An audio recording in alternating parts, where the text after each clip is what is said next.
man, I'm up the beat. With it on lock, everything on fleek. Word in the street, got my sound on repeat. Do it all day, every day of the week. Getting turned up, we feeling lively. On the dance floor, where you gonna find me? Here comes the drop, it's time to party. Here comes the drop, it's time to party.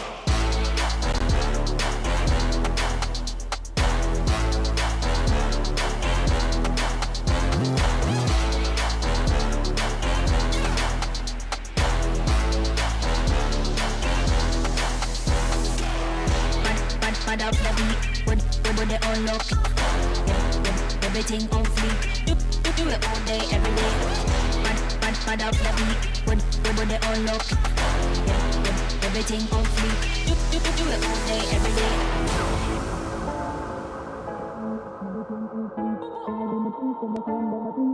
All day, every day of the week. Getting clown out, we feeling lively.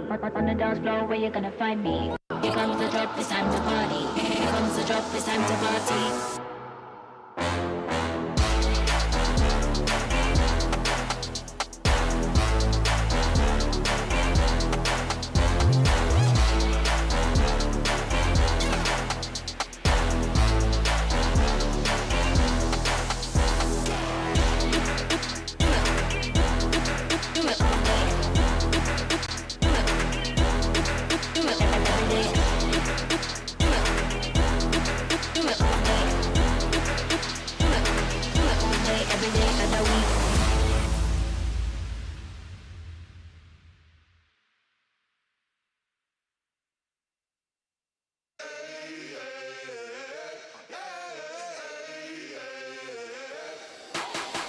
Babylon, call the priest. Back to life, I'm undeceased. Breaking the chain, unleashed. My true power released. Reached my hand into the sky and made the stars align. Cause when I left it down to fate, it was taking up too much time. It's a miracle, it's a curse. I will not be deterred. If you predicted the worst, bon appetit, eat your words. Keep my score, fire the gun. Watch me how I overcome what they said could not be done. I did it, now sing it.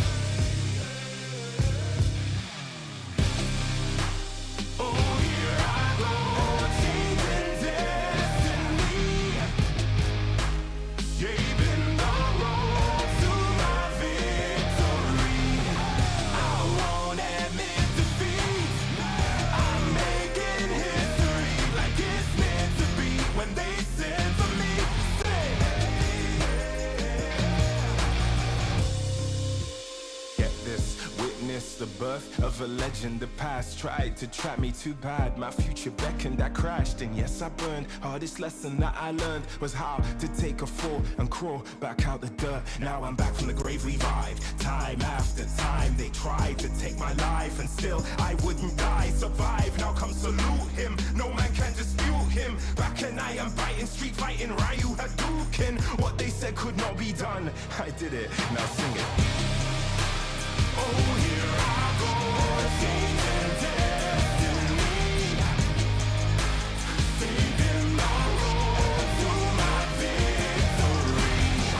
I won't admit defeat. I'm making history like it's meant to be. When they said to me, say, no man can dispute him. Might as well salute him.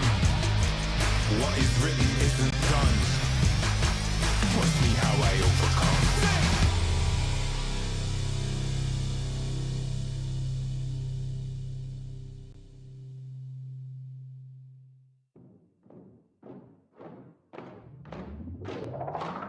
Lace up my shoes, time to get it.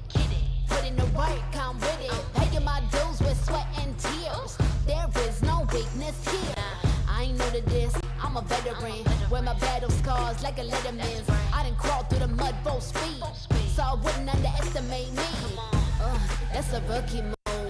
Homeboy, I got nothing to prove. Team player, but I'm still self-made. I'm in it for the passion, not the parade. I don't need the lights or the cameras, just me and my opponent. All the work that I put in has led up to this moment. Let's go. You go hard, I go harder. You beat, I beat farther. You cannot match my speed, cause I'm out of your league. I'm out of your league. I'm out of your league. Everybody wanna get like me, better reach for the stars.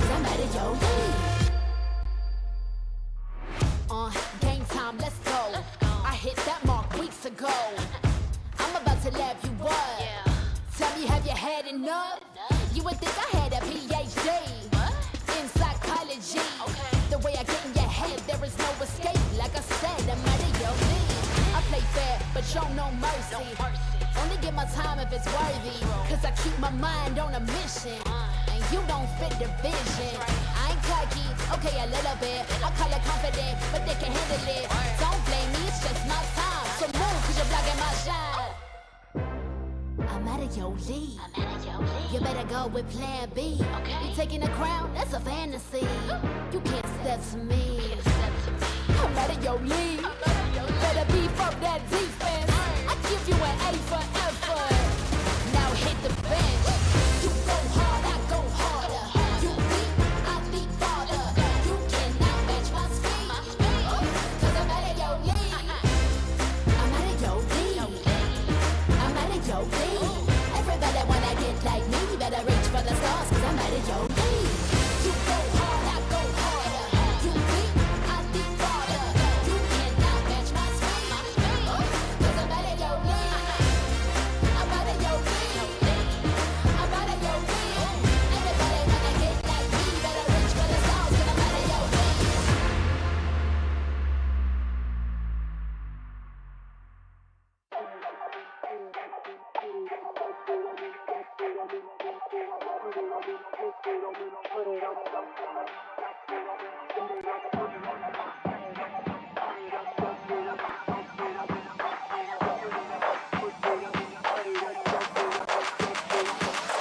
Put it on me, put it on me, put it on, dump it on me, dump it on me, dump it on me, put it on me, put it on, dump it on me, dump it on me, dump it on me, put it on me, put it on me, put it on, dump it on me, dump it on me, dump it on me, put it on me, put it on, dump it on me.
You already know what time it is, right? It's your boy Eclipse Darkness. I do this for my people. How I like that. I'm a black, strong man, they can't tell me nothing. What I represent, they try to keep it from me. I done turned a lot of nothing into something. And I'm still out here pushing all they buttons. They can't hold me down, yeah, for nothing. So I'ma stand up. They can't hold me down, yeah, for nothing. I'ma stand up, yeah, for something. Cause they can't hold me down. I done seen it all. Came up from the gutter, baby, now I'm here to ball. I've been talking in my ear, so now they wanna call. They got my line tap, oh yeah, they tryna take it off. Oh no, here we go again. Pull me over, let me guess, it's cause my melanin. Asking questions, me and you both know irrelevant. But I stay cool and collected cause I'm heaven sent. They hate it, I love it, they know that there's no one above it except for God. Instead of becoming with negative energy, I gotta move and die. Give me that back, can't touch my crown, I'm a king and yeah, you know that. Talk about giving it back, I'ma come and take that. Yeah, I'm a black, strong man, they can't tell me nothing. What I represent, they try to keep it from me. I done turned a lot of nothing into something. And I'm still out here pushing all they buttons. They can't hold me down, yeah, for nothing. So I'ma stand up. They can't hold me down, yeah, for nothing. I'ma stand up, yeah, for something. Cause they can't hold me down.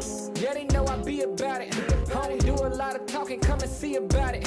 They gon' try to keep it from you so you don't know about it. I'm a young pharaoh, pick it up and read about it. Here's your opportunity. Telling stories, yeah, to make sure they remember me. Can't hold me down, cause I leave behind a legacy. And don't believe them when they say they who they claim to be. They can't hold me down, yeah, for nothing. Stand tall. They can't hold me down, yeah, for nothing. Stand tall. I'm a black, strong man, they can't tell me nothing. What I represent, they try to keep it from me. I done turned a lot of nothing into something. And I'm still out here pushing all they buttons. They can't hold me down, yeah, for nothing. So I'ma stand up. They can't hold me down, yeah, for nothing. I'ma stand up, yeah, for something. Cause they can't hold me down.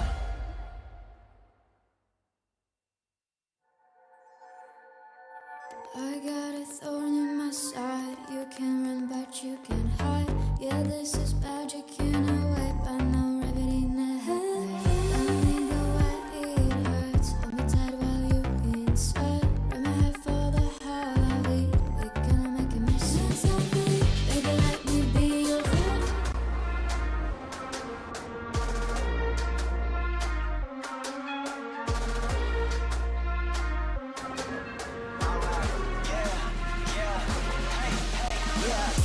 Won't stop going till a player on top know it. Rooftop, penthouse, sweet. If you really want it, gotta own it. Fight through it, we was at the lowest. Blood, sweat, tears, the components. Riding all year, now's the moment. We are not friends, we are opponents. Yeah, I'm coming for mine. Yeah, I'm making a play, the game on the line. Yeah, I've been on the grind. Yeah, I jump in the spot, I made it my time. Yeah, look in the sky. Yeah, the stars align, no shade to shine. Can't stop it already. Emotional work and devotion, we put in this time. Look,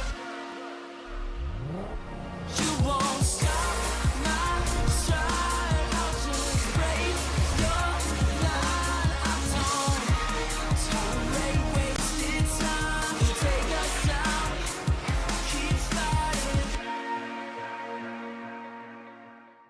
The Snapdragon Pro Series powered by Samsung Galaxy is brought to you by Snapdragon Elite Gaming, Samsung Galaxy S23 Ultra, Monster Energy, and DHL. Welcome to Mobile Legends. What is a winner? Make a promise, then I go and deliver. What is a great? They all amazed, this ain't for beginners. Back in the days, we used to dream, but now we can get it. Work. We gotta push to the limit, then work. Till we finish, then push to the limit, then work.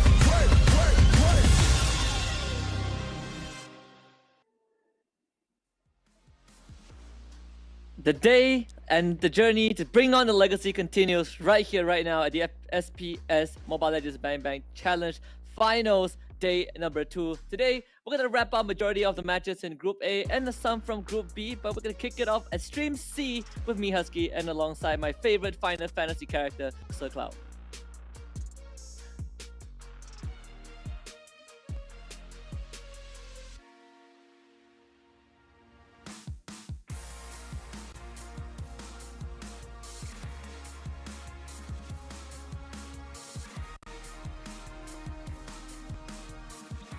And it appears that my boy Cloud, hello. So yesterday I've been practicing some ventriloquist, right? And I have put in a bit of an effort to kind of imitate how you sound like. So I'm gonna try, right? So I don't know how to do it, but it's okay, Cloud. It seems like we have a bit of technical difficulties. We'll have Cloud get his voice back. I'll ask Mother Mary to grant him the voice that he has always been yearning for. But for now, we are gonna kind of dive into day number 2, because yesterday we had plenty of exciting matches. We have a couple of upsets. We saw RSG Singapore take down Burnex Flash, which was their eternal rival. We had Red Giants take out RSG Philippines afterwards in a 2-0 series. That one was kind of a banger. So I think today there are going to be a lot of that upsets, hopefully, and maybe we get to talk to more of their players down the road. Okay, I should be back right now. Apologies for that, ladies and gentlemen. You know, sometimes it happens, but glad to be here again. All right, so actually I was just recapping yesterday's games in Stream C. So just a quick recap. Yesterday was RGSG versus RGPH, Evos Legends, Aura Fire, Burnex Flash versus RGSG, and well, today will be a new set of games. Yeah, it absolutely would. And today we get to see Evos Legends take on the stage again. They are going to be fighting, I believe, against AP Brand. That will be very, very interesting. We have, the Red Giants up against Burnex Flash. Both teams looking for the second series win in the group stage. And we're going to close out the day with Echo versus RSG Singapore. So a lot of high stakes matches at hand. You know, many of these teams have just one victory each. I mean, even Aura Fire yesterday, when they eventually took on Beacon Alpha, that was an 0-2 loss. So a lot of these teams are sitting on that 1-1 score. Yeah, it does seem that, there's some predictions before we even started the show or this tournament. They'll say that, the invited teams will most likely be the ones to take home most of the wins, but not really though. Some of the teams who actually qualified directly onto the stage came up with a surprise. So we might be served with more surprises today. And, I'm always up for surprises, man. Yeah, me too. Let's take a look at the updated standings first off of yesterday. I know when Stream C ended, we still had Evos Legends against, I believe, Onyx happening on Stream A. But now the results have been concluded. For Group A, which is the group that will play majority of the matches today, Echo remains undefeated. Red Giants, Burnex Flash, RSG Singapore, and RSG Philippines both having 1 win and 1 loss, and Evos Icon sitting at the bottom. But for Group B, Bigatron Alpha and AP Brand lead the pack. Onyx with a 1-1 score, and I believe Aura Fire is also is 1-1 instead of 0-2 because they did win one of the series against Evos Legends.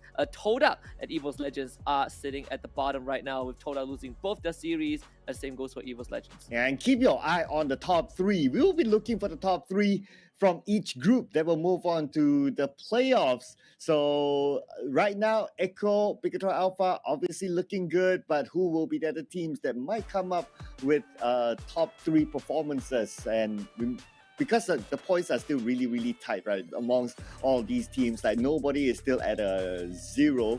So anything can happen today. Yeah, and I think, for some teams, when you look at Group B, right, AP Brand are looking for their 3rd win, and the team that they will be up against is going to be Evos Legends, who are currently sitting at the bottom. And if Evos Legends don't win the next series, high chance that they're not going to make it to top 6, and that's going to be the second series that we will be covering later on, because we are going to start with our home ground team with Red Giants against Burnex Flash. All of these though does accumulate to a total prize pool of $150,000, with the grand champions by the end of this weekend walking away with $65,000. Oh yeah, and it goes down all the way to $1,800. So in other words, every team that participates will walk home with something, on top of experiences, on top of the glory of being able to play among some of the best teams in Southeast Asia. So everything is on the line here today.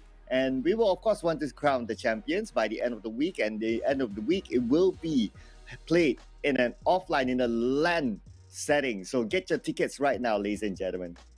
Yeah, I think the best part is that the 6 invited teams already basically kind of like secured $1,800 way before they played, right? But here it is for them to kind of make that result and prove that they deserve to be here. But of course, they got to get to the group stage first. And so far, the group stage has been plagued with surprises. Yes, and we will be introducing the format for this tournament. Let's go and check out the format. Here we go. Here's a video for you.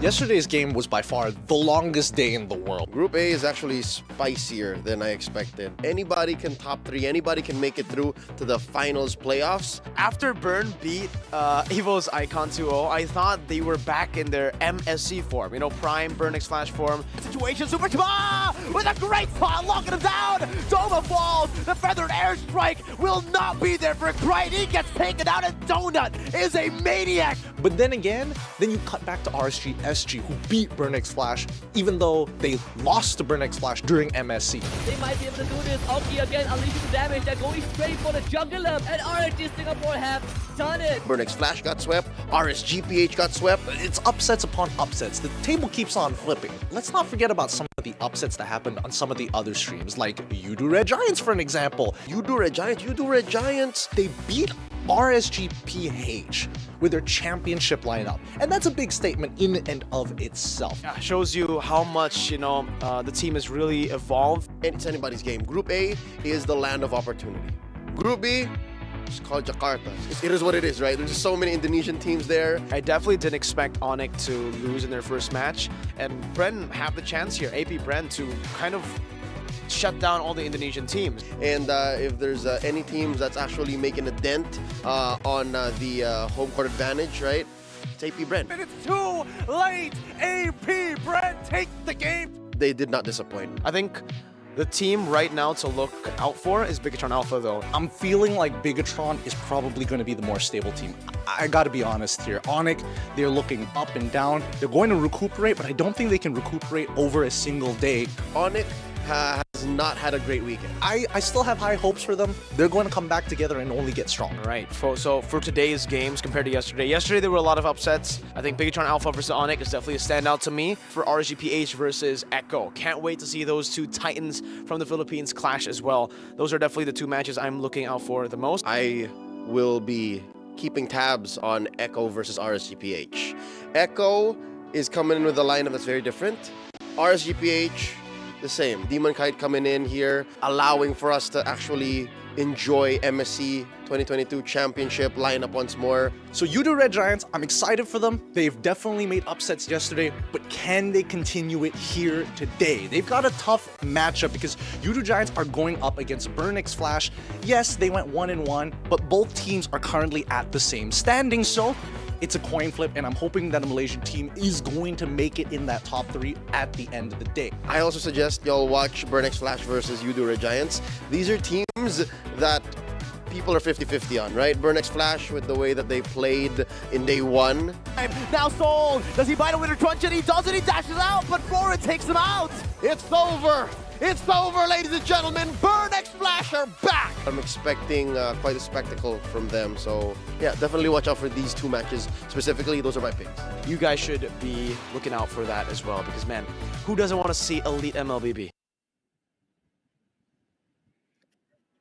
Yep, Mirko is right. Who does not want to see some elite Mobile Legends Bang Bang action? And if you guys are tuning into Stream C, which is this one, you know that we got some lineup for you. Starting with Yudu Red Giants taking on Burn X Flash, the 50-50 coin flip, as most people have labeled it as, and followed by AP Brand taking on Evos Legends.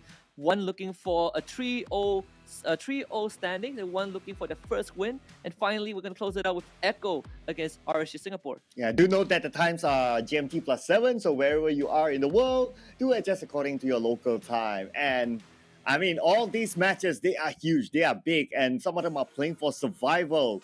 So we'll be looking forward to see who will actually get past the group stage. Looking for the top 3 again. And we also have big names here. I mean, AP Brand will be the name that a lot of people will be watching. Echo as well will be going up against RSGSG. RSGSG has a mountain to climb against Echo, I must say. Yeah, but you know, we also heard what our friend said, right? Leo, Mirko, they kind of said that Group A is the land of opportunity. And when you look at the standings at the end of day one, I think that rings very true. Only Evos Icon sitting at the bottom. Everyone else has 1 win, 1 loss. Aside from Echo, who has won both their series, so they're also looking for their third today to keep that clean streak going. But for Group B, I think Brand Esports, they're in a very, very nice spot, looking to take down the best that Indonesia has to offer. But at the same time, you also have Bigatron Alpha, who just came out the gate swinging, winning both their series yesterday. So Burn X Flash, they teams like Aura Fire, Onyx, they also have to kind of watch out a little bit. Yudo Red Giants against Burn X Flash, I guess, would be the series that a lot of people will be looking at to see where these teams stand, because Yudo Red Giants, they did beat RSG Philippines yesterday. Yeah, technically they are on the same points as Burn X Flash. So pretty much who wins this series will go on top of each other and has a good chance of moving on to the next stage, and will put the other team in a difficult situation and almost a must-win on the final game for today.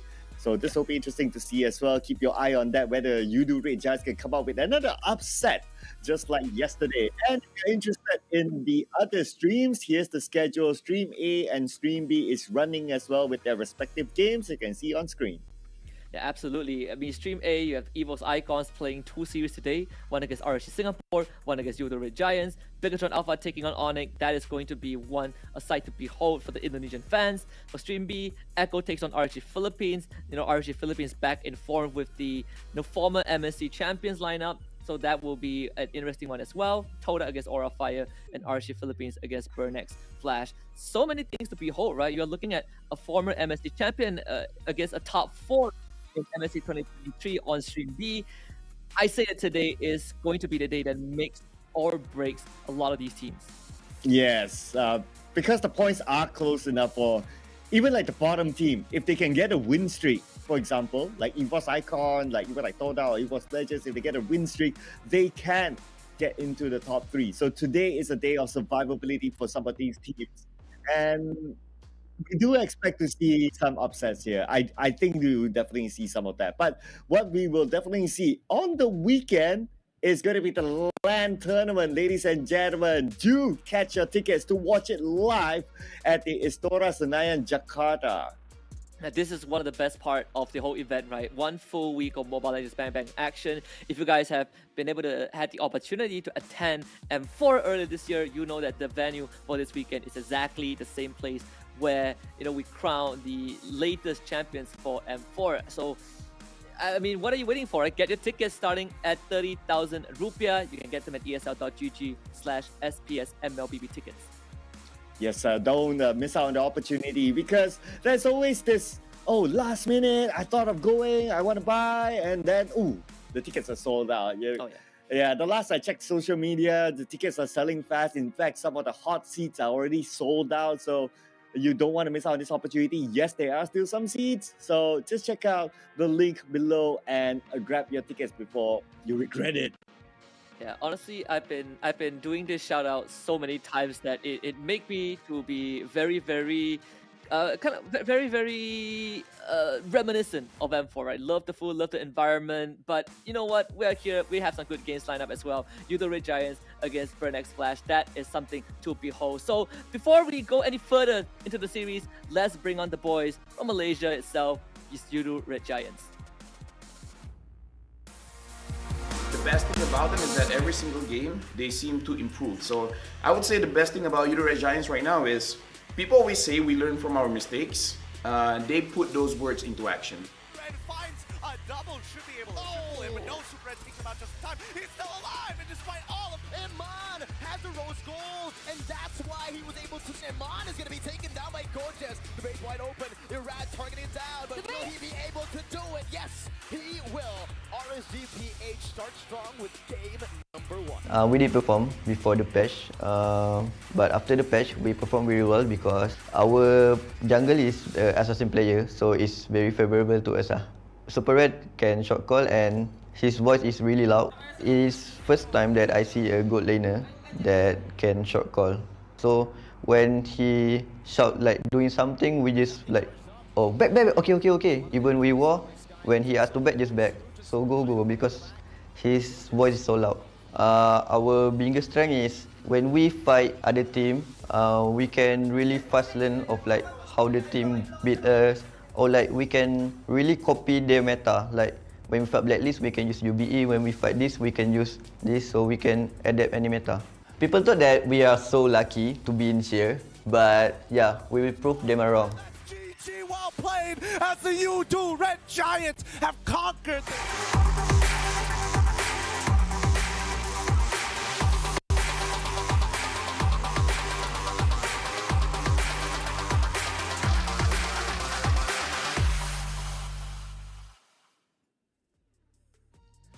There it is, your boys for Yudu Red Giants. Good to see that our friends have something to say about them. We also got to talk to them a little bit. Gojes, Sekis, Zach QT, Super Red, and Pancake. A roster that kind of grown. The seeds have been sown locally, but now we have a bit of Filipino players in there, a bit of Filipino blood, Filipino Mobile Legends Bang Bang. They took down RSG Philippines yesterday, alongside with their coaching staff, Ozora Vecchi and Arcadia. I think this team, if anything, is on the road to greatness.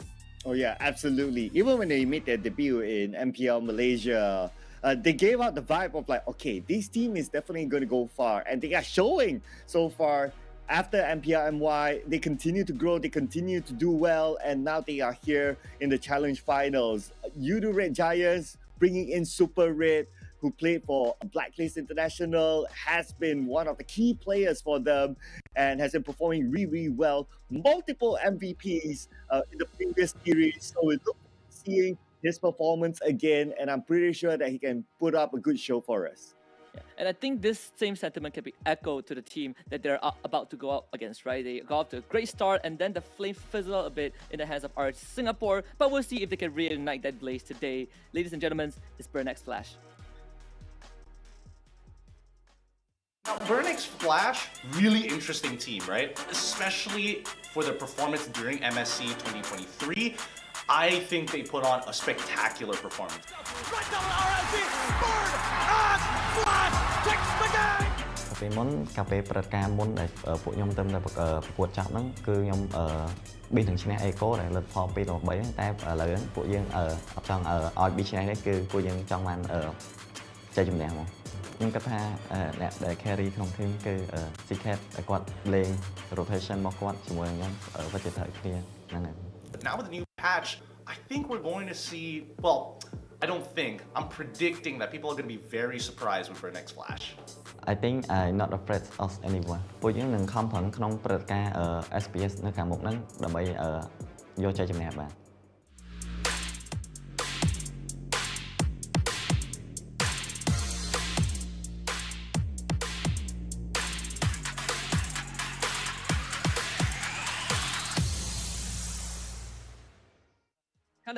Unfortunately, wasn't feeling too well today, so Coach Mitch is going to stand in.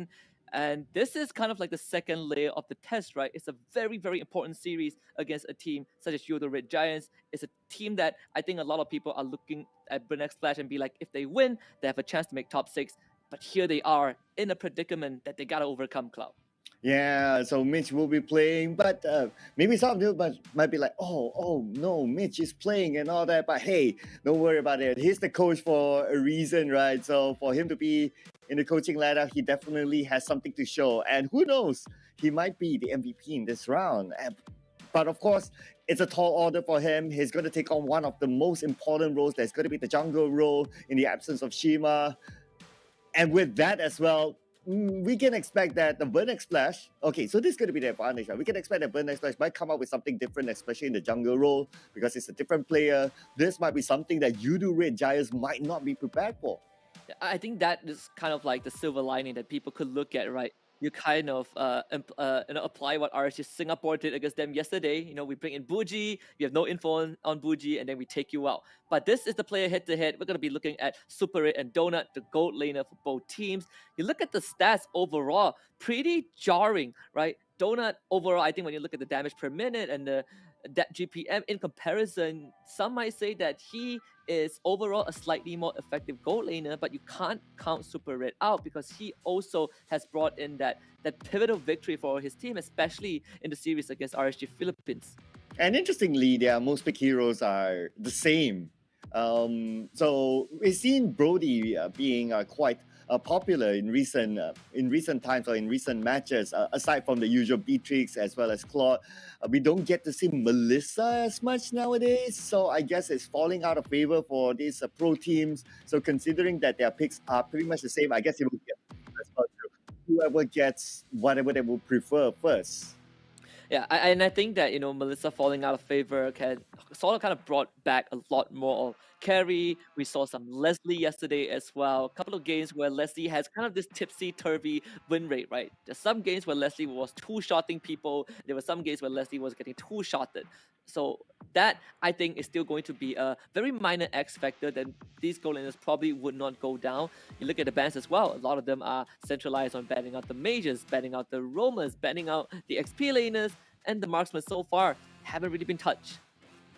Yeah, so but other than that, we gotta give a shout out as well to you guys out there who's watching the stream right now. Who do you think is gonna win? Udo Red Giants or Burn X Flash with a coach in the lineup? Or is it Udo Red Giants who fought all the way from the qualifiers up until this stage? Put it in the comment section, ladies and gentlemen. The Twitch chat is now open. Yeah, and I think that's the craziest thing about Udo Red Giants, right? We've had the storyline for other teams where you have a team qualifying from either the Open Finals or the Challenge Season against an invited team from their respective MPL. And here they are, Udo Red Giants. I say that to a certain degree, a lot of fans might crown them as more of the series favorite, but I'm looking for this to go the full distance. I feel like Burn X Flash yesterday against RSG Singapore might have got caught off guard a little bit, but now with day one already passed, they have some time to think about it, they got to watch some of the games of Udo Red Giants, they can definitely put up a better fight. Yeah, for all you know, right, yesterday's game against RGSG, it was they played under the condition of their jungler was not feeling well. So maybe they could have affected their performance, but hey, what's done is done. Let's look at our caster prediction. Looks like we are both going for Udo Red Giants. I mean, for me personally, for them to be able to come up with an upset yesterday, we can't deny that they have something special in them. Yeah, absolutely. I mean, this is a team that debuted in MPS Malaysia Season 11, right? That was the very first debut, and they left quite a mark as well. Sure, a lot of people obviously didn't expect them to win the whole thing, but those first impressions, they do matter a lot. And I think Udo Red Giants has definitely left quite an impression on the local scene. And now you bring that to the regional stage, and they have also left quite a mark as well on some of these teams. Okay, so on behalf of our brethren, Jace, so he also voted for Udo Red Giants 2-0. So, yeah, there you go. Just putting it out there as well. But yeah, I mean, yesterday was a very interesting day. So maybe today we might see an interesting result as well. Who knows? Burn X Flash, with the coach coming in, like what we talked about, no information about him, what is his play style, what are his favorite heroes, they don't know. So they have to go with the pattern of banning and picking on what they are more comfortable with. I think the most important thing in this series is if you are a Udo Red Giants, right? If you can take out Burn X Flash, I think you're going to end the day 3-1 because they're fighting Evos Icon later on in the evening, and Evos Icon was a team that got defeated by Burn X Flash as well yesterday. And then you could just kind of going down the hierarchy, right? So Udo Red Giants, Burn X Flash, I think would be the bigger challenge today. I look back at the history of Burn X Flash against Evos Icon yesterday. It was a 24-minute and 21-minute game that Burn X Flash won. Then I look back at the game that Udo Red Giants took on RSG Philippines. They had one 13-minute and 21 seconds game. So Udo Red Giants, they're onto something, right? They are also a team that does play the EDF XP lane very actively. That plays the Hayabusa jungle in one of their games against RSGPH. So if anything, maybe these are the trump cards that they can bring out to beat Burn X Flash. Yeah, you put it in a good point there. Udo Red Giants, I think they've shown versatility in this tournament so far, especially for Sakai's, Martis, Hayabusa, Ling, Paquito, Fedrin.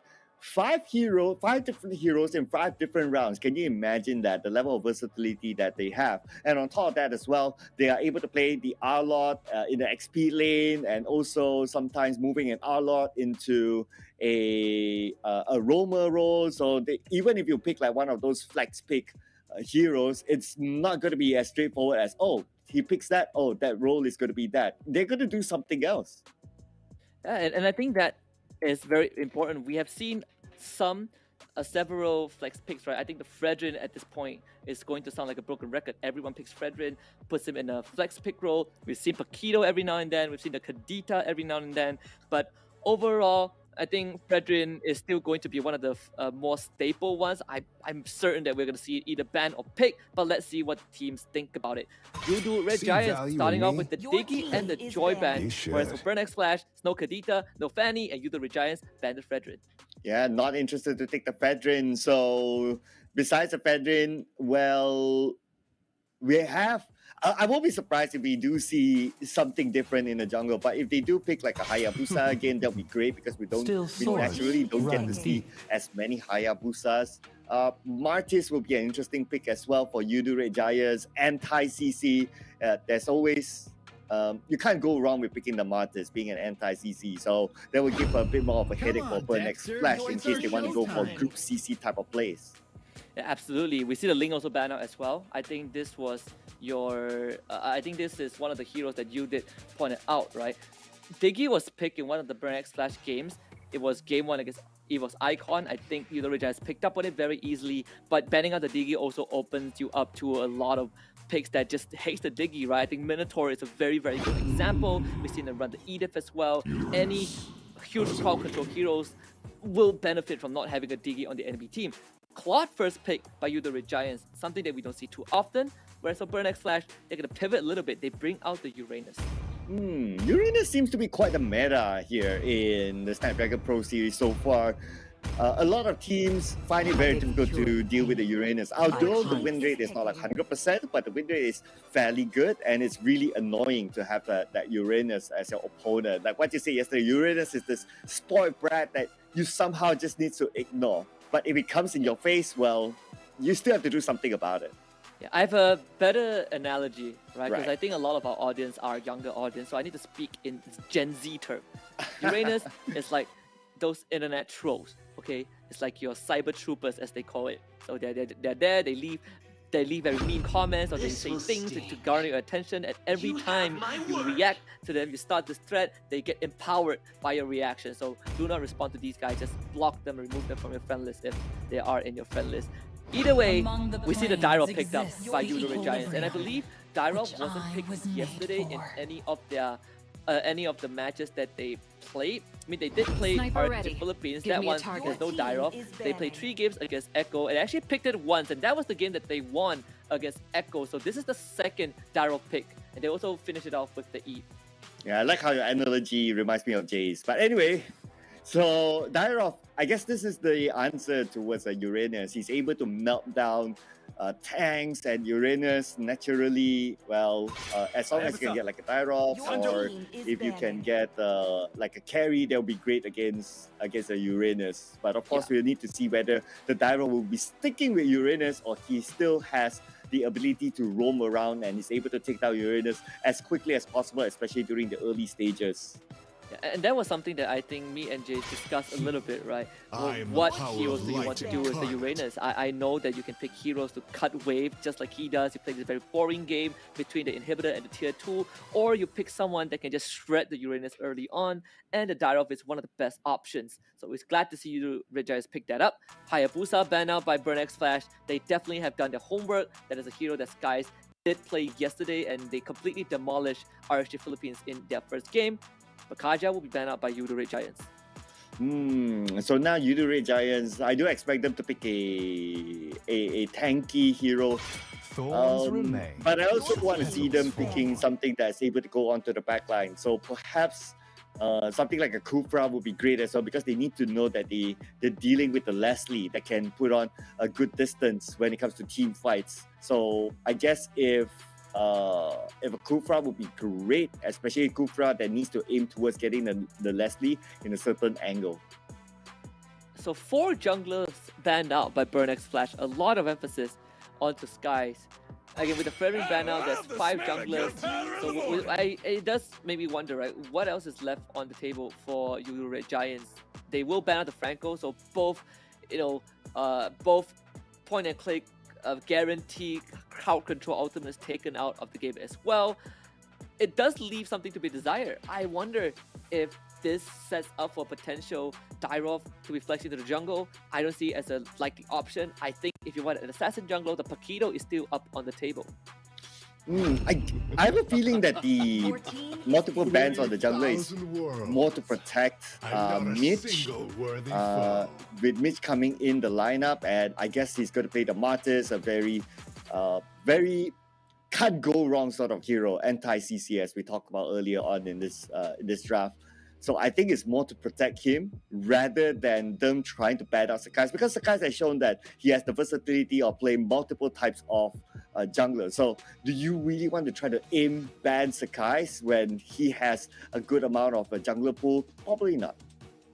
Absolutely. I mean, again, right, you look at what Judo Red Giants still need to look out for. There's the jungler, there's the roamer.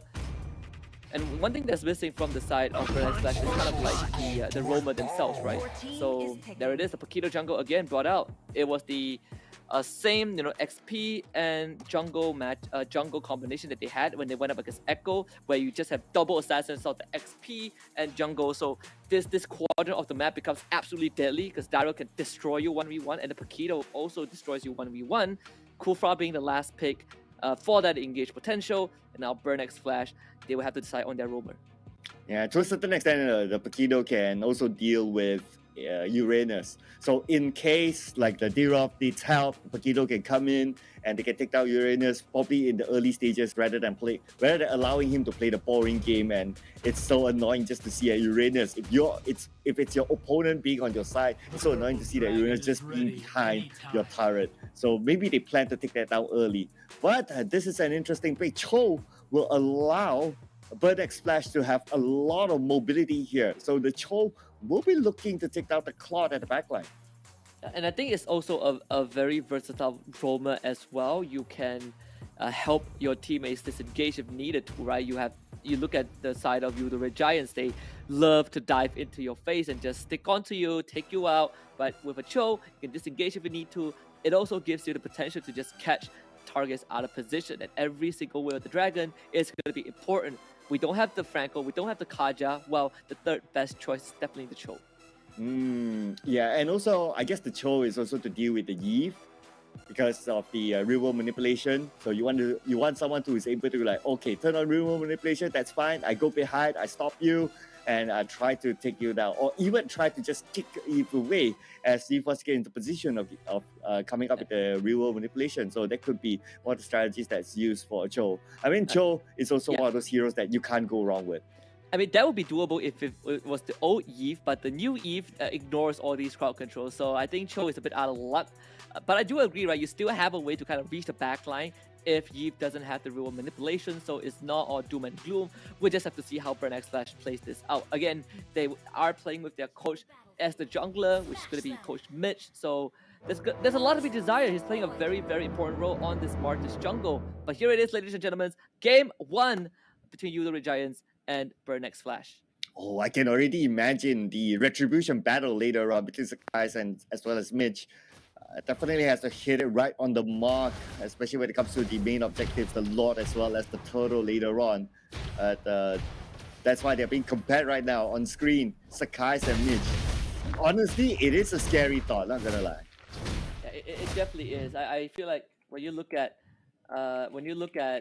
how the stakes are for this game, I think if you're on the side of Burnex Flash, you definitely feel a lot more of that pressure.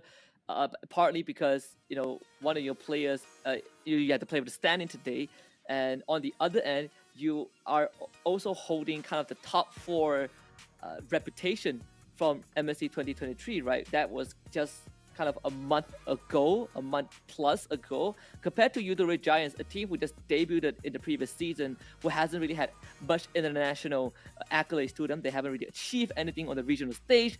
You would think that as an MSC top 4, you have the obligation to beat them. Yes, true enough. Okay, things would have been easier if only yesterday they won against RSGSG. Then today's game, they will be like, okay, cool, fine. But because they lost against RSGSG yesterday, then this game is very, very important for Burnex Flash. Yeah, and I think on top of that, you also have Burnex Flash playing with the full lineup yesterday. So there are some variables that I think can be considered. I don't feel that it would be kind of the break it, the be or end all kind of factor, but overall it will still throw in a wrench, right? I think you look at Red Giants, most importantly is how far can they take this?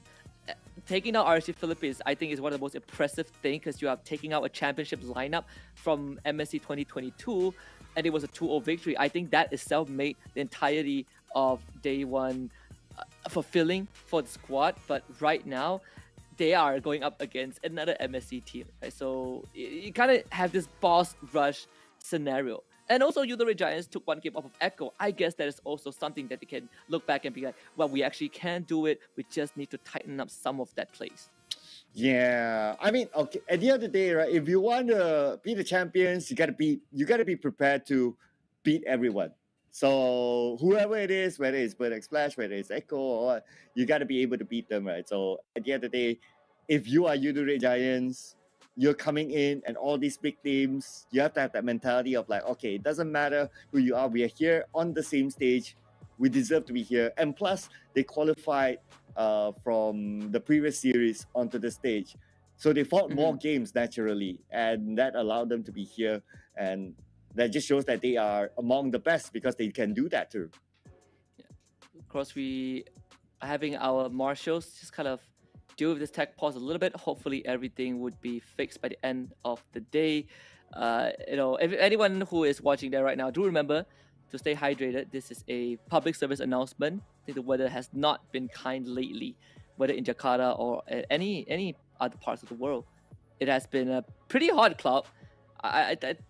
For me, I'm at a stage where the air conditioning is too cold, but the fan is too warm. Oh, I guess lucky you then. It's always warm at where I are. Yeah, but you know the feeling when you turn on the air conditioner and it's too cold, but when you turn it off, it's too hot, and you're stuck in the middle. There's no good temperature, right? So just stay healthy out there. I think a lot of us tend to forget to take care of ourselves, but it's good to see the members of Red Giants kind of in good spirits. Just putting out the heart sign just now. So I think that mentality is very important. You have been an analyst before, right? You've been a coach to other teams from other different genres. So any insights on that? How do you make sure that your boys kind of stay in a positive mental state before going into a big game? Right. So I guess there are two parts to this, right? So one is the health state of the players, right? So for the health state of the players, I would say the thing about it in esports, right? Like we are not used to we come like maybe a week before. Like normally when the players come, it's like a day before the next day, then it's already maybe they have a rehearsals, technical setup, and then the following day is already game day for them. So the timeline is really short to adapt to the environment there.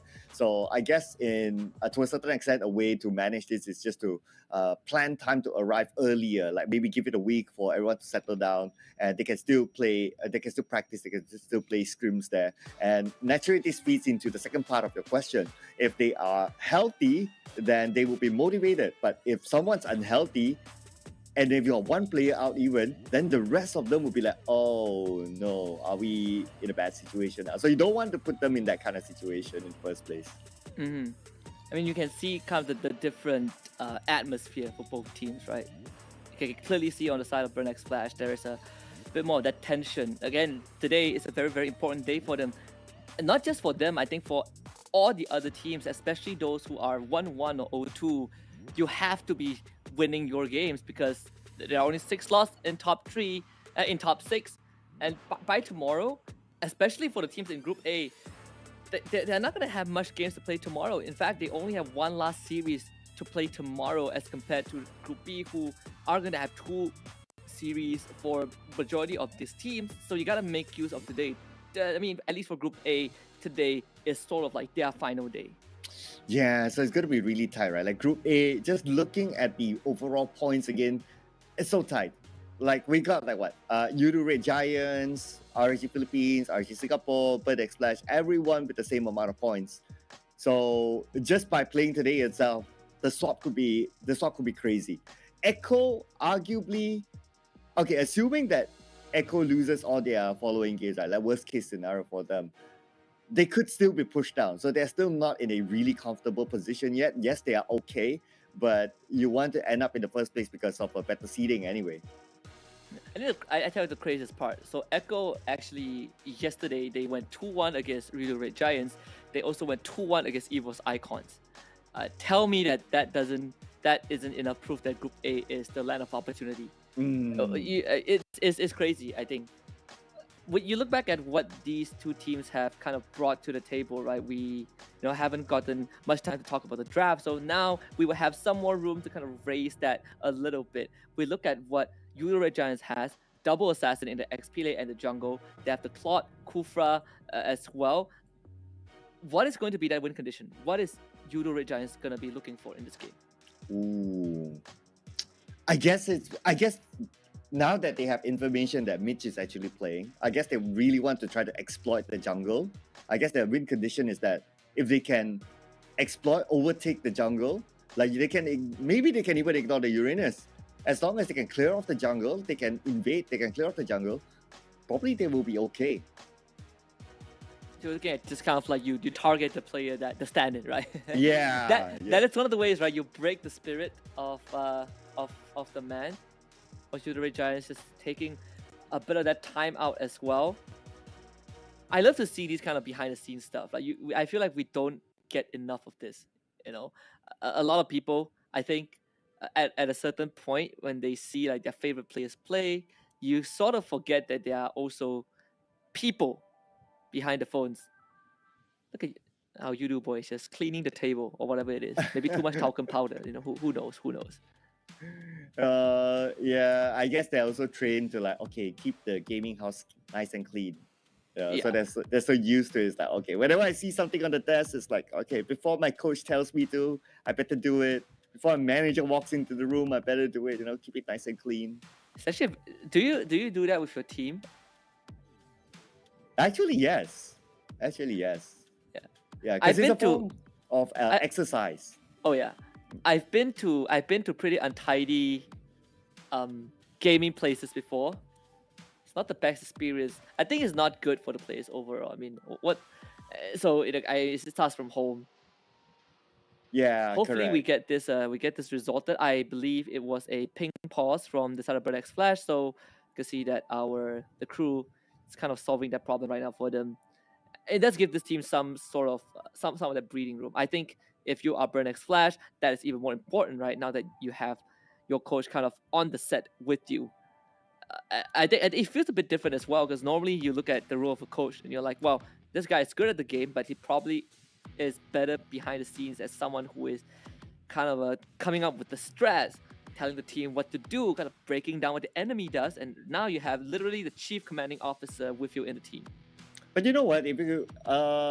I have seen teams at this kind of stage, like when they play, they have to play with their coach for whatever reason, maybe like the same reason like today. To a certain extent, the team becomes more disciplined. Like, because the coach is there to remind them of like, okay, guys, stick with the plan. Rather than the coach being on the outside and he's only able to see from a different screen and, being in a different point of view. When you look at your players doing something, you're like, oh no, I told them not to do that. That sort of feeling. Now he is in the game together with them. He is able to control and dictate whatever plan that they have discussed to execute. Yeah, and we see the teams kind of testing the ping out, and it seems like everything is fine and dandy. We're going to be jumping back into game number 1. Thank you very much for sticking with us. And now we get to ensure the best possible game quality, and now this is the matchup I want to see, right? I want to look at Dyrov against Uranus. Normally a level 2 Uranus straight up just wins, but against Gojas, it's not that straightforward. ATM does have the Brace Might, so you can do it a little bit. Meanwhile, in the jungle, Invade coming in onto Mish already. Not able to do too much damage, but you kind of force him back a little bit. Oh man, something that was kind of expected, that they would try to poke the jungle. So that also forces the rest of Bird X Splash to give more protection to Mitch. We can see D7 playing around Mitch. He's close by. Obviously, C-Cat as well, because he's a mid laner, so he can rotate towards wherever Mitch is. So now Mitch has bodyguards. But that also means that the players will be pulled towards him and they have lesser opportunity to farm. Maybe a slow start, waiting for the level 4. Turtle will be kind of the point of contention. I mean, Udon Giants, they have massive damage in these early skirmishes, right? Dyrov and Paquito absolutely just assassinates everyone they come into contact with. This C-Cat gonna try and play out the wave as much as possible alongside ZQT. Burnex Splash on the Turtle first, instantly flicker into the Tyrant's Rage. That's gonna be Goldjess diving in, trying to possess the Turtle. Will be Udon Giants to take it away. Skies gets it, and Goldjess with the first blood onto mid. Unfortunate for Mitch there. Now D7 as well as ATM, they try to get a revenge, but not able to secure the kill onto ZQT. So they were all disengaged right now. But this is worrying though. So, okay, I know it's just the first kill. I know it's just first blood onto Mitch, but these are signs. And I think the fact that Go just got that first blood, right, makes life for ATM slightly harder as well. I think that the biggest nightmare whenever you play up against a Dyrov is that if he starts snowballing, they can open the engage again. ATM cannot dash and instantly cut to shreds. And that's the Uranus punished. So this is how you deal with a Uranus. Instead of playing fire with fire, you counter cutting the wave and all that. You just go engage with it. But of course, you need to have the right hero. So they made the right move there to take down Uranus. And now with Uranus going down once, he will be a little bit more cautious to play at the lane. And it does demand attention from the rest of Burnex Flash as well. Goldjess is 2 levels ahead of ATM. ATM has no flicker. And the best part is that Goldjess can now just man fight this Uranus without any worries, right? You are always going to win those fights. And remember, he does have Festival of Blood. So it's not like ATM is going to outlast him. ATM is not going to have health to work with. One of the few things that Uranus likes to do, he gets to low health, pops Consecration, heals back to full, and he laughs in your face. But Dyrov, he sees you at low health, he's going to absolutely destroy you with his ultimate. Yeah, so that's why you can see he will be sticking with ATM. And this is where ATM will be locked. Or are we looking forward to see what's going to happen here at the side? We got Mish, we got D7. Pancake is there just to scout out whether D7 is still there. But another engagement onto Pancake. But Pancake being the tank, he should be alright. Actually, I'm surprised that they actually decided to kick him. He used to wear the dragon, but the damage is just not there from Mitch. Not enough. Even deal with the tank. Now without the kick, it's going to be a bit of a challenge. 4 members of Burnex Flash. Turtle is going to get reset, reroll manipulation used very early on by C-Cat, forcing you the Regiants to fall back a little bit. Pancake taking the snipe in the face. The entirety of Yudo Regiants is going to be there. Super Red stacking up the passive for the ultimate. Watch out for Pancake. He's going to engage straight into C-Cat, and he is gone. Nothing that Burnex Flash could do. They do trade one back, but they end up losing Mitch. ATM wants to stop Turtle Tank, and it's not possible. Look at ATM getting turned into cash almost. Burnex Flash forced to retreat. I noticed a rotation coming from the bottom lane from ATM, but look at the amount of damage that's able to be dished out by Gorgeous. ATM doesn't stand a chance to even last a good 5 seconds in that fight. This Dyrov 2-0 so far. Again, ahead in terms of levels and in net worth. D7, Flicker misses the Jit Kundo, still goes for the kick, commits onto Skies, wants to take him down. Skies can't get away. Just pinned against the wall. Burnex Flash with the punish. Oh, Skies. Unfortunately, he was caught out there, but anyway, he opened up space for the top lane, so Super Red will be happy to take down the turret. At the bottom lane, Gorgeous is in trouble. They steal the Abyssal Strike. There's gonna be the snipe. Yeah, Leslie finds that. Lovely punish from Burnex Flash. You need to slow down this Dyrov. And look at the amount of space that Super Red has at the top. I mean, we don't talk about Super Red that much because he has all the space to play with. And including this kill maybe onto Mitch, but Mitch survives as C-Cat is there anyway. So right now we can see that because ATM cannot play on the lane just like how Uranus will play, he's joining with his team on team fights or giving more protection to his teams instead. An attempt to punish Gorgeous again. The kick is there from D7. Donut looking to get in range. Will have to snipe.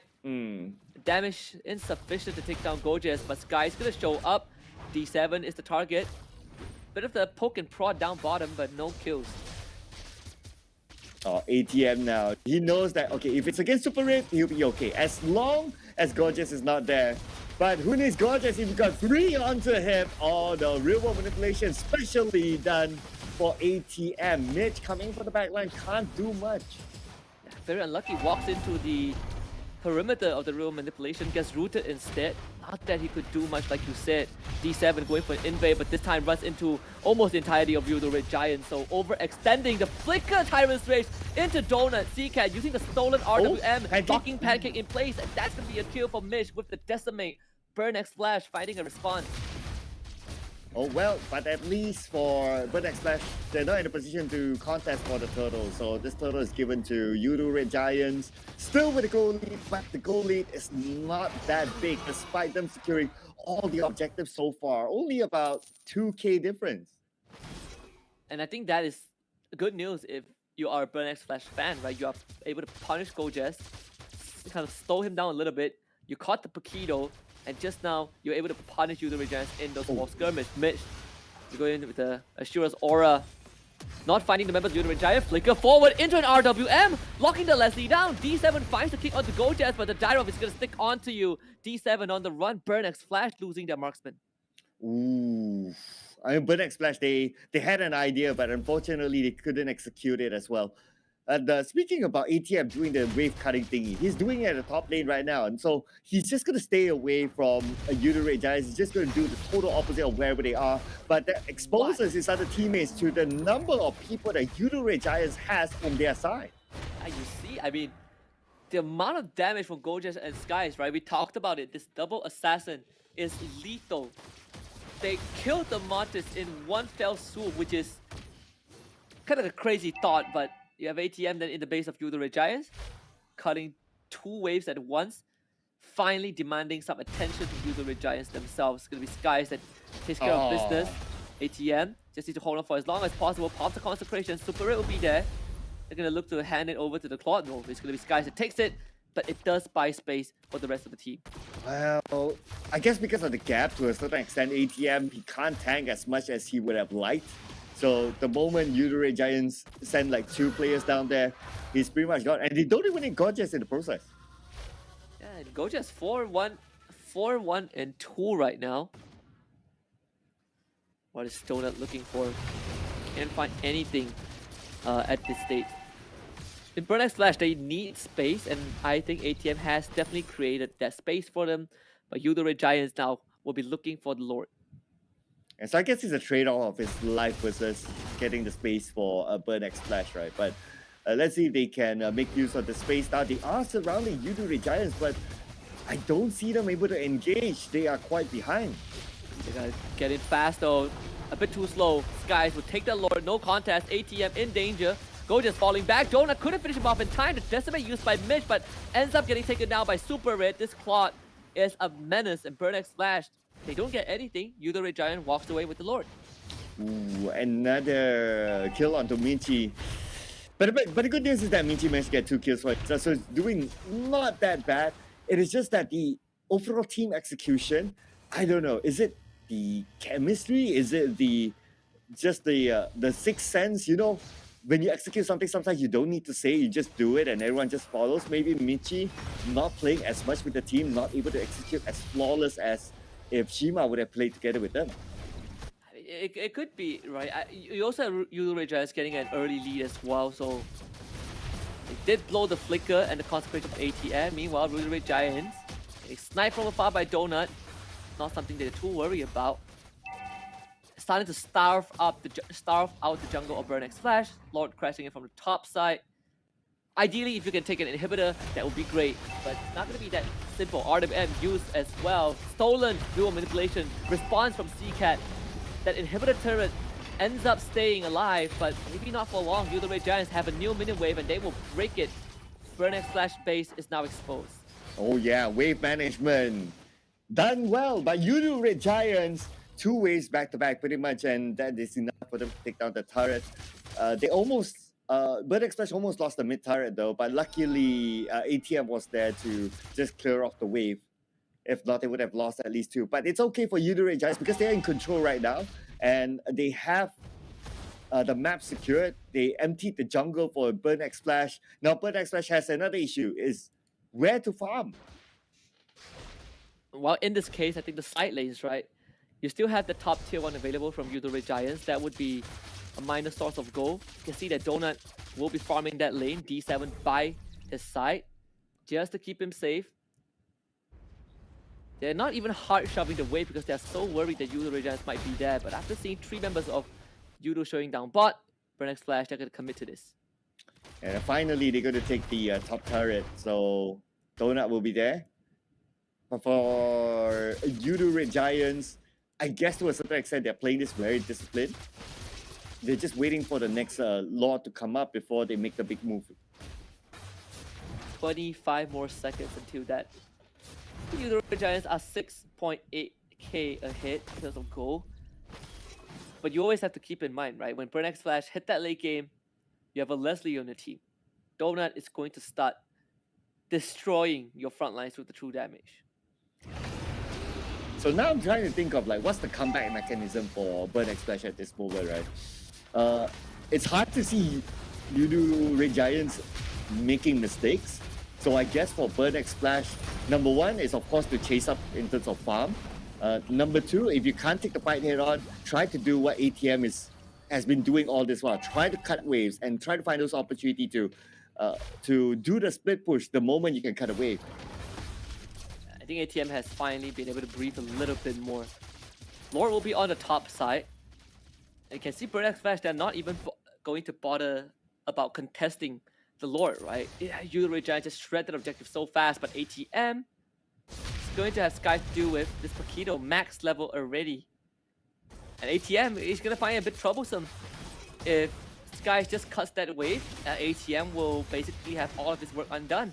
Lord in the top side dealt by Mitch and Donut, but this mid wave is going to crash in. Yudo Red Giants looking to break it, and instantly you can see CCat will use that flicker just so he doesn't get caught by the rule manipulation, even use the stolen RWM, but unfortunately it's not enough to stop Yudo Red Giants from breaking the mid turret. Pancake jumps D7? in, D7 from the back, there it is, the kick on the ZQT, that's enough to take him down. D7 on the run, trying to make his way out, but Super Red finds the kill. Super Red goes in with the battle mirror image, but Burnex Flash, now they have found the fight that they are looking for. ATM on the chase, but Super Red chunking him down, Mitch with the follow-up, but again, the damage from Super Red is overwhelming. Super Red running down Burnex Flash, ATM to fall, Super Red with a double, CCat and Donut, they cannot fight this anymore. Oh, Donut managed to trade it back with a kill. So at least with that, Burnex Flash still survived. The game is not over yet. And Yudo Red Giants will need to reset. And with this reset, they'll be looking forward to the next Lord instead. The game goes on, Cloud. We're going to get a heck of a game 1. Yudo Red Giants still in the driver's seat though. Almost, you know, I think the highest net worth lead was almost 9,000. They're back in the spot. Burnex Flash, as much as they are near 10,000 behind, they're putting up a pretty good fight against Yudo Red Giants. Decent resistance. Yeah, I mean, if you look at the items, some of the key items already done. Okay, I do see a Dominance Eyes there. I do see a Guardian Helmet. That's pretty nice as well for Mitch. So that means Mitch, he aims to just survive. So it does look like his setup is more of like, try to absorb as much damage as possible. Maybe because mechanically he's not prepared for it. So instead of trying to do the sexy stuff like going for the backline, trying to get the kills, like try to draw attention onto him, try to be the target, and all his other teammates counter after the skills are thrown onto him. I just want to commend D7 for finding that engage just now. It really did buy the team some time, but he has to do it a couple more. And Yudo Red Giants will be a lot more aware this time as the Lord will spawn. And Yudo Red Giants, but this time Burnex Flash is ready to contest for it. So this is going to be really important. If Burnex Flash fails this, especially if they lose plays in the process, that's it. Yudo Red Giants can close up the game. D7 looking for a kick, finds it, but the angle is not there. So ZQ finishes him off, but look at that! Donut with the 2-shot onto Skies. The jungler for Yudo Red Giants is dead. Now Burnex Flash Massive opportunity to steal this away. The flicker from Pancake, not going to connect onto anyone with the Tyrant's Revenge. Gojek tries to steal it, cannot find it. It's Donut that secures the Lord of all people. And now Donut gets to reign supreme unless Super 8 can stop him. Super 8 finds Mitch. He got to do a bit more. Donut dealing damage as well. Both the marksmen putting in the work. CK with the flicker forward, forcing Yudere Giants to run as Donut uses the snipe. Super 8 will block the final shot. Burnex flash. They pull this game back, Cloud. Wow, I mean, could this be the comeback here for Burnex Flash? Looking good so far. And now, with the amount of players that they still have, they can push on to the second turret. At the same time, the Lord is coming in the bottom turret. Yudu Red Giants will need to play the defensive game now. Oh, they absolutely have to. Good news for Yudu Red Giants. All inhibitors from Burnex Flash have gone down. Bad news for Yudu Red Giants.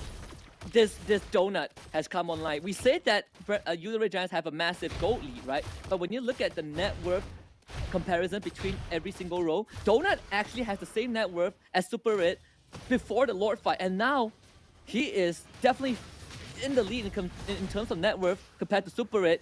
We saw him two-shot Skies, and that's the Paquito with a 4K net worth ahead of Mitch. Pancake will try RWM, but look at the health of this Kufra. 2 shots from Donut, and he is out of the fight. Oh, and now with the Lord pushing it onto the bottom lane, this is game time for Burnex Flash. Everyone's focused into the bottom. At the same time, ATM putting a lot of pressure onto the mid as they go in. The kick from D7 finds ZQT. The kick of a lifetime. Burnex Flash needed that. Now it's going to be a 4 versus 5. Super Red needs to go massive. They kill the Lord. Paquito doing massive damage on the side of Skies. They stop Burnex Flash from potentially ending the game, but still, this game is basically back in an even state, Cloud. Yeah, this is insane now. Burnex Flash pretty much doing the comeback at this moment at least. And now, both teams have more than 50k gold. Item-wise, pretty sure they're almost done, almost at a full capacity. And so that means that it's now down to execution, down to the team that makes the first mistake will be punished. So far, Burnex Flash, they are holding the game back. And Burnex Flash, D7, the hidden hero for the team. The catch is right, he has caught the Yi 2 times in these crucial fights already. The importance of this show is really shown, in the last couple of minutes. 23 more seconds until the 4th Lord of the game spawns. And whoever gets the Lord just wins the game at this point. Yeah, it's 15 more seconds to the next Lord, right? That's why we can see Yudu Red Giants, they're going towards there. The Burnex Flash has most of their members there as well, except for ATM, clearing off the top lane. But like what you said, this Lord is going to be really important. Either side cannot afford to lose this. Burnex Flash actually playing on the top side when they have Mitch poking at the Lord a little bit. This could be dangerous though. It could be a distraction, Cloud. We might see a setup for a potential backdoor. Burnex Flash, they have no intention to rush this Lord down. I mean, look at this. So Mitch has immortality. His objective is just to be there. Like, just be the target man. So now Yudu Red Giants, I think they're starting to realize that, okay, we cannot throw everything onto Mitch. It's not going to be worthwhile. He's just a target man. And now there it at the top, wait a second. They gotta engage onto Gojaz, but thankfully Gojaz bought some distance, so he's not kicked back into Burnex Flash. But Burnex Flash got the inhibitor turret anyways. ZQT able to get away just in time. Donut breaks the immortality of Super Red, and he's dead. This Leslie is a force of nature from Burnex Flash. Is this how it ends? The minion wave is coming in. Lord secured by Skies, but you gotta get back to your base as soon as possible. ZQT needs to clear the minion wave, and he has done just enough. Winter Trunk is gonna be there to protect Gojaz, and the lead in from Pancake breaks ATM's immortality as well, as Skies takes out Mitch in a 1v1 duel, and Burnex Flash.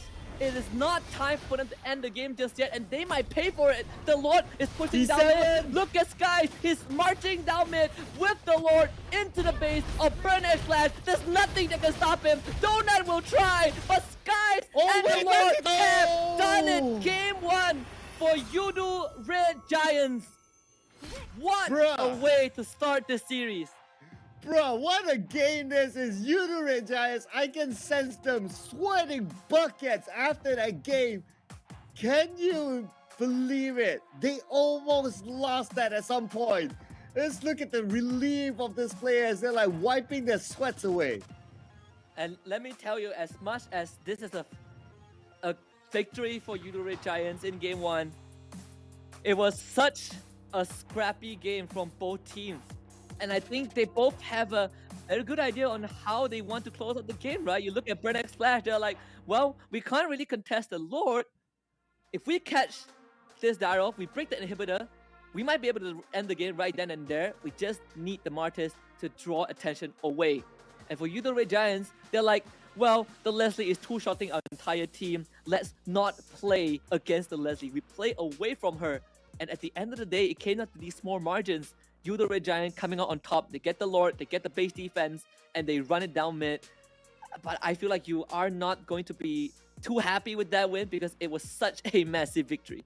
Yes, I gotta give it to hats off to Bird X Flash. I really liked how they try to take control back of the game, and they know that they have certain weaknesses, so they've tried to play around their weaknesses, and they play really well. Like the item build for Mitch was just going like, okay, I'm gonna absorb as much as I can, because maybe he knows that mechanically he's not ready for it. Maybe he obviously he doesn't train as much as the players themselves, so mechanically he's not ready. So it's like, okay, let me be the target man, and he worked out as a target man really well, and that's why he was playing the role of just being the one to so-called trying to secure the lot, but actually his intention is not to secure the lot. If he does, it's a bonus.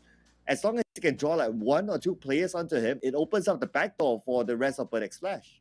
Yeah, and also props to Udare Giants for having 2 of their members actually hanging by the bush in the middle lane because they sensed that something was off. So, you know, the mind games very strong from both teams, but I'd say as much as Burn X Flash lost this game number 1, at one point it really could have been theirs.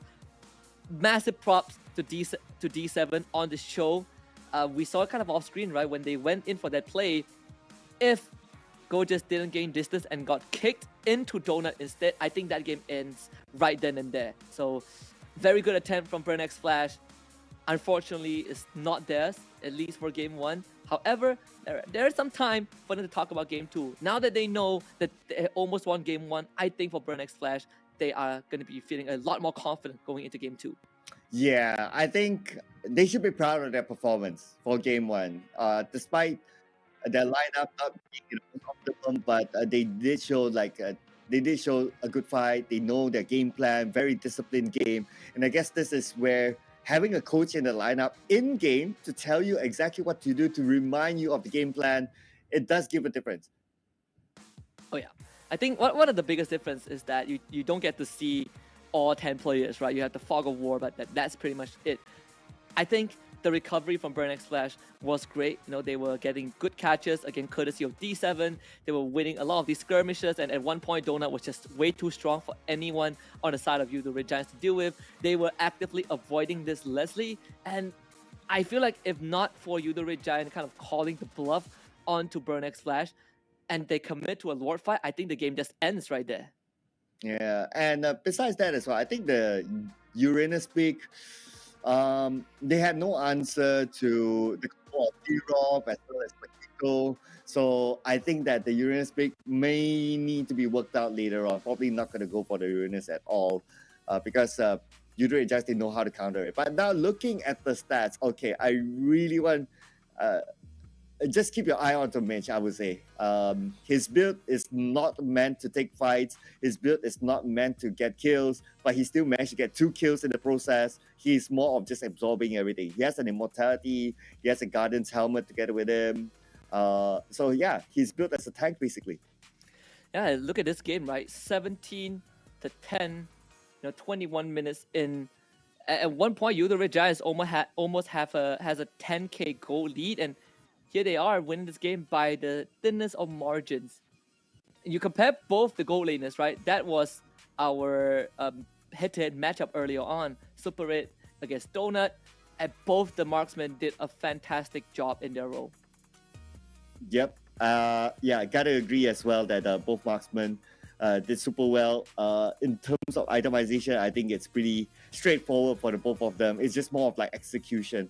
And you got to give it to his team as well. I mean, Leslie requires a lot of protection because Leslie is not that mobile. So Donut was given enough space by his teammates to dish out this amount of damage of 95k. CCAT, obviously with a lot of counter real-world manipulation, dishes out pretty similar damage as well.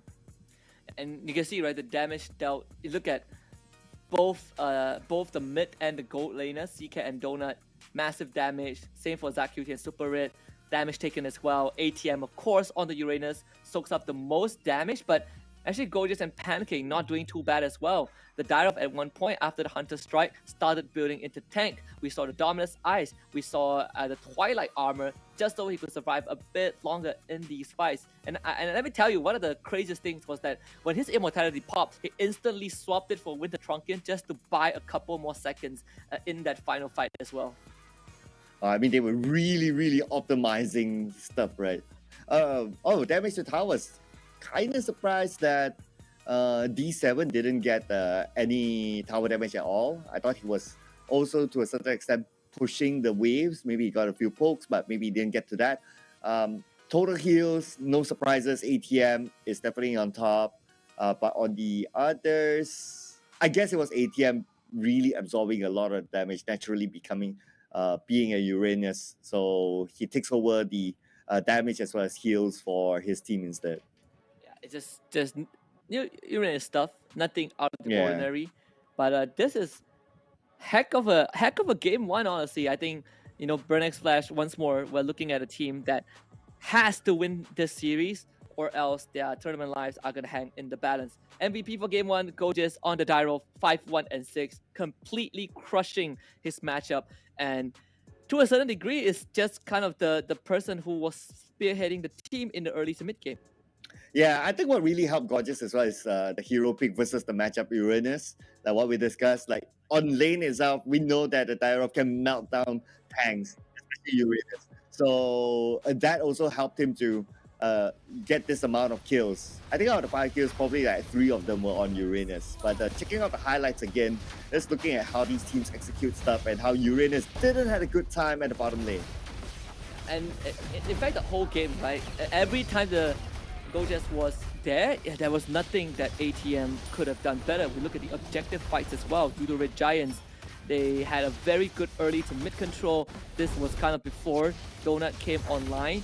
But Burnex Flash, they started mounting very good defense, starting from this where Zacuti was caught out by the Way of the Dragon, and Burnex Flash kind of committed to get as much kill as possible. They do end up trading, but the most important thing was that Donut survived, and that's how, towards the late game, Donut was one-shot, two-shotting people. Yeah, just look at the distance of Donut, right? Like, he's either behind walls or there's somebody in front of him, so he's always well protected. So, gotta give it to his teammates as well. I think if Burnex Flash gets the win, Donut definitely will be the MVP. Although I would say that Mitch did his role really well as well. I will personally give him an MVP too, just because of their current circumstances and how he executed his role. He was versatile enough to play this kind of tanky Martyrs role that we don't normally see. But towards the end, this is where Burnex Flash almost got it. But I guess because they were kind of low as well, and the comeback from Yudu Red Giants to rotate back onto the base was at the right timing, and that's where they finished the point and they put the win. Yeah, I mean, Yudu Red Giants even stole the Lord, right? We saw kind of at the lower third camp that the Paquido and the Martyrs were fighting for the Lord, and Skies just won the Retry War. So all these small details giving Yudu Red Giants a win in game one.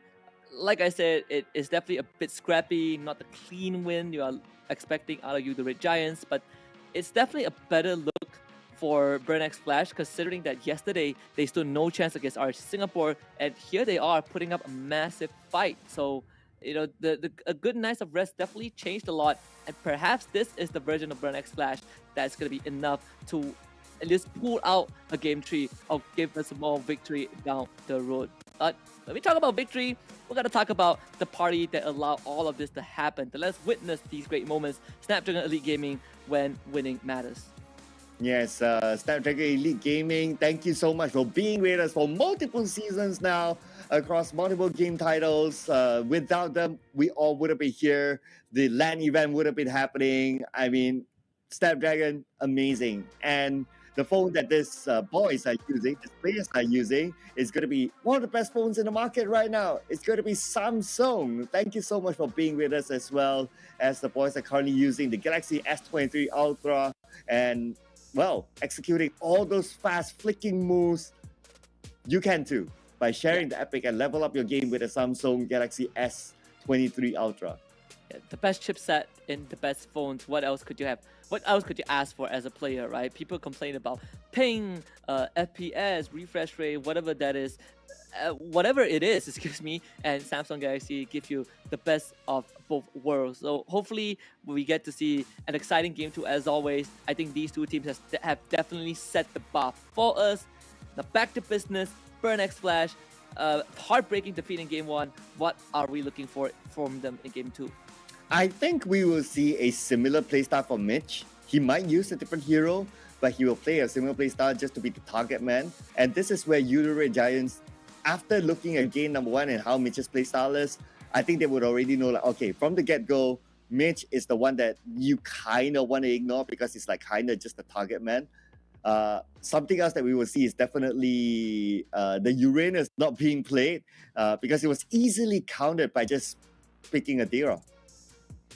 I definitely am thinking of that as well, right? I feel like I was thinking if the Uranus will get picked again, the Burn X Flash really want to kind of run it back with that hero, and if they don't, what else would they put? Who else would they be putting in the spot of the Uranus?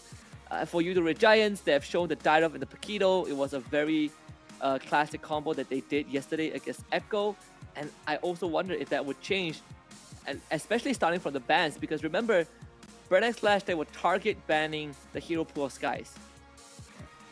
I guess if Burn X Flash is not going to pick a Uranus, I think what would work out well for them, I assume that Arlot will be one of the top bans. So if we put aside Arlot, I think the Rizla will work well for them. At least Rizla also, well, can tank. He's probably not going to be the one to go and cut waste, but when it comes to team fights, he can be the one to engage. He can be the one to start out with the penalty zone. So that's something that Red Giants might want to consider to ban out as well.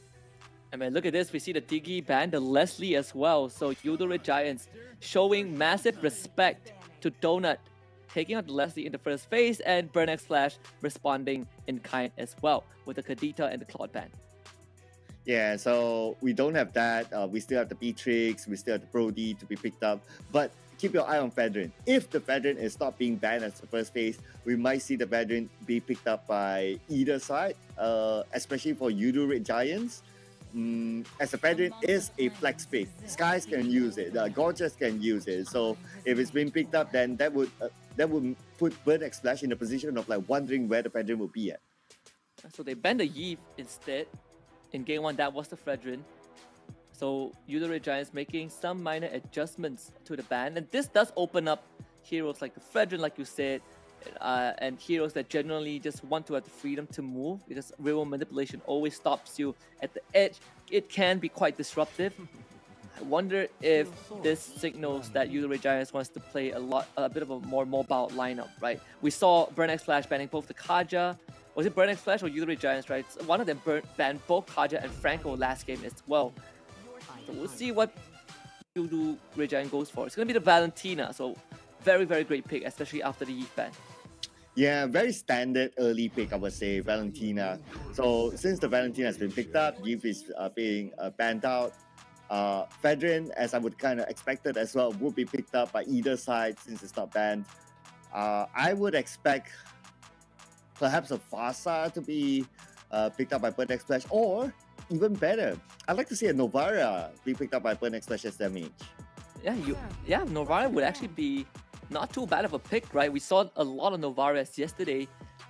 Uranus picked up one spore, and this time the Fanny slips through, so Red Giants instantly picks it up. And this is going to completely discourage any sort of artillery mages, because you don't want your ultimate to get stolen by ZQT. You don't want to get dived by a Fanny. And now the Diref is back. It's like, you pick Uranus again? Really? Didn't see how game 1 went? Alright boys, let's play Diref. Okay, yeah. I was so into the Fedrin pick that I forgot to think about like the Uranus, and oh my goodness, Uranus just pick the deer off. Okay, then Uranus won't have a good time. So to me, this is quite a iffy pick for them to pick the Uranus again. I don't know whether they're going to change the Uranus playstyle somehow, but even if you change the Uranus playstyle to be more involved in team fights rather than cutting waves, the deer off will still be there in a team fight to just melt him down. And at the same time, right, you also have another assassin jungler, especially in the form of this Fanny. It's a hero that in that late game is not really the strongest, but when she snowballs, it is so hard to stop her. And it's going to pose a little bit of a problem for Burnex Flash. And picking out the Uranus also reveals that this Redrin is going straight into the jungle. You lose that flex factor a little bit. I think Burnex Flash are banking in Donut having a winning lane. That's why they pick the Brody. But you still have the Beatrix for you, the Red Giants, unless Burnex Flash bans that. I think for Aroma, maybe they can be looking for a Croc instead. It's definitely an iffy position for Burnex Flash to be in. Yeah, now I'm... Okay, one thing is that for Burnex Flash, I'm worried that they don't have an answer to Diroff versus Uranus. That's number one. Number two, I'm worried that they don't have an answer to the Fanny. Like, they've already picked a marksman, so they can't pick... They can't pick a Fanny counter, which is a... just slipped my mind for a second here. They can't pick a... It's right, Cloud. Yeah, I need that second. They can't pick a Moskov, sorry. They there can't pick it a is. Moskov. Yeah, because the Moskov is able to pin down the Fanny. So now with the Brody being picked up, oh man, I think that they have a difficult time dealing with the Fanny. So as predicted, they did ban out the Beatrix. It's gonna kind of thin down the pool of Super Red a little bit. No Claude, no Beatrix, no Carry. Leslie also ban out as well. Might be a Melissa angle, honestly, for the side of Uber Giants. We'll see what they decide to go for. Farsa ban out last, so they are playing it as safe as possible. Even though they have means to deal with Farsa, they just don't want to deal with it. Man, a Lunox being picked. Lunox is it's a fairly defensive sort of pick here by Burnex Flash. So I don't know. Are they going to try to go in for the counter? Are they hoping for somehow Yudu Red Giants to make mistakes when it comes to team fights and they try to counter back, just like how we saw previously that they had the opportunity, that window for them to try to end the game, but they just couldn't. Maybe they're hoping for the same case this time. And when you play Brody and Uranus, you are basically telling your opponents one thing. I'm taking your gold plating, your gold shield very early on, and I now take down your tier 1 in the side lanes as fast as I can. But Brody is one of the best heroes to see structures early on. I mean, the good thing about Uber Giants draft is that, Burnex Flash draft is that there's no really any good ultimates for the Valentina to steal. Melissa being picked up by Uber Giants as expected, Kaja being picked up, and there it is, the KH special. I've been waiting for this for such a long time. The Johnson is back, baby. The hero that whenever I play my ranked game will have a 100% ban rate for me. Johnson, so annoying to play against because you always have to keep your eye on the map. It's like, oh, where is he? Is he moving around? Or who is he gonna try to take down? And the good thing about having a Johnson on your team is that you can go for easy pickups. So with that being said, Uber Giants might want to play closer to each other in case the Johnson managed to land a crash onto any individual in a particular lane. Now the question is, how is this Johnson gonna play, right? When you look at the rest of Burnex Flash draft, it feels like none of them wants to be riding with the Johnson. And the more time you spend in the rapid touchdown trying to go around the map and find pickups, you're actually losing resources on the map. You're losing gold, you're losing XP, you're losing map control. So a lot of things that Burnex Flash will need to factor in going into this. But we see the thumbs up from the side of Burnex Flash. They are ready to rock and roll. This is game number 2 coming right up between Udu Red Giants and Burnex Flash. And the KH reps, they have to win this game to force a third. Oh yeah, here we go. My goodness. A lot of questions here for us, right? Like, how is Uranus going to survive with the Dirov? How are they going to deal with the Fanny? And for Udu Red Giants, are they going to play closer because of the presence of a Johnson? And another question is that how is Mitch going to play this time? Is he going to play a similar role of being just a target man again, building all-out defensive, all-out shield items for himself? But D7, oh no, not looking good. But luckily he's a tank.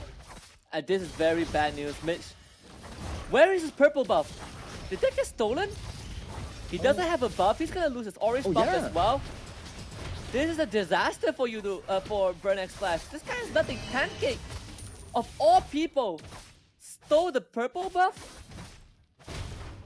This is where a lot of people, Jace, Gideon, everyone would say, just press the damn retribution. Mitch tried to save it and lost the purple buff. That is the most unfortunate opening ever. We're already off to a rough start for Burn X Flash. I mean, we did talk about this, like taking round one conversation right between the both of us. One of Yudu Red Giants' winning condition is just to jungle in bait. It's just to take over the jungle. It's just to know that their opponent is playing without a proper jungler. So I guess this is where game two probably they start to realize that, hey, you know what? They're playing with Mitch, a sub-jungler. Why not just go in? And that's exactly what they did. And now look at their goal difference. 1k difference, and we're not even 2 minutes in the game. And the most important thing is XP differential as well. Yudu Red Giants, because they were able to slow down Mitch by quite some margin early on, you have Skies doing this. Just disrespecting Burn X Flash, invading the jungle, doing everything that he wants, knowing that no one can stop him. And this turtle is going to be a no contest. Yeah, there's no way you can contest this. They are going back to get their buffs. You can see them doing it, but Skies will definitely secure the turtle uncontested. Donut might be in trouble. Yeah, Pancake just flickers in with a Divine Judgment, couldn't get the kill. Donut has to burn his flicker to get away. D7 also forced to show up. CCat around the corner as both of Burn X Flash's members go for the recall. Unfortunately, it's not going to be an easy hold down bot. Forced to pop the Brilliance. Yudu Red Giants, they are happy to take these trades. ATM. We kind of expected this to happen, right? Like, Gorgeous will definitely have control of the top lane. Now ATM is forced to move back. Skies has to get to safety. Shouldn't be a problem for him. The most mobile hero among all, and he's okay. And there it is, the rapid touchdown. CCat basically riding along with D7. Again, the longer they wait to hit someone, the more they lose. CCat is still level 4. ZachQT, he's just free farming. Gojes gonna be the target. They ram into him. Gojes with the flicker, dashes to safety. They need the kill. First blood over to CCat. 4 heroes from Burn X Flash at the top lane. Can you imagine that? Like, it opens up so much space for Super Rare at the bottom lane, and even to a certain extent, some space at the mid lane as well. So I don't know if it's gonna be worth it for them to just get one Guardian. It's definitely a kind of a iffy one, but I think if you're Burn X Flash, you want to find openings regardless of what they are at any point on the map. Now ZachQT alongside Pancake clears up this mid wave. Turtle spawning on the bottom side in 10 seconds again. Burn X Flash back in the rapid touchdown, looking for round number 2 to try and take down Gojes. This time doesn't connect, but they should have enough damage to take on the Diroff for a second time, and they will. It's like now Gorgeous is like the target for Burn X Flash. But every time Burn X Flash goes for Gorgeous, they send 3. Previously they sent 4. So that allows Yudu Red Giants to have this much space to take the turtle uncontested again. So I guess for Gorgeous, it's like, okay, that's fine. If I can pull 3, I can pull 4 to me. If I lose my life, it's going to be a worthwhile trade-off. Absolutely. Stolen rapid touchdown from ZachQT, going for the speed up also. Oh, the counter rapid touchdown, ZachQT. Bit too far forward, punished by Burn X Flash. CCat finding the second kill. These pickoffs are gonna be, I mean, it's not the worst, right? CCat found 2 kills, just like that. Oh, but Pancake is waiting, is coming behind. He does have the flicker, so he can go in anytime soon. Just not to get caught out. Donut as well as CCat, they're sticking together. Yeah, what Yudu Red Giants want is just the turret. They found it. Once more, D7 on the hunt. Who are we gonna find? Skies is level 9, by the way, compared to Mitch, who is 2 levels below him. Yeah, Mitch, at this point, I mean, he didn't have a good start, right? He had a very difficult jungle start, so now he's trying to catch up with the rest. So the other members of Burn X Splash opening up as much space as possible for him. And now, the rapid touchdown has arrived. On Gojaz again, forcing the flicker. Burn X Splash tries to take the purple buff, and they will finally secure it. Given to Donut, in fact. So, at least something of a redemption there. They still... Oh, but Skies actually stole one back on the other side. And now ATM is in trouble. Skies with the purple buff. But ATM is not the main target since they don't have Gojaz with them. So they will focus on the objective instead. Yeah, ATM tried to draw attention. It's not possible. ZachQT in danger. Becomes the Fredrin himself. But wasn't able to do enough. Skies looking to clean it up. Seacat punished for that dive. Shutdown go over to the Fanny. Meanwhile, ATM losing this one 1v1 against Super Red. Pause the consecration. D7 coming through. Misses the rapid touchdown. But they still should have enough damage to bring Super Red down. As Super Red has ran out of steam, they just mow him down. ATM finds the kill. Pancake forced the flicker down mid. Burn X Splash so far not doing too bad. 5 kills to 1. Yeah, oh, but here we go. That number could change as Donuts in trouble. Skies gets the kill, make that 2-5. I mean, all these considered, Burn X Splash, they are not doing too bad, right? They are able to find some picks with the rapid touchdown, and that is going to give them control of the third turtle of the game. The only turtle so far in the series. I guess right now, draft-wise, they are showing their strength, especially with Johnson Pick. D7 playing really well. On point with his rotations with the rapid touchdown. So now he's going to do it again. But he's facing the other side. Oh, that could be Gojaz again. They want revenge on the Gojaz. Oh no. Yeah, they absolutely hate this steer off. Gojaz doing his absolute best, but it's not enough. 3 people is just too much. Ooh, yeah. I don't know. When it comes to a long run, right, it does feel that, okay, if they keep doing this, even though sending like 3 or 4 just to target Gojaz, it's probably going to be worth it for Burn X Splash because they could still snowball to the end. And when they reach the power spike where all the items are already purchased, then that is where we get to see execution being done by Burn X Splash. Yeah, as much as... Sorry, as much as Burn X Splash has been finding those picks with the Johnson, right? Goalie is still in favor of Yudo Giants. Primarily the jungle, ATM. That's gonna be fed over to Skies. Yeah, I was just thinking that late game when we saw game number 1. Oh, wait a second, Donut! Super Red, there to finish up the job, but the rapid touchdown has arrived on the side. Good kidnap from Pancake, and it's such a weird fight from Burn X Splash. I'm not really sure if they could take that anyways, and I mean, Skies just delete Seacat. Going all the way to the back line. And you did talk about like Skies with the Fanny able to snowball really well. And now we're at the 9th minute, and if Skies continue on like this, then I guess they will be at a positive. And now Gojaz could be in trouble. Flickers away to safety. Oh wait, what? Ends up going down anyways. Corner part memory is going to be there from Donut. Rapid touchdown used again, D7. This time it's not going to find a target, so Yudo Giants needs to be a bit more careful as Burn X Splash will take control of the Lord. They'll get the kidnap onto ATM. This Uranus almost going down. The Lord goes over to Burn X Splash, and now Mitch is going to jump onto him. As Skies will get rid of ATM, the Brilliance is going to be used. Donut tries to get away. Pancake on top of him. Skies back in the fray, using the steel cable, looking for Donut, and Donut ends up going down. Godlike on this Fanny, 4 dead on Burn X Splash. As CK is the last man alive, Super Red looking for him. Won't be able to find a kill, but Gojaz is going to be around. CK trying to chase for any scraps, but it's going to be a wipe for Yudo Giants.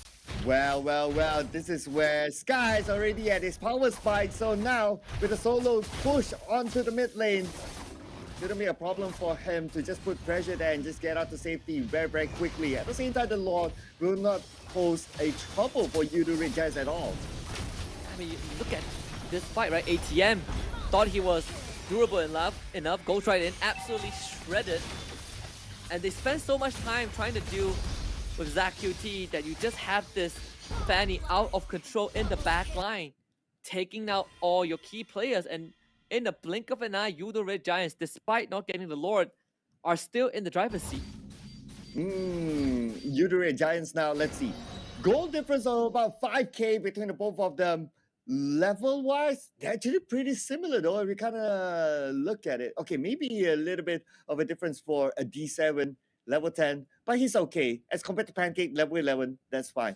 But D7 has been doing his job really, really well. But now the worry is that D7, his rapid touchdown may not be as relevant anymore because the moment he crashes in onto anyone, he'll be deleted immediately. Yeah, and because CK is spending so much time in the rapid touchdown, he is falling further and further behind in terms of experience and goal. Zach QT is 2 levels ahead of the Lunox right now. And I like you said, right? The rapid touchdown, at one point, Yudo Red Giants is just going to tank it and pick up a kill afterwards. They do find Skies, but they just don't have the damage to finish off. And now that's bad news because the rest of Yudo Red Giants will use the conceal. CCAT is the target to slow him down first. Zach QT spotted on the wings. Burnex Flash looking to escort this Lunox out of the way, forcing the Brilliance out even. But Skies once more tries to one-shot CCAT, almost finds it. Yudo Red Giants showing Burnex Flash who is boss. Yeah, at the same time, the top lane, ATM putting pressure onto the lane, but Gorgeous is there to stop him. The moment Gorgeous shows himself, that's where ATM just bails it. That's like, nope, I don't want any of this. No Gorgeous in my life. But now ATM has 4 of them to deal with instead. Divine Judgment is more than enough. Rapid touchdown coming true. The dodge, all of it. They sidestepped it. Fancy footwork for Yudo Red Giants and D7. What is the next move? Can't find anyone from the side of Yudo. Wow, the members of Yudo Red Giants. That would be someone I would want to take to a ballroom dancing. And look at those moves, just sidestepping away from the rapid touchdown. And they kind of fail D7's plan to crash into someone and continue on in the fight.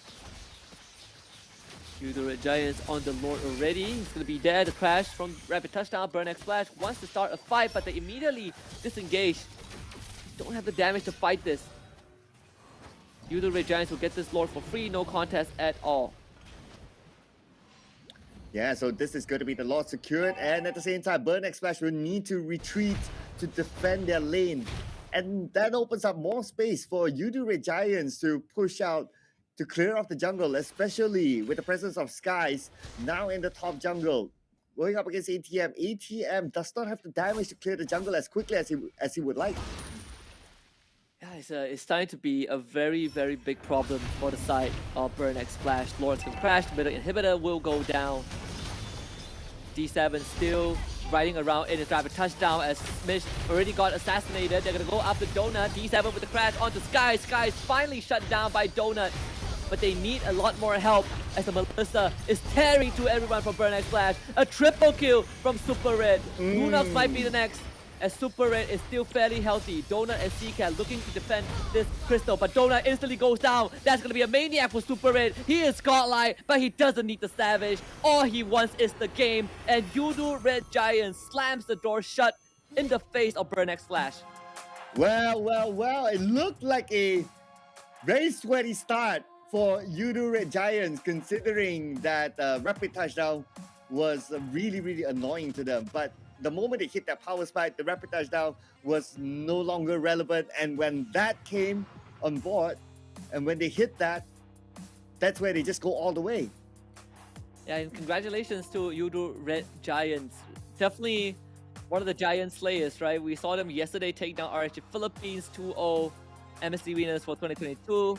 Now they just took down one of the top 4 teams of MSC 2023, Burnex Flash. So they're moving up the rankings little by little, securing their second series win.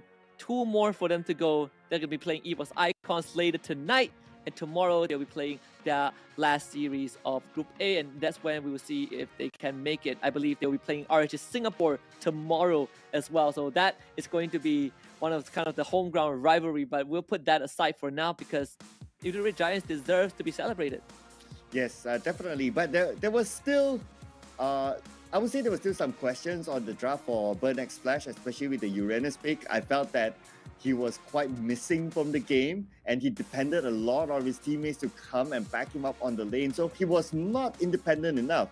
So a lot of resources spent onto coming onto him. Yes, they managed to take out Gorgeous a couple of times, but that opens up a lot of space for Skies to farm, and that allows Skies to like be at his power spot below the 10-minute mark. Yeah, absolutely. And I think, it was just, I feel like maybe for Burnex Flash, they just wanted to feel a bit more of comfortable, right, with what they are, with what they're familiar with. And Yudore Giants just had the perfect answer. Game 2 was definitely a cleaner game from Yudore Giants compared to Game 1. But for Burnex Flash, I think this is going to put them in a rough spot. 1 and 2 in Group A. Up next, they're going to be playing against RSG Philippines, of all teams. Oh man, it's a hill to climb, not gonna lie. So let's see. I mean, we have seen upsets before. We almost saw an upset in game number 1, but game number 2 to me was pretty straightforward for Yudore Giants. Oh yeah, it definitely was. So again, congratulations to Yudore Giants. They will stand tall for now. 2-1 in the group stage so far. One more series coming up later on. And I can't wait to speak to one of the players in just a little bit, because I want to hear kind of the train of thoughts of them coming into this entire challenge season. I think it's easy to say that they are probably the least experienced team overall, just judging by their competitive history in MPL alone and on the regional level. But also, shout out to the coaching staff, right? Again, Arcadia, Ozoravecki, one of the most experienced local coach we have in Malaysia. I think he's going to be really proud of what the team has achieved so far. Yeah, I guess what really helped them definitely was the coaching staff as well. I mean, like Ozoravecki, as a player, he's decorated. As a coach, he's decorated as well. Not only the local scene, he went on to SEA Games as well, bringing home medals for the country. This guy, and of course Arcadia. I mean, somebody who comes from a region that is really, really competitive, and they are putting a lot of value onto Yudore Giants. And looking back at the game recap of the draft, very early pick for Uranus, and it was an easy counter pick of a Dirov on the other side. Pretty much the same story as game number 1. Yeah, every time they see the Uranus, they just go, you know what, we're going to pick the Dirov, no problem. That is kind of like their instant antidote to the hero. So I'd say that in game 2, Yudore Giants, a bit of an outdraft as well overall, despite Burnex Flash best effort to shut down Super Red. Didn't really matter at the end. Let's take a look at what the post-game stats. Again, a cleaner game this time. Game 1 was 21 minutes. Game 2, 14 swift minutes. 17-8, Yudore Giants, they take it. Yeah, and just looking at Mitch again, right? He's going in for the same strat, like going all out defensive. Guardian helmet there, pretty much the same build. We have a Guardian helmet, and also an anti-cuirass. So he is there to just be the target man. But this time around, because of whatever that Yudore Giants learned from game number 1, they know that, okay, Mitch, he's just a target. He's just there. So that's why they don't go all the way onto him. And remember, right, at level 1, we already saw minor disaster. The purple buff getting stolen by Pancake because Mitch didn't press the retribution. The very aggressive invade from Yudore Giants. They really understood what needed to be done. Look at the post-game stat. Super Red 7-1 on the Melissa. Donut this time not able to deliver the same impact that he had in game 1. And you look at the Roamers. Pancake 0-0-11. This Kaja has done everything right. Looking at the damage dealt, obviously Yudore Giants has a lot more damage because of their scaling, their snowballing. Super Red, of course, Skies, of course, at the same time. And it's just a no contest for this game, right? So much more straightforward for Yudore Giants. So 63,000 for Super Red, 54 for Zakuti, 52 for Skies. And on the side of Burnex Flash, only CK and Donut are able to dish out some form of damage. But even then, the fact that they didn't kind of have a snowball going, it made it even harder for Burnex Flash. And other than that, damage taken, well, the sandbag ATM, no surprises there. I mean, he is a Uranus. At the end of the day, his role is to take damage. I would have expected D7 to take on more damage though, since he was the one to go around and crash in onto people. But Mitch still takes on a good amount of damage because that is his role. His role is just, well, hit me, baby. I mean, we also kind of touched on the longer you spend in the rapid touchdown, the more detrimental it is for you. And we kind of saw that in effect, right? D7 and CCAT just couldn't get things going.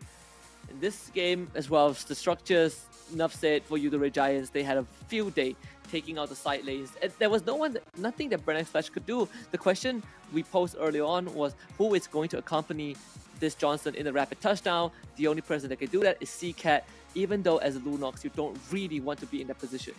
Oh yeah, and another point as well, if you kind of look at it, Burn X Splash, they don't have much damage output.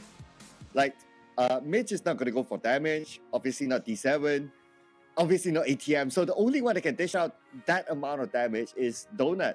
So that's why we saw that damage the tower, it's only him and no one else. So can you imagine that if Donut gets taken out early in a particular fight, that's it. They don't have the damage to counter onto Udare Giants. Absolutely. There it is, the MVP, Skies, 8-1-5 on the Fanny.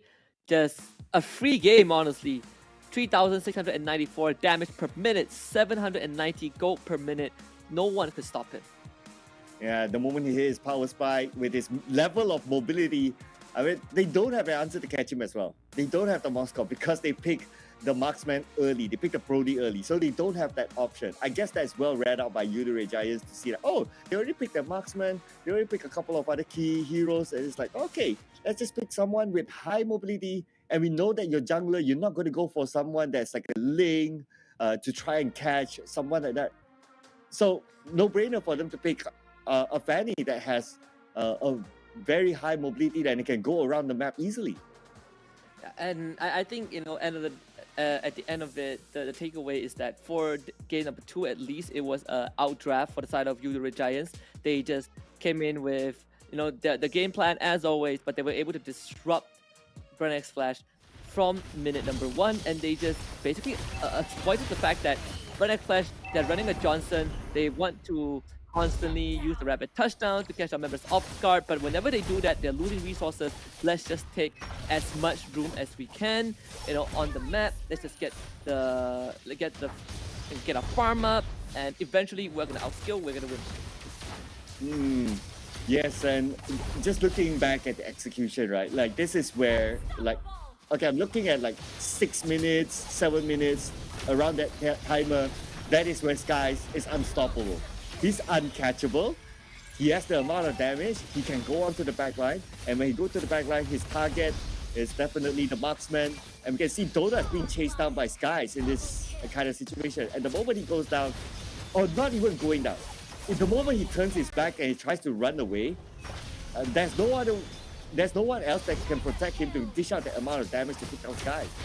Yeah, there's no one that can protect Donut, right? The moment this Fanny cuts to the back, you are basically toasted.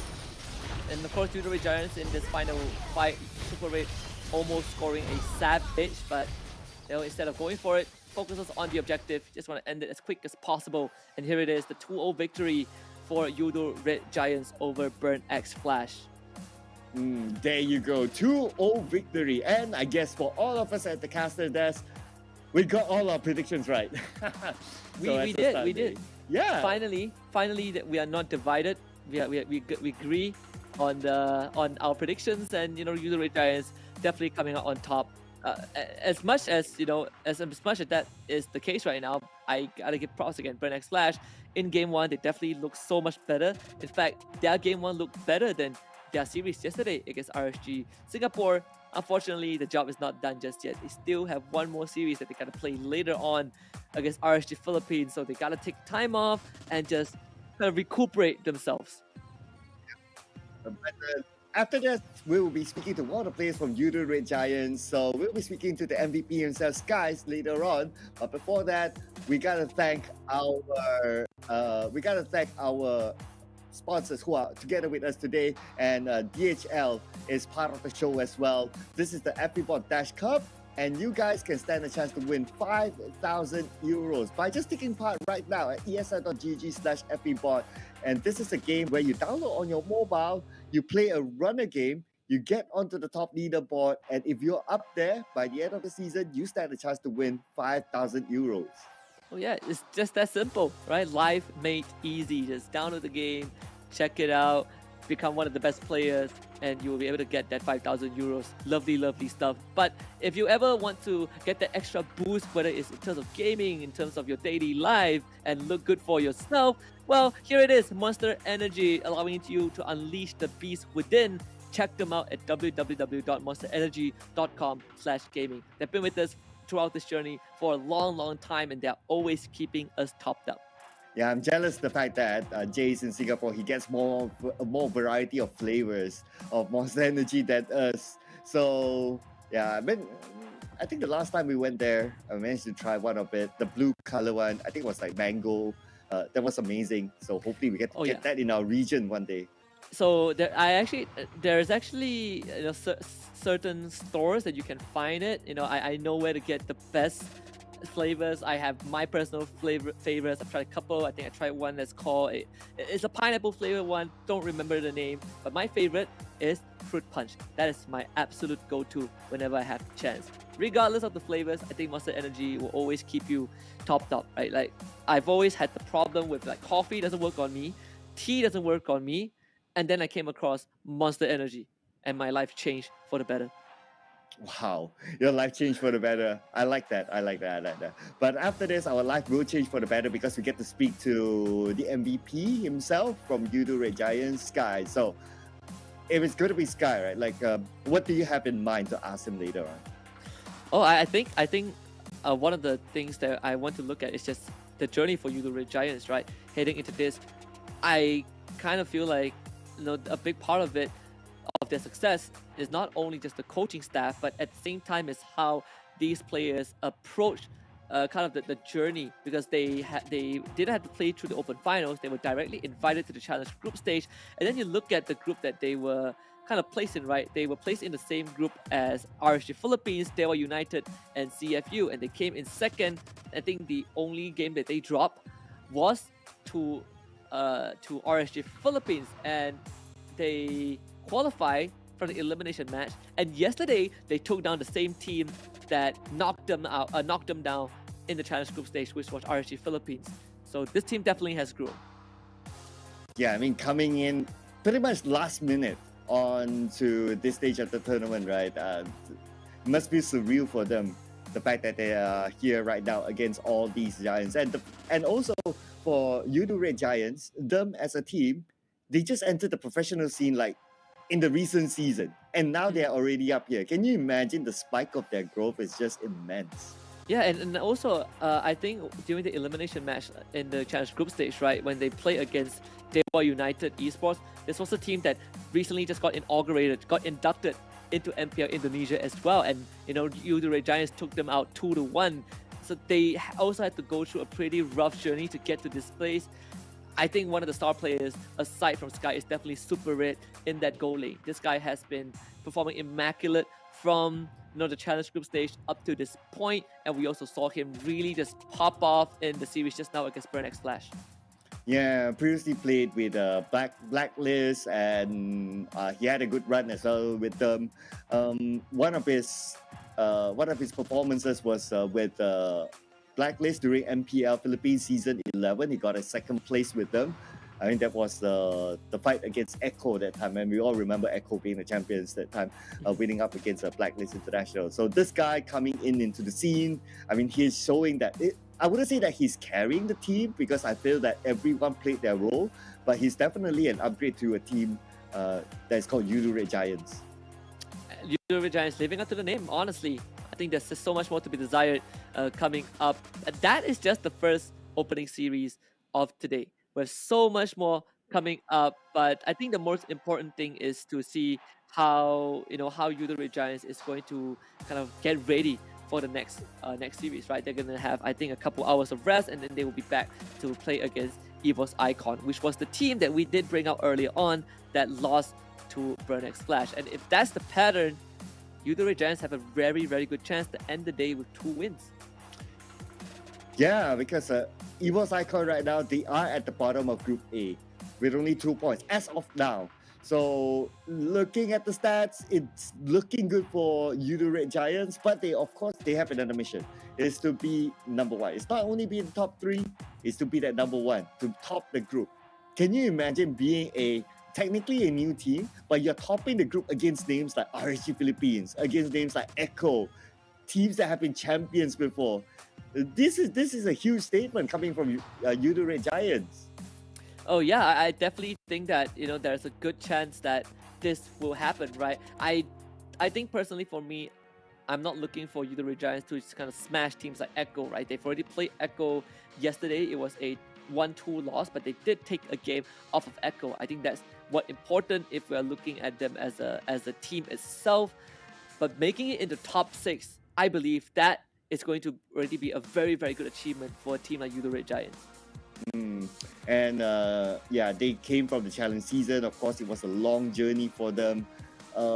Looking over, so as of now, most of the teams in the respective top 3 in Group A and Group B, they are invited teams. So for Udo Red Giants, assuming that they go through handsomely, which they are at the brink of it right now, they have the bragging rights of be like, hey, you know what? We came from the challenge season, and now we are amongst those who are directly invited into the challenge finals. Yeah, and I think at the same time, when you look at Udo Red Giants, or when you look at the rest of the teams in Group A, right? Because I believe the results have been updated for some of the series. RSG Philippines, they won their series. They just won their series. Echo also just won their series as well. So things are getting a bit more heated. At least for Udo Red Giants, they just 2-0 Burnex Flash, and then you look at Echo. I believe Echo had to go up against RSG Philippines. That I believe was a win. I'm not really sure. We're gonna check back in a little bit. But overall, I mean, the most important thing is that Udo Red Giants have now put themselves in a more comfortable spot. Yeah, because the games are running simultaneously, ladies and gentlemen. So we will get a summary later on, or at least by the end of the day, on what are the results of the other games running as well, especially for Group B, who we will be watching after this. So keep your eye on that too later on. But for Udo Red Giants, I mean, they are still, I would call them, okay, if they're able to do it, right? I know it's still very early. I know it's still group stage. But if somehow they're able to do it, this is a Cinderella story for Udo Red Giants. Oh, I definitely think that it could be. You look, I think, when you look at the projections of the team that are going to make it through, Group A feels a lot more telegraphed, right? A lot more easy to kind of predict because every team feels even. You look at Group B, there's teams like Bittotron Alpha, AP Brand, Onyx, Aura, Evos Legends, Toda. It's a more stacked group. It's kind of like your group of death. So for, the first step for Udo Red Giants is to get through Group A, and once they hit the top 6, that's where we really get to see where they stand at a regional level. Yeah, the top 6, very doable right now for Udo Red Giants. Looking at their discipline, how they play, how they really adapt to the other teams, and drafting wise, it's all on point. Like so far, from what we've seen, even like the other Uranus picks, I think the prime example is a Uranus, right? The other teams who pick a Uranus does not really have a direct answer to it. But you know what? Speaking about answers, let's get them from the horses themselves. Let's speak to the MVP from the previous round, Skies. Here we go.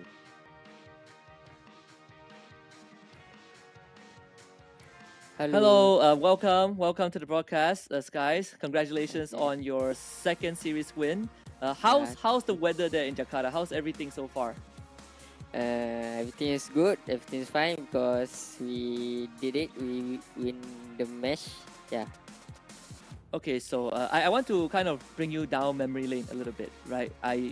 You look back at Udo Red Giants. You guys invited to the challenge stage. First series lost to RSG Philippines. Had to go through Dewa United. Had to go through CFU. Yesterday's you guys beat RSG Philippines, MSC 2022 champions. You guys just beat a top 4 team from MSC 2023. What has been, how has that journey been, right? What has changed that helped you guys get these wins? Actually, we just analyze back what we mistake last match. So when we fight yesterday, we just use what we learned from the mistake. Right, and I want to know about like Coach Arcadia, right? So, coming from the Philippines, foreign coach, like your experience as a player working with different coaches, like what difference does he bring to the team as compared to the Malaysian coaches? To me, Coach Akeda have a lot of experience that he shared to us, especially like the gameplay and discipline and others. Right. So I want to also kind of pry into it a little bit. How are the dynamics between Coach Arcadia and Ozora Vecchi? Like, how do these two coaches work together, behind the scenes? Yeah, actually they work together. Sorry. Actually, they have a lot of argument when we like scream at the back. They like to agreement each other. Like that. So it kind of, and at the end you guys figure out like what's good and what's not, right? Well, there's 2 more series with for you guys. It's gonna be the last question before we send you off. You guys are playing Evos Icon next, and then tomorrow you guys will be playing RSG Singapore. Are you guys confident that Yudo Red Giants will make it to top 6? Yeah, we confident to beat Evos second because we just have the momentum. Yeah. All right, lovely. So again, get some good rest. We'll see you guys later on for your next series, and all the best to the rest of your team as well. Okay. Thank you.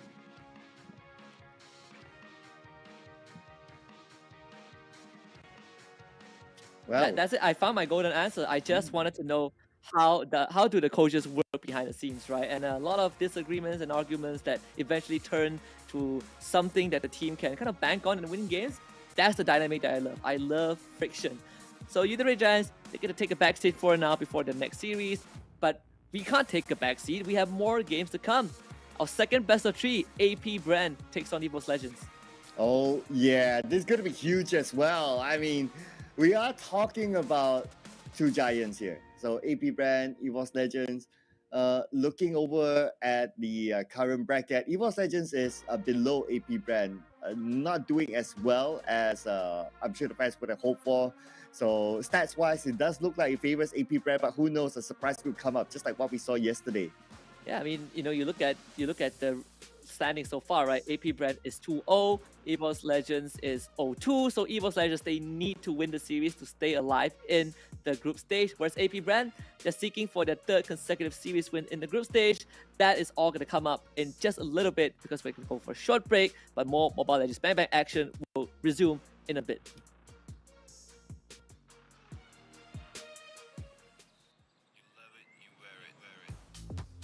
Wear your passion.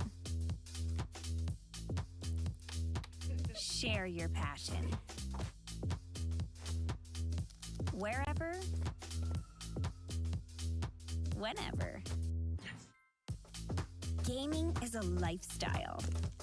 Get your merch at shop.eslgaming.com.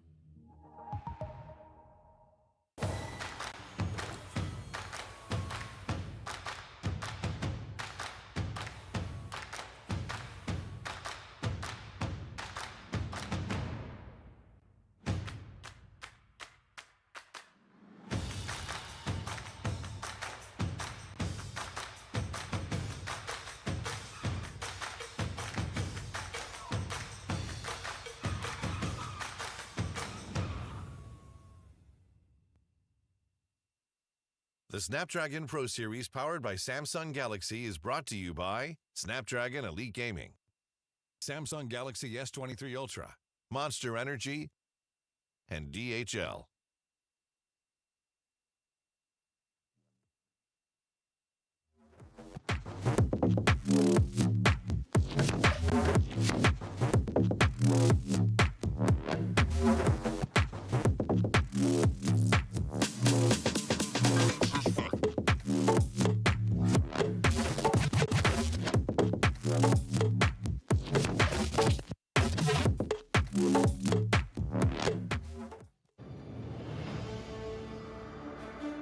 In the previous guide, we learned the basics of the new emblem system.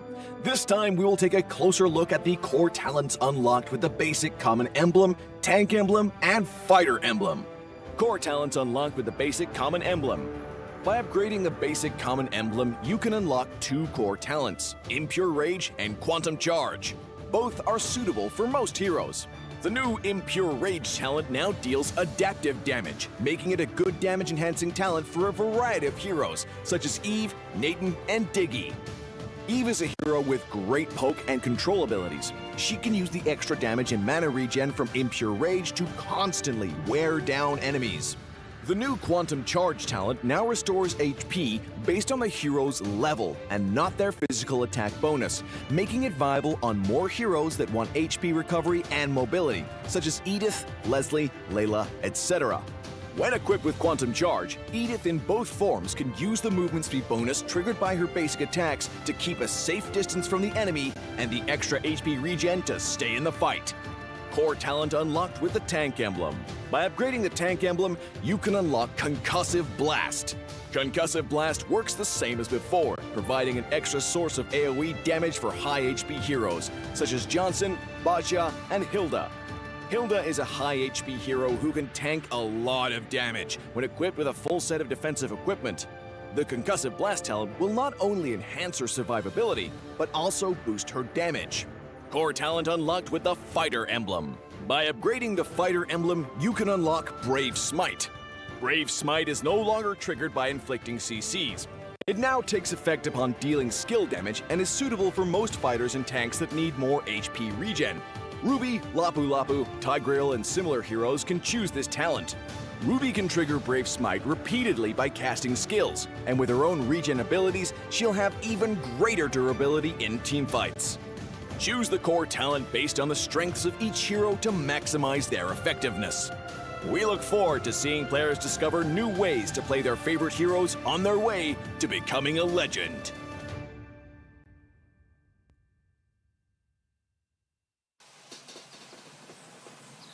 You love it, you wear it. Wear your passion. Share your passion. Wherever, whenever. Gaming is a lifestyle. Get your merch at shop.eslgaming.com.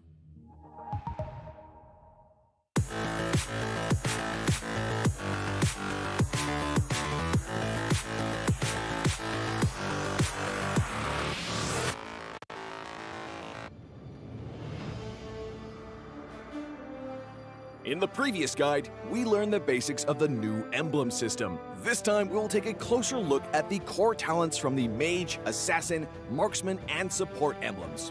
Core talent unlocked with the Mage emblem. By upgrading the Mage emblem, you can unlock Lethal Ignition. The new Lethal Ignition now deals adaptive damage, making it a great option for any hero with heavy-hitting combos. With the change to adaptive damage, heroes with high physical damage can now use this talent to enhance their damage, such as Saber and Natalia. Saber's first skill and ultimate combo can easily trigger the effect from Lethal Ignition, dealing much more damage to enemy heroes. Core talent unlocked with the Assassin emblem. By upgrading the Assassin emblem, you can unlock Killing Spree. Now that the talent is no longer reserved for the Assassin emblem, it becomes a good choice for any hero who can perform chain kills. Heroes with magic damage like Karina and Julian can now take this talent as well. Karina's ultimate resets after she kills an enemy hero. When equipped with Killing Spree, she will recover HP from each kill, allowing her to stay healthy and go after more kills. Core talent unlocked with the Marksman emblem. By upgrading the Marksman emblem, you can unlock Weakness Finder. The new Weakness Finder talent is no longer reserved for ranged heroes. It works well for heroes with high attack speed, as it can improve their laning and slowing abilities. A hero like Minzathar can take Weakness Finder because his second skill increases the attack speed of his basic attacks. When combined with equipment that can provide more attack speed, he can reliably trigger the slow effect to prevent enemies from escaping. Core talent unlocked with the Support emblem. By upgrading the Support emblem, you can unlock Focusing Mark. The Focusing Mark talent works the same as before. It allows support heroes to increase the damage their teammates can deal to the target enemy. Kaj's ultimate can be used to drag key enemies to his team. When equipped with Focusing Mark, the ultimate will also increase the damage the target takes, allowing Kaj's team to quickly burst down the helpless target. Choose the core talent based on the strengths of each hero to maximize their effectiveness. We look forward to seeing players discover new ways to play their favorite heroes on their way to becoming a legend.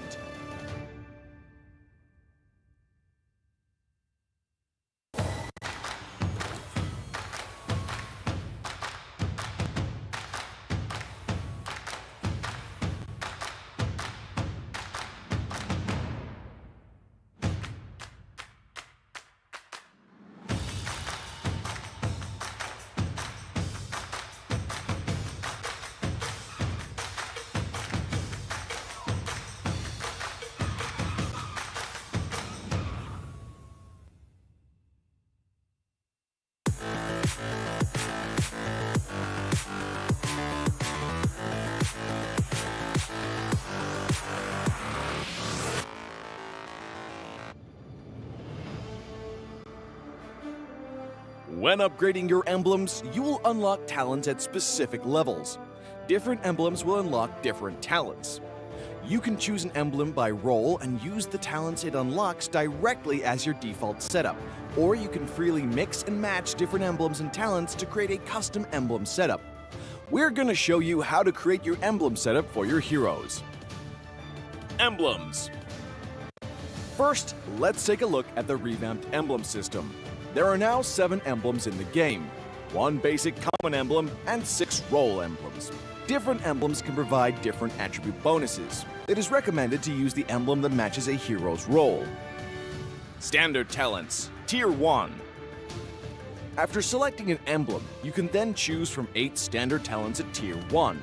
These talents provide mostly straightforward bonuses to heroes. Of the 8 talents, Thrill and Swift are good on almost any hero, while other talents are more catered to certain roles. Standard talents, Tier 2.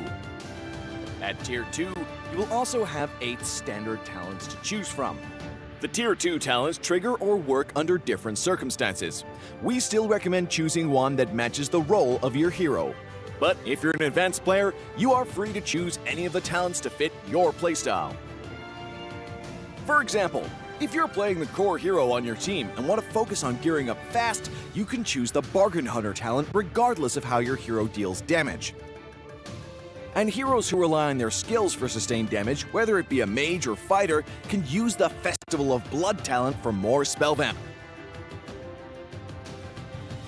Core talents, Tier 3. Finally, let's talk about the most important talents, the core talents.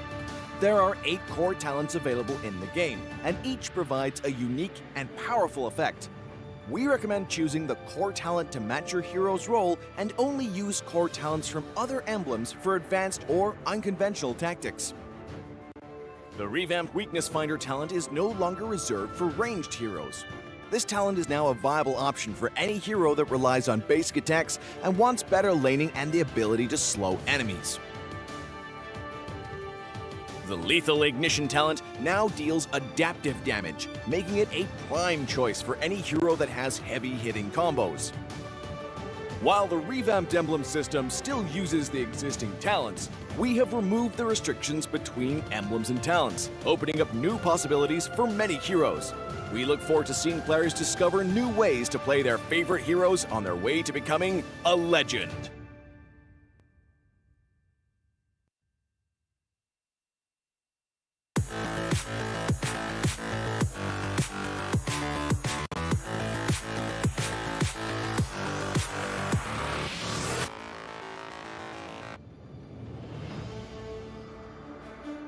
In the previous guide, we learned the basics of the new emblem system. This time, we will take a closer look at the core talents unlocked with the basic common emblem, tank emblem, and fighter emblem. Core talents unlocked with the basic common emblem. By upgrading the basic common emblem, you can unlock 2 core talents, Impure Rage and Quantum Charge. Both are suitable for most heroes. The new Impure Rage talent now deals adaptive damage, making it a good damage-enhancing talent for a variety of heroes, such as Eve, Nathan, and Diggy. Eve is a hero with great poke and control abilities. She can use the extra damage and mana regen from Impure Rage to constantly wear down enemies. The new Quantum Charge talent now restores HP based on the hero's level and not their physical attack bonus, making it viable on more heroes that want HP recovery and mobility, such as Edith, Leslie, Layla, etc. When equipped with Quantum Charge, Edith in both forms can use the movement speed bonus triggered by her basic attacks to keep a safe distance from the enemy and the extra HP regen to stay in the fight. Core talent unlocked with the Tank emblem. By upgrading the Tank emblem, you can unlock Concussive Blast. Concussive Blast works the same as before, providing an extra source of AoE damage for high HP heroes, such as Johnson, Baja, and Hilda. Hilda is a high HP hero who can tank a lot of damage when equipped with a full set of defensive equipment. The Concussive Blast talent will not only enhance her survivability, but also boost her damage. Core talent unlocked with the Fighter emblem. By upgrading the Fighter emblem, you can unlock Brave Smite. Brave Smite is no longer triggered by inflicting CCs. It now takes effect upon dealing skill damage and is suitable for most fighters and tanks that need more HP regen. Ruby, Lapu Lapu, Tigreal, and similar heroes can choose this talent. Ruby can trigger Brave Smite repeatedly by casting skills, and with her own regen abilities, she'll have even greater durability in teamfights. Choose the core talent based on the strengths of each hero to maximize their effectiveness. We look forward to seeing players discover new ways to play their favorite heroes on their way to becoming a legend.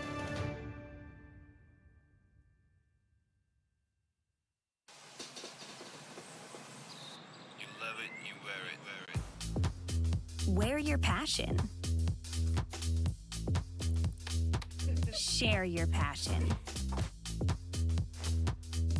Wherever, whenever. Gaming is a lifestyle. Get your merch at shop.eslgaming.com.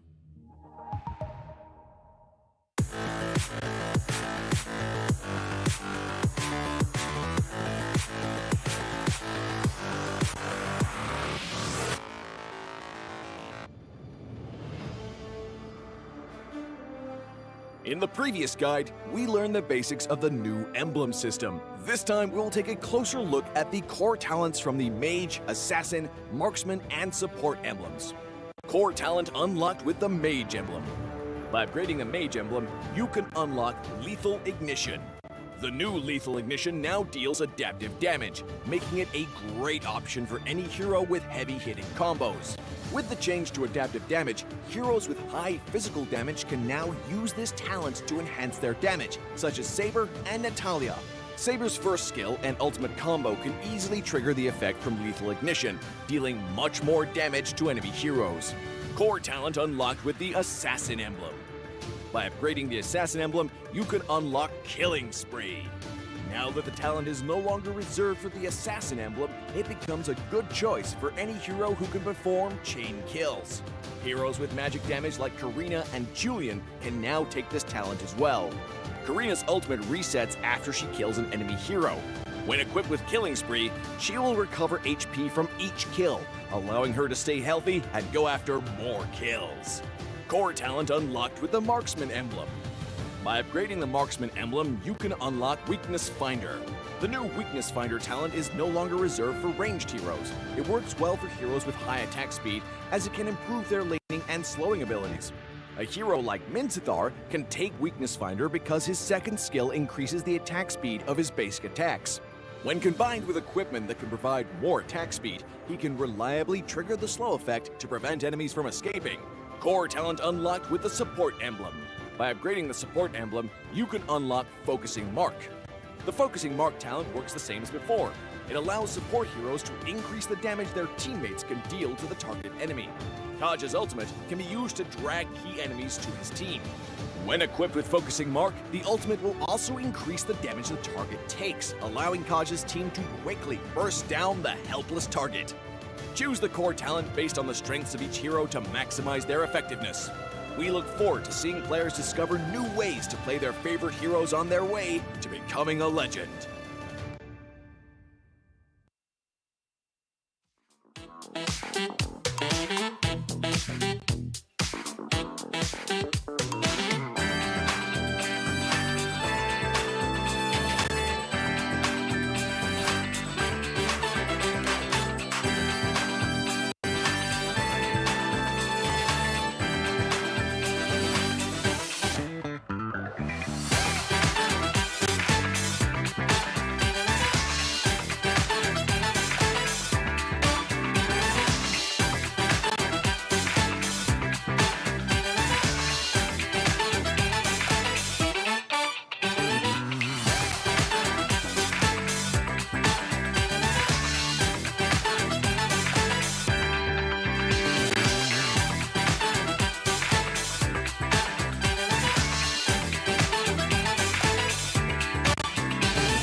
rhythm and I'm on the beat. When it all look, everything on fleek. Word in the street, got my sound on repeat. Do it all day, every day of the week. Getting turned up, we feeling lively. On the dance floor, where you gonna find me? Here comes the drop, it's time to party. Here comes the drop, it's time to party.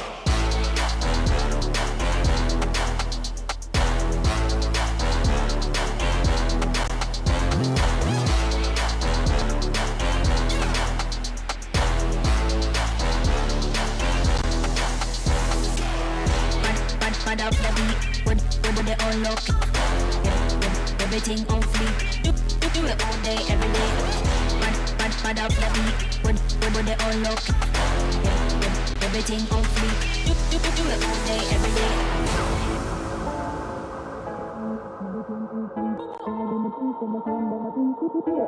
Every day of the week, getting time out, we feeling lively. On the dance floor, where you gonna find me? Here comes the drop, it's time to party. Here comes the drop, it's time to party.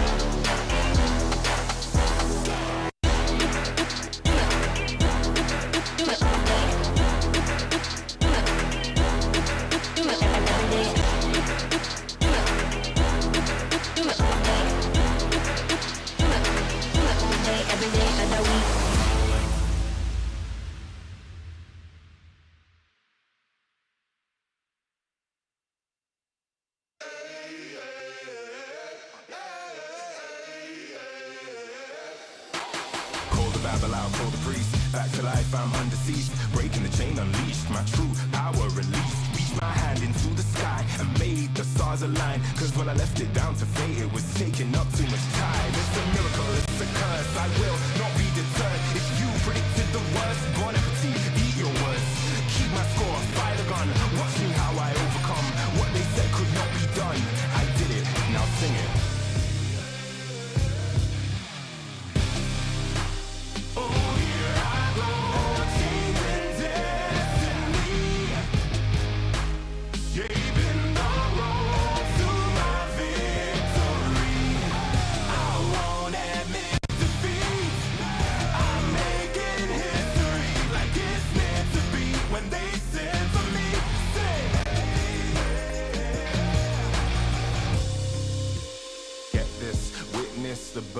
a legend. The past tried to trap me too bad. My future beckoned, I crashed, and yes, I burned. Hardest lesson that I learned was how to take a fall and crawl back out the dirt. Now I'm back from the grave, revived. Time after time, they tried to take my life, and still I wouldn't die. Survive, now come salute him. No man can dispute him. Back and I am biting, street fighting, Ryu Hadouken. What they said could not be done, I did it. Now sing it.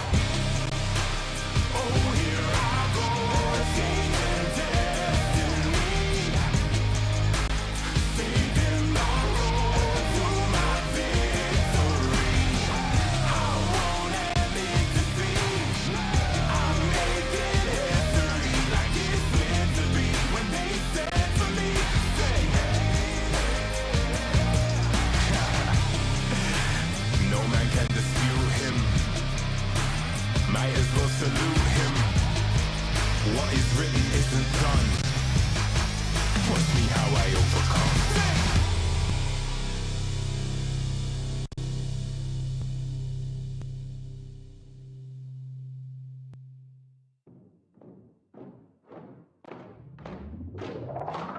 Lace up my shoes, time to get it. Put in the work, I'm with it. Paying my dues with sweat and tears. There is no weakness here.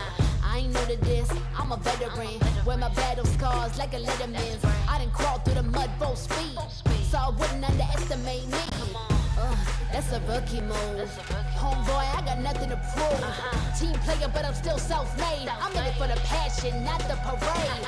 I don't need the lights or the cameras, just me and my opponent. All the work that I put in has led up to this moment. Let's go. You go hard, I go harder. You beat, I beat farther. You cannot match my speed. Cause I'm out of your league. I'm out of your league. I'm out of your league. Everybody wanna get like me, better reach for the stars, cause I'm out of your league. Game time, let's go. I hit that mark weeks ago. I'm about to laugh you up. Tell me, have you had enough? You would think I had a PhD in psychology. The way I get in your head, there is no escape. Like I said, I'm out of your league. I play fair, but show no mercy. Only give my time if it's worthy. Cause I keep my mind on a mission. And you don't fit the vision. I ain't cocky, okay, a little bit. I call it confident, but they can handle it. Don't blame me, it's just my time. So move, cause you're blocking my shine. I'm out of your league. You better go with plan B. You taking the crown? That's a fantasy. You can't step to me. I'm out of your league. Better be from that defense. Welcome to Mobile Legends. What is a winner? Make a promise, then I go and deliver. What is a great? They all amazed. This ain't for beginners. Back in the days, we used to dream, but now we can get it. Work, work, work. We gotta push to the limit, then work. Till we finish, then push to the limit, then work, work, work, work.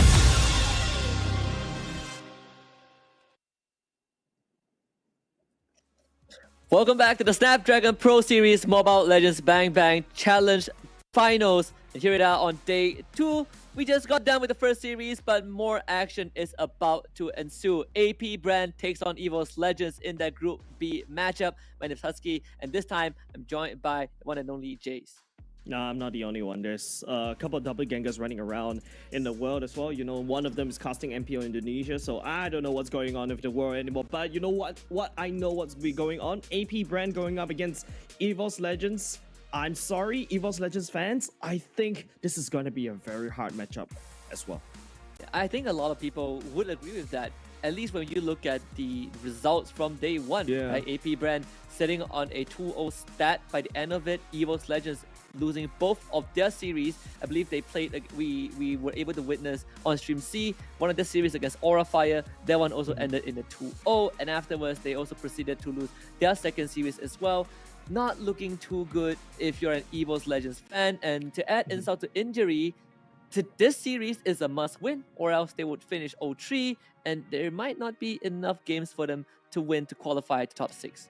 Exactly, and the worst part is you're facing up against AP Brent, right? So it's also one of the powerhouses. You saw how methodical and clean in their matches, especially against Todak, which you guys saw on Stream C yesterday as well, right? But apart from that, they also did a clean sweep against Onyx ID. So like I said, momentum stacked in the favor of AP Brand. But of course, I'd like to also bring up the attention as well. If you guys are also Evos fans, there is a bit of caveat going in on the other side. Evos Icon won RSG in a 2-1 fashion. This is also their first win in Group A.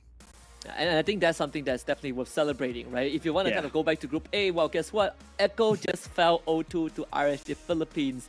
So the land of opportunity, the group of opportunity is still alive, right? It's a free-for-all in Group A. So we'll check on them after this series, because I think for Evos Legends, this is the do or die series for them against AP Brand. Exactly. On the other hand. Exactly. On the other hand, right, AP Brand looking really strong, especially, not a lot of roster swaps going in for them. This is the star lineup they've gone since like SEA Games or even after the MPLPH, right? So looking out for them, they are really solid contenders. I say beyond the group stages, right, Husky?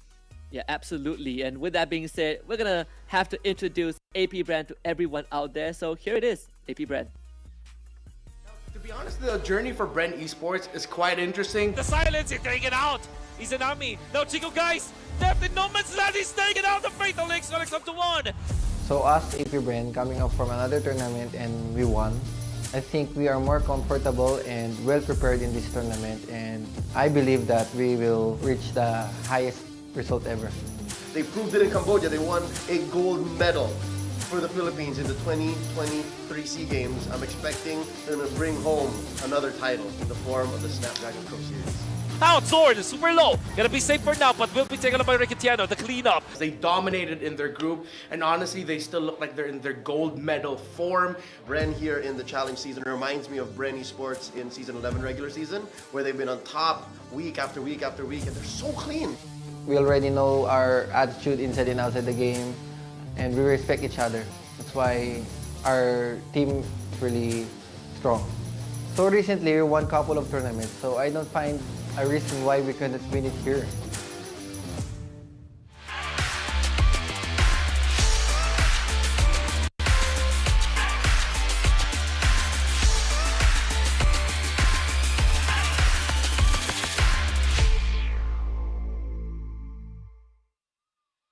There it is, AP Brand with Flap TZ, Cow TZ, Few, Super Marco, and Ogwen. And it's love to hear from Pandora himself as well. I don't see any reason for us to lose. Oh boy, Evos Legends, they're in for a ride, Jace. Yeah, definitely, right? Like, Super Marco has been consistent, outputting damage from afar as a star marksman as well. His positioning very crazy. Pew, we're just talking about yesterday. They didn't even break a sweat. I think he's just like no Pew. That should just change his IGN already. But of course, not to forget the double RTZ, one more combo from the side of AP Brand as well. Flap TZ created so much space for his team as an EXP laner, and Kyle TZ, it's all about just the fact that he's able to just dominate in the jungle as well with the protection of Ogwen as well. This is a matchup. This is a team that has a goal in mind already in the long run, right? Which is to make sure that they get to the M5 stage. And I think the craziest part is that we asked Phil yesterday which team is he thinks is going to pose the biggest challenge. Evos Legend isn't that team. It's actually Bigatron Alpha, which they will be playing tomorrow. So with that in mind, I think Brand are feeling really confident going into this matchup against Evos Legend, probably looking at a clean sweep as well. That being said, I think Evos Legends, if anything, they not only are looking for the first win, but they're also looking to kind of shut AP Brand up a little bit. So let us bring on Evos Legends to the center stage. Mid-performance at MSC, which was very disappointing to a lot of Indonesian fans, me included, because even though I'm a Bigatron Alpha fan, 3 of the members in Evos Legends, Dreams, and Brands were from Bigatron Alpha, so my support kind of continues on. Kita masih harus lebih bersatu lagi, lebih ke arah dari dalam tim kita juga, jadi kita harus lebih banyak bonding dan sebagainya supaya chemistry kita lebih kuat lah. I know there's a lot of person or people that doubting them. because of like they look weak, they look not strong. Jadi karena kemarin turnamen MSC kita kalah dan juga MPL kita juga kalah runner up, itu jadi motivasi buat kita semua lah supaya bisa jadi lebih baik ke depannya dan kita sangat siap buat turnamen SPS ini. Evos Legends, a lot of shakeups. Maybe surprise me and you guys. So a lot of doubt in them. They can pull off something crazy. Jadi di turnamen SPS ini kita nggak ada takut buat lawan siapapun dan kita siap buat lawan siapapun. Jadi belajar dari turnamen-turnamen sebelumnya yang kita mungkin kurang persiapan, jadi kita sekarang lebih persiapan buat turnamen SPS ini.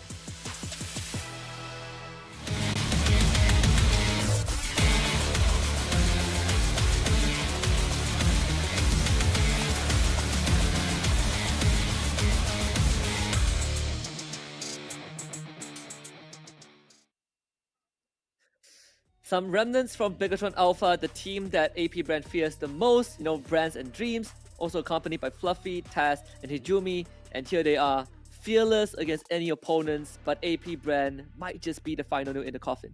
Yeah, I feel like, it's gonna be very hard for me to say this, but I'm just have to say it anyway. I'm sorry if I sound really harsh, because I would be very harsh to this team, because since MPL ID, when we were watching them in the last season, it's just tough, right? It has been a very tough ride since MPL ID, and now they're going up facing against AP Brand, which has known that they always play a very perfect game. Even if they make small little mistakes, the other team cannot punish, right? So, and you heard the casters as well, the colleagues from Stream A, right? They're all talking about the fact that they are doubting them. There's a lot of doubts right now, and they need to perform well. If not, their chemistry is going to fall apart, the teamwork is going to fall apart, and there will be just another small little rope bump in AP Brand's victory lap, right?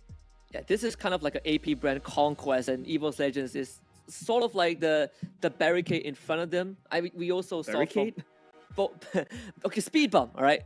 But speed bump. But I think, from what all our colleagues have said, you can see the very polarizing impressions, right? AP Brand, best form, gold medalist, gonna win everything, might win SPS. Evos Legends, like you mentioned, a lot of doubts are thrown towards them, and this is the best chance for them to prove against a roster that feels is unstoppable. I'll play a head-to-head in the goal lane, Super Marco and Brands.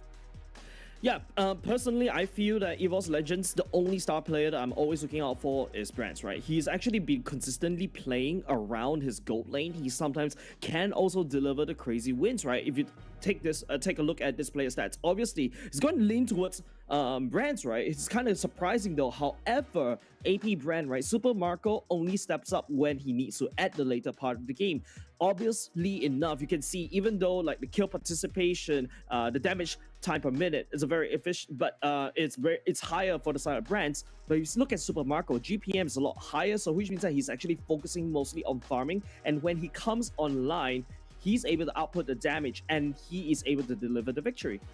And we got a very good taste of Super Marco yesterday in Game 2 against Todak, right? Where Todak seemingly had a very solid start, and then one team fight at the turtle, Super Marco shows up, and the game ends in a blink of an eye. That is the scary beast that Evos Legends have to go up against. And obviously the KDA, is not a very good form of measurement, because Evos Legends did drop both their series yesterday. So hopefully today is going to be a different one. I think it's fair for a lot of fans to support AP Brand. I know Indonesian fans will be backing up Evos Legends.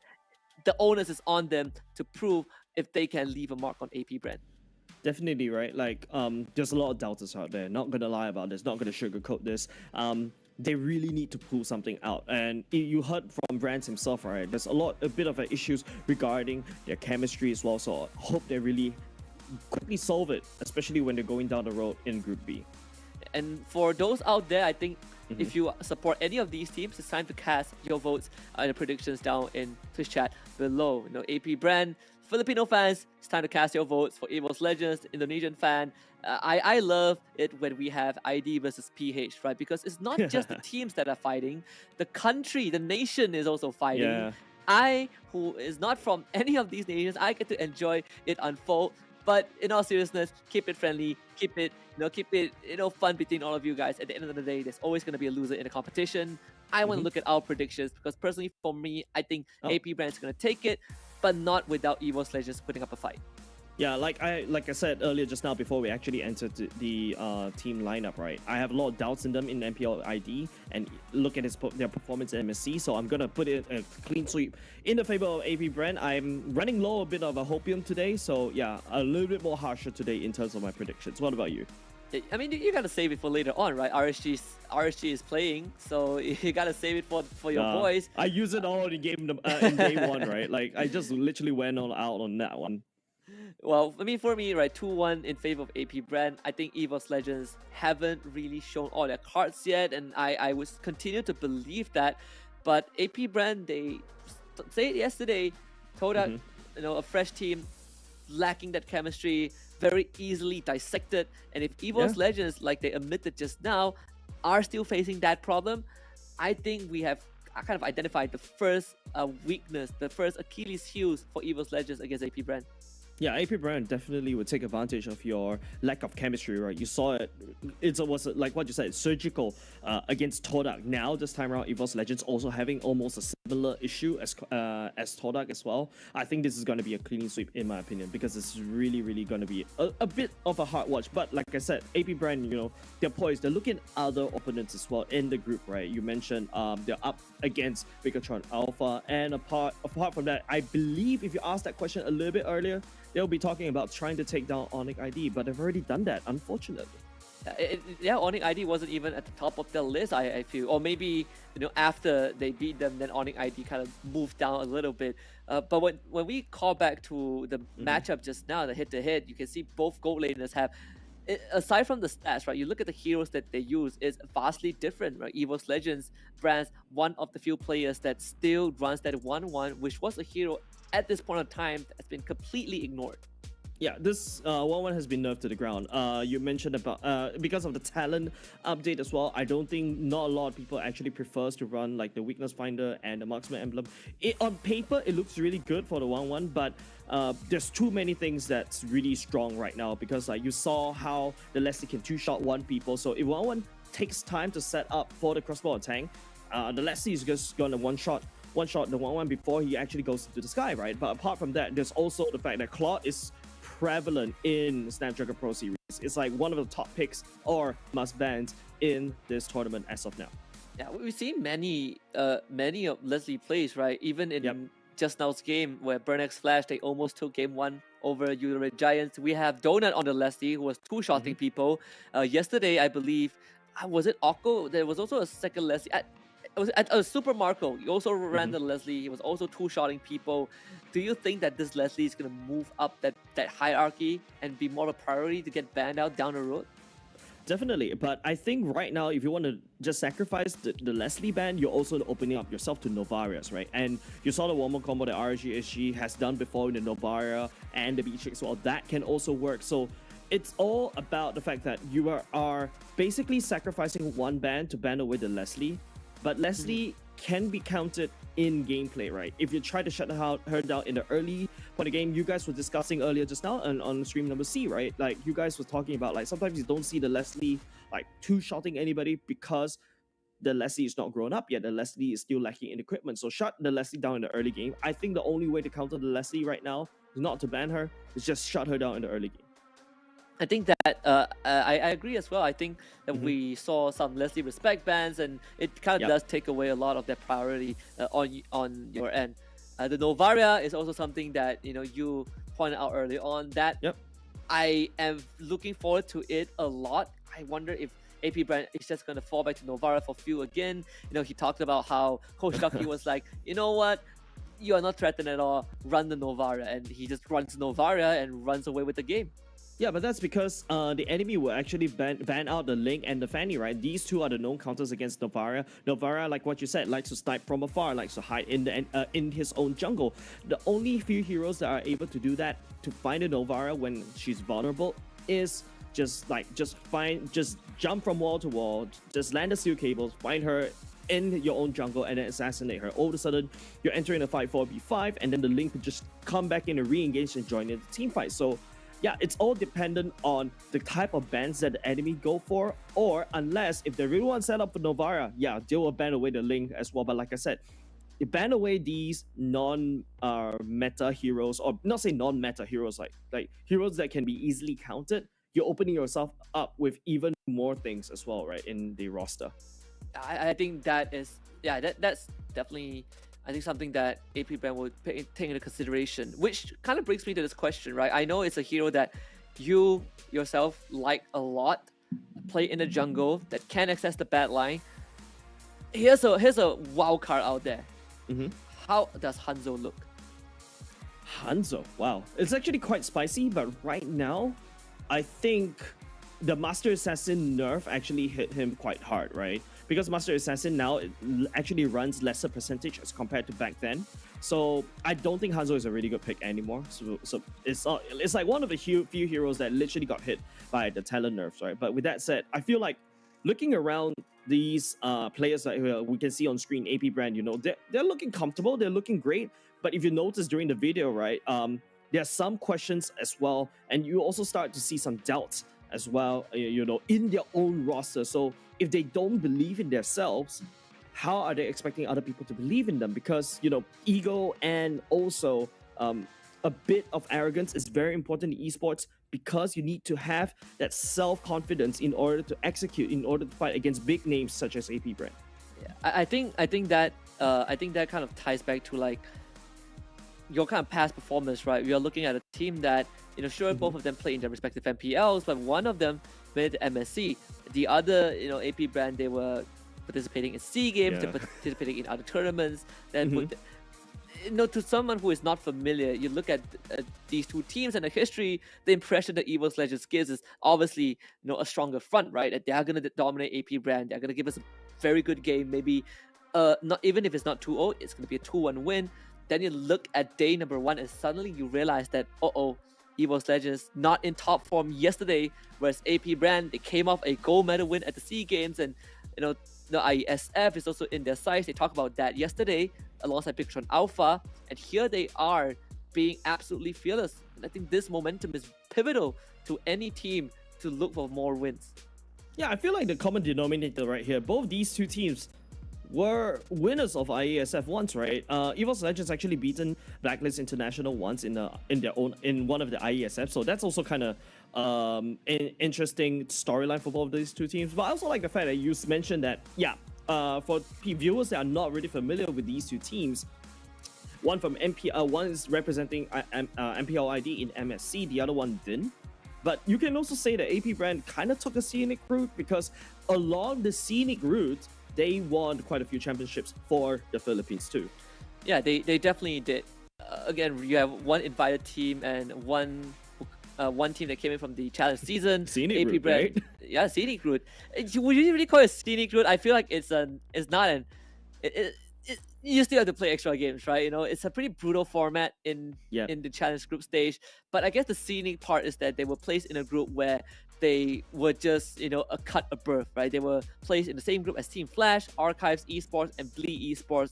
And let's be real, AP brand is never going to lose any of those games because we know how good they are. So in that sense, sure, it's a scenic route, but once more, calling back to their victory yesterday over Onyx ID, I think that is kind of like the strong statement that AP brand is making. A very strong statement indeed. And, you know, as I said about the scenic route, right, they definitely hit all the tourist hotspots, right? ISF, CE Games, and then after that, now this is also one of the way. They're unstoppable right now, right? This is the momentum they've been riding on. And, you know, yesterday I also posed a question whether they fatigued. Obviously, they are not, because they're still going strong. They played a perfect game all throughout against Todak, and now seeking to also dominate another one of the so-called speed bumps on the road to going into playing LAN in Estora Senayan. Yeah, this does feel like, well, yesterday does feel like slightly of a warmed down game, right? When you had a very strenuous exercise and you go in for a lighter routine. And it's not to put Todak aside. I just think that when you look back at that 2-0, AP brand clearly outclassed Todak in every single aspect. And it's also because Todak were not running with kind of the main roster, right? It is a roster with 4 Mays leading 4 other new bloods, so it's very understandable how that result came to be. But now you kind of put AP brand back in the ring against a stronger team for sure, and I do wonder if that momentum after winning against Toda, is that going to be significant enough, or maybe to AP brand it doesn't even matter. I feel like it doesn't really matter, Husky. I just feel like, Evos Legends has a lot more to prove. They have potential, definitely, especially in Brands, right? But sometimes, if Brands doesn't wake up in the right side of the bed, he just doesn't perform. And if his team doesn't know how to support him, the whole thing falls apart. And there's a lot more things that, Evos Legends has to look out for as compared to AP Brand. AP Brand, known to find the small little mistakes, send in the surgical strikes. That's how AP Brand has been performing ever since, day one of Snapdragon Pro Series. Yeah, we're gonna head into the draft in just a little bit, and I wanna kind of pry your brain for just a while, right? You said that Evos Legends have a lot more things to worry about. What is the most important thing that Evos Legends is looking for in the series? I think it's EXP lane matchup, right? Like now you're sending Fluffy in against Flat TZ. Don't forget they also do have Dilar that is still sitting on the bench as of now. So maybe they have to start to look at the EXP lanes, right? But now if you take a look at how AP Brand's banning away the Kadita, this is also one of the heroes that a lot of Indonesian team loves to play. And then they also take away the Paquito, one of the few heroes that could flex easily between the EXP lane and the jungler, which is a very good first pick, right? Yeah. Valentina also banned out by Evos Legends. They banned out the Uranus themselves. A hero that I was about to bring up, right? Because Fluffy did play the Uranus yesterday, and earlier on we did see Yudo Rich Giants' method of dealing with the Uranus was a matchup that we discussed about, right? Bringing the Dare off and you just shred him in the lane. That is not going to be there's no possibility for that in game number 1. But so far, I mean, AP Brand, you take out 2 big flex picks for Evos Legends. What is the direction that they want to head in, though? Are we looking at kind of Fredrin start again? What is AP Brand looking to shut down? Yeah, I think it could be a Fredrin start, right? Like, they already banned away the Paquito, which is also like a flex pick.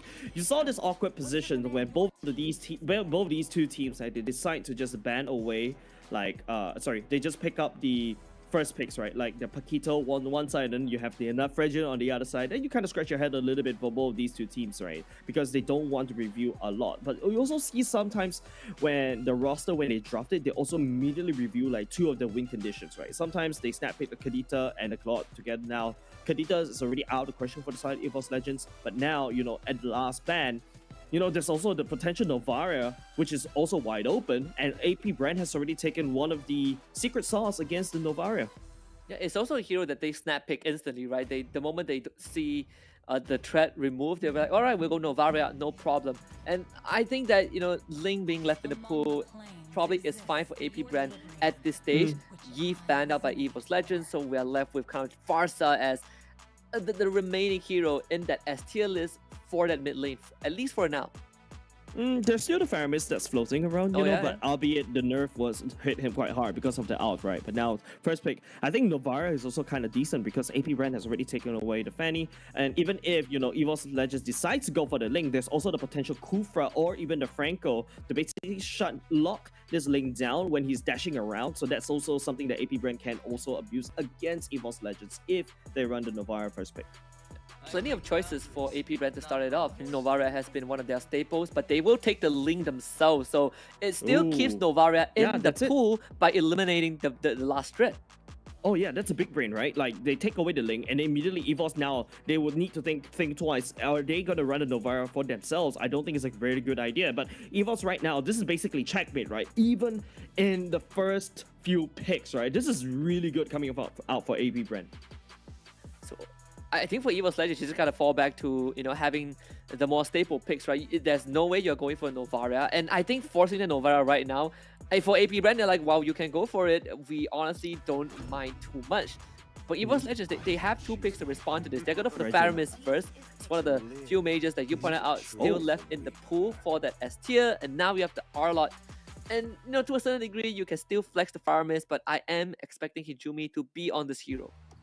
Yeah, I think Faramis mid is still quite strong as well. You still got Imperial Rage to run along as well.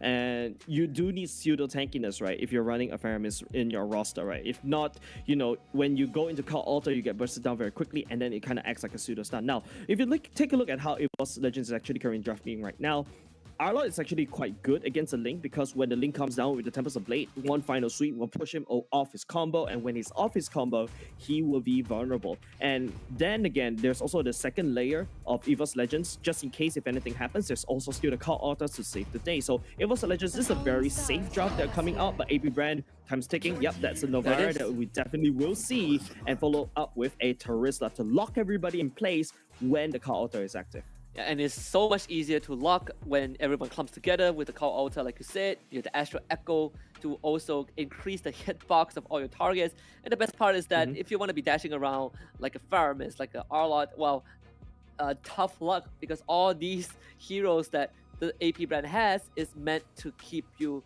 where you are. Yeah, surprisingly, Joy is actually not being selected or being seen. Okay, I said the Joy. There you go. Evos Legends will deliver the Joy now. This Joy should go into the jungle instead, unless we're seeing Evos Legends pulling a Key Boy, bringing the Arlott into the role, which is on a, I would say, 20% chance. It has to be a jungle Joy. I believe we saw it yesterday. Was it from TAS? I think there was one team that did run a jungle Joy, but overall, it feels like it makes a lot more sense to have this Arlott. You at least won a stable matchup in the XP lane, right? Arlott against the Terizla, I think it's still doable. You're not looking to crush that matchup, but at least you want to be able to go even. You want to be able to sustain an anti-shove while this Joy is farming up. Alright, now we're going to the second ban phase, right? There's still marksmen super wide in the pool. That's a Harif being thrown into the ban pool as well. You talk about the Leslie being used to great success by Super Marco, especially now you're running a Novara comp. That's just, like I said, it's just a vision game, right? So I think Evos Legends should look out to ban the Leslie away. Whereas on the side of AP Brand, right, same idea. They haven't picked up a marksman yet. They also, technically speaking, haven't picked up a roam as well. But like what you said, Faramis could be flexing the roam, albeit not the most effective way, in my opinion. I'm looking at the Beatrix pick for AP Brand, right? If Beatrix does make it through, and you do have another layer of, a layer of AoE, they can just decimate the call altar, in the form of the Beatrix. So Hilda banned up by AP Brand. You want to keep the Link safe, and Evos Legends ban the Melissa. Okay, unless Evos Legends is thinking, okay, I will take the Leslie instead, or you take the Beatrix. I think Leslie and Beatrix is really strong in this particular patch. And now if you take a look at how AP Brand is actually drafting, they're taking away Hilda, things that can actually hard invade against this Link. If they really want to follow this route, there's also the potential Marsha that if they really want to play around this, a Marsha roam can also do the exact same thing as this Hilda, or maybe ban away the Chol to prevent that kick away when the Link is jumping around with the Tempest of Blade trying to pick up the swords. There's also like the Kaja and the Franco, right? The two heroes that you say can lock down a mobile hero like Link, but no, it's a Beatrix ban. So, I mean, AP Brand is basically just saying, right, you're not getting anything, I'm not gonna get anything, right? So both of us, we're gonna just live with the fact that none of us will get what we want. It's just basically burning bridges, right? Like destroying the industry, destroying the bridges as the enemy try to cross, before they cross, even it's in your home territory. Now, the Leslie I think is a prize pick for the side of Evos Legends, right? Don't forget, this Beatrix, I think is a nod over to Brands because he actually can perform really well on this Beatrix. Now, you brought the question, right? Evos Legends right now, they don't really have a lot of tankiness, right? You need to try to find some way to have this tankiness, like what I said, to couple that alongside with the call altar. I'm thinking something along the lines, maybe like a Kufra, right, to counteract against that Link, or even a potential block coming out from Evos Legends. But no, like I said, lockdown is still in the hands of Evos Legends because they also have the Joy, so this also protects themselves from being counterpicked. But this is still a very squishy draft. Yeah, and they also kind of, at least they leave Brand's pick for last, right? They want to see what AP Brand will bring up. You have the Leslie, like you said, the prize pick, the carry, the Claude as well is still in the pool. If you want someone elusive, I think the Claude is actually not too bad of a pick. Because you have the Battle Mirror image to kind of get away from a Joy running at you, to get away from a Kaja who's trying to flicker with the Divine Judgment. AP Brand, they also have their Roma. The Kufra could also be taken for themselves if they want to. I think Kufra is also good for the side of AP Brand, right? Like the fact that you don't get busted down by the Kaja, but no, look at how AP Brand are going off the script right here. Instead of going for the Leslie, that's a carry going in as well. They know that Evos Legends, this last pick is going to be that tanky person. Like, for example, the Fredgin's not selected, but then again, like there's also no marksman for the side of Evos Legends, so maybe they can look at a Brody, I think. But AP Brand, this carry pick, I feel like it's also something to prevent a counter against them, because Teresa will get shredded by the Light Wheels and also the Minotaur as well. You mentioned about the Claude, Evos Legends playing it safe, playing with the Claude, but look at how squishy Evos Legends roster is, and also how divey this roster is. If Faramir's positioning is bad, he's going to have a hard time catching up with any of them for the side of Evos Legends. Yeah, this feels a little bit reminiscent of Game 1 between AP Brand and Todak yesterday, right? Where we saw the exact, almost the same archetype, where you have Oakland playing the Minotaur and then Todak having the Faramir, having a dive-heavy comp. And once you blow your abilities, Oakland just re-engages with the Minotaur, with the Minoran Rage, those big knockups. Your call outer means nothing to them. What are we looking for in Evos Legends? What is the win condition? Go to late game. That's all they can do. They have a bit of a mid game power spike with Arlot popping off, and then they have the late game insurance. But whereas for the side of AP Brand, they have the advantage of just jumping from one point of the map to another in the form of their link, so they need to apply constant pressure. If not, the Claude will start to farm up. Now, this Claude will have a painted target behind his back. That Link would definitely try to look for him to slow down the farm. But ladies and gentlemen, this is just like how I'm gonna theory craft how between the matchup between AP Brand versus Evos Legends. Like I said, Evos Legends, remember about the chemistry problem, and then you remember what I said about this roster, right? Hijume, if the chemistry is not right, the Hijume will be left behind, and the Call Alter only benefits himself. Yeah, and I think, coming off of that interview, they are literally playing a composition that demands perfection, right, in how you communicate with your team. So you have that put to the test almost instantly. Bottom side, Hijume and Fluffy is gonna try to push out the wave and give Fluffy a bit of space, but at Terizla, you don't really care too much. There's very less heroes that can kind of just fight him head on thanks to his passive. I think the main reason why Evos Legends sends the mage down bot is also to help, Fluffy gets this level 2, because, when Arlos hits level 2, there's a small little power spike for him. He allows him to get his combo a lot faster, and then after that, you also got, Dreams. I don't know, maybe in the mid lane getting level 2 also helping to slow down and invade as well, but hold on a second, there's a purple contest right here. Yeah, try to fight for it, Kaltizi, not looking good, forced dash away, Fluffy and Dreams chasing after him, first blood already attained by Taz. And the Link also goes down. Kaltizi falls. Very ambitious invade from AP Brand, and they might lose more of Flaptizi, forced to flicker away, but Taz takes onto him. The joy is 4 and dances on top of his dead body. Is 3 for Evos Legends. Well, we doubted them, and they finally delivered, right? AP Brand tried to hard invade just a little bit earlier. Kaltizi was a little bit greedy right there, right? They know that Taz doesn't really have the clear speed, decides to hard invade, but they got hard invaded themselves. This time around, Evos Legends, the chemistry is coming online a lot better this time around. Maybe a bit of a science of life against AP Brand. And that is just a dream start for Evos Legends. Your jungle Joy, slower clear speed, now 2-0, having the experience advantage, having the goal advantage. And the worst part is that for Kaltizi, because he didn't get the purple buff, now he can't contest this objective. And he's gonna get harassed by Dreams in his own jungle as well. This turtle is gone. Yeah, I think AP Brand is not in a good position to actually take this tunnel, right? But Dreams going in on his own, a little bit ambitious, repeating the same mistake as AP Brand in the early game. This could be it. This giving in Kaltizi that first kill as well. Now that early game priority that you have is just gone, because Dreams was just dreaming a little bit too big right there. Tried to kind of slow down Kaltizi a little bit, overextending his welcome, and AP Brand with a very good punish. But either way, Evos Legends still having that minor lead that they're looking for. You stabilize the XP lane for Fluffy, you get the turtle for yourself. Taz is 2-0, and this also gives space for Hijume to kind of start running around the map and really causing some problems for AP Brand. Yeah, Awkward's a little bit behind, right? Look at Dreams, a solid level, Awkward jumping in a little bit. Unfortunately, doesn't really have the ultimate. That's bad. Flicker's already burned by AP Brand, so Evos Legends know for the next turtle fight, there's no Flicker ultimate from the side of AP Brand. Yeah, Fluffy even used the final slash to try to displace Awkward, couldn't find it. Bottom side, Flaptizi ran at penalty zone, used as a counter engage. Flaptizi is dead, joined by the Ling, but unfortunately no kills for AP Brand.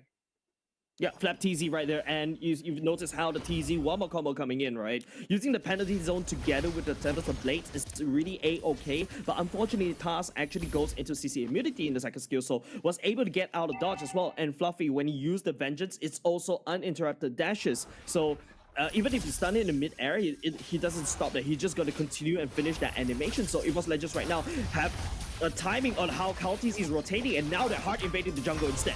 Instant flicker into a Divine Judgment. That's going to be awkward, dead.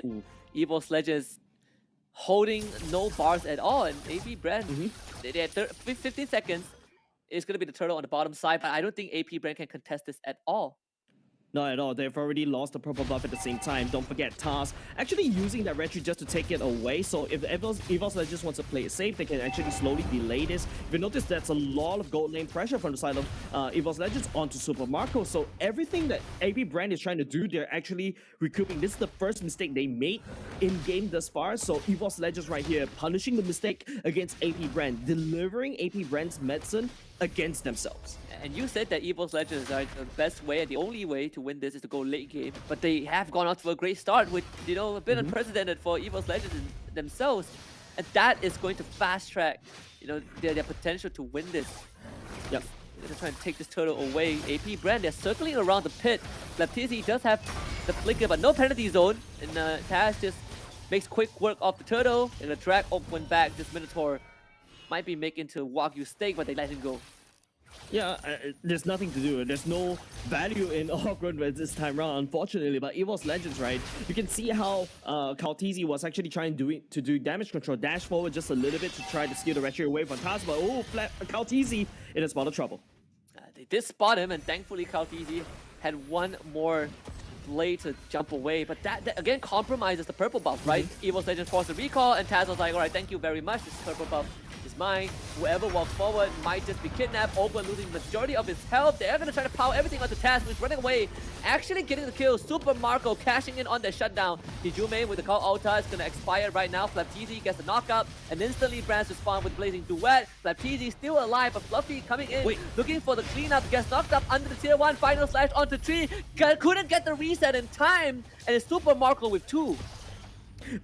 Fluffy's engagement flank is actually really on point and on time, right? But unfortunately, you saw that slight hesitation right there, and that cost him, right? There's two weak members to the side. AP Brand, he couldn't capitalize on, he couldn't finish it. And just now, if you notice, the gold leaderboard actually appeared for the side on the right-hand side.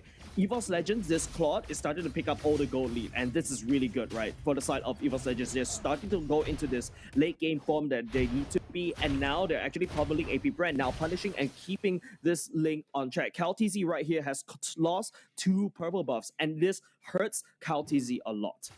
You say that, but AP Brand, they're keeping it close, right? Just a minor 1.4k gold deficit. Super Marco got 2 kills. One of them was a massive shutdown onto Taz as well. So I guess at the end of the day, you have this balancing factor on the side of AP Brand. At least the gold laner is doing fine. Latizi will be the target. Kidnapped by the Divine Judgment. Dragged back into Evos Legends, and there's nothing that he could do. He unleashes the penalty zone, staying alive for as long as possible as Oakman comes in with the ultimate.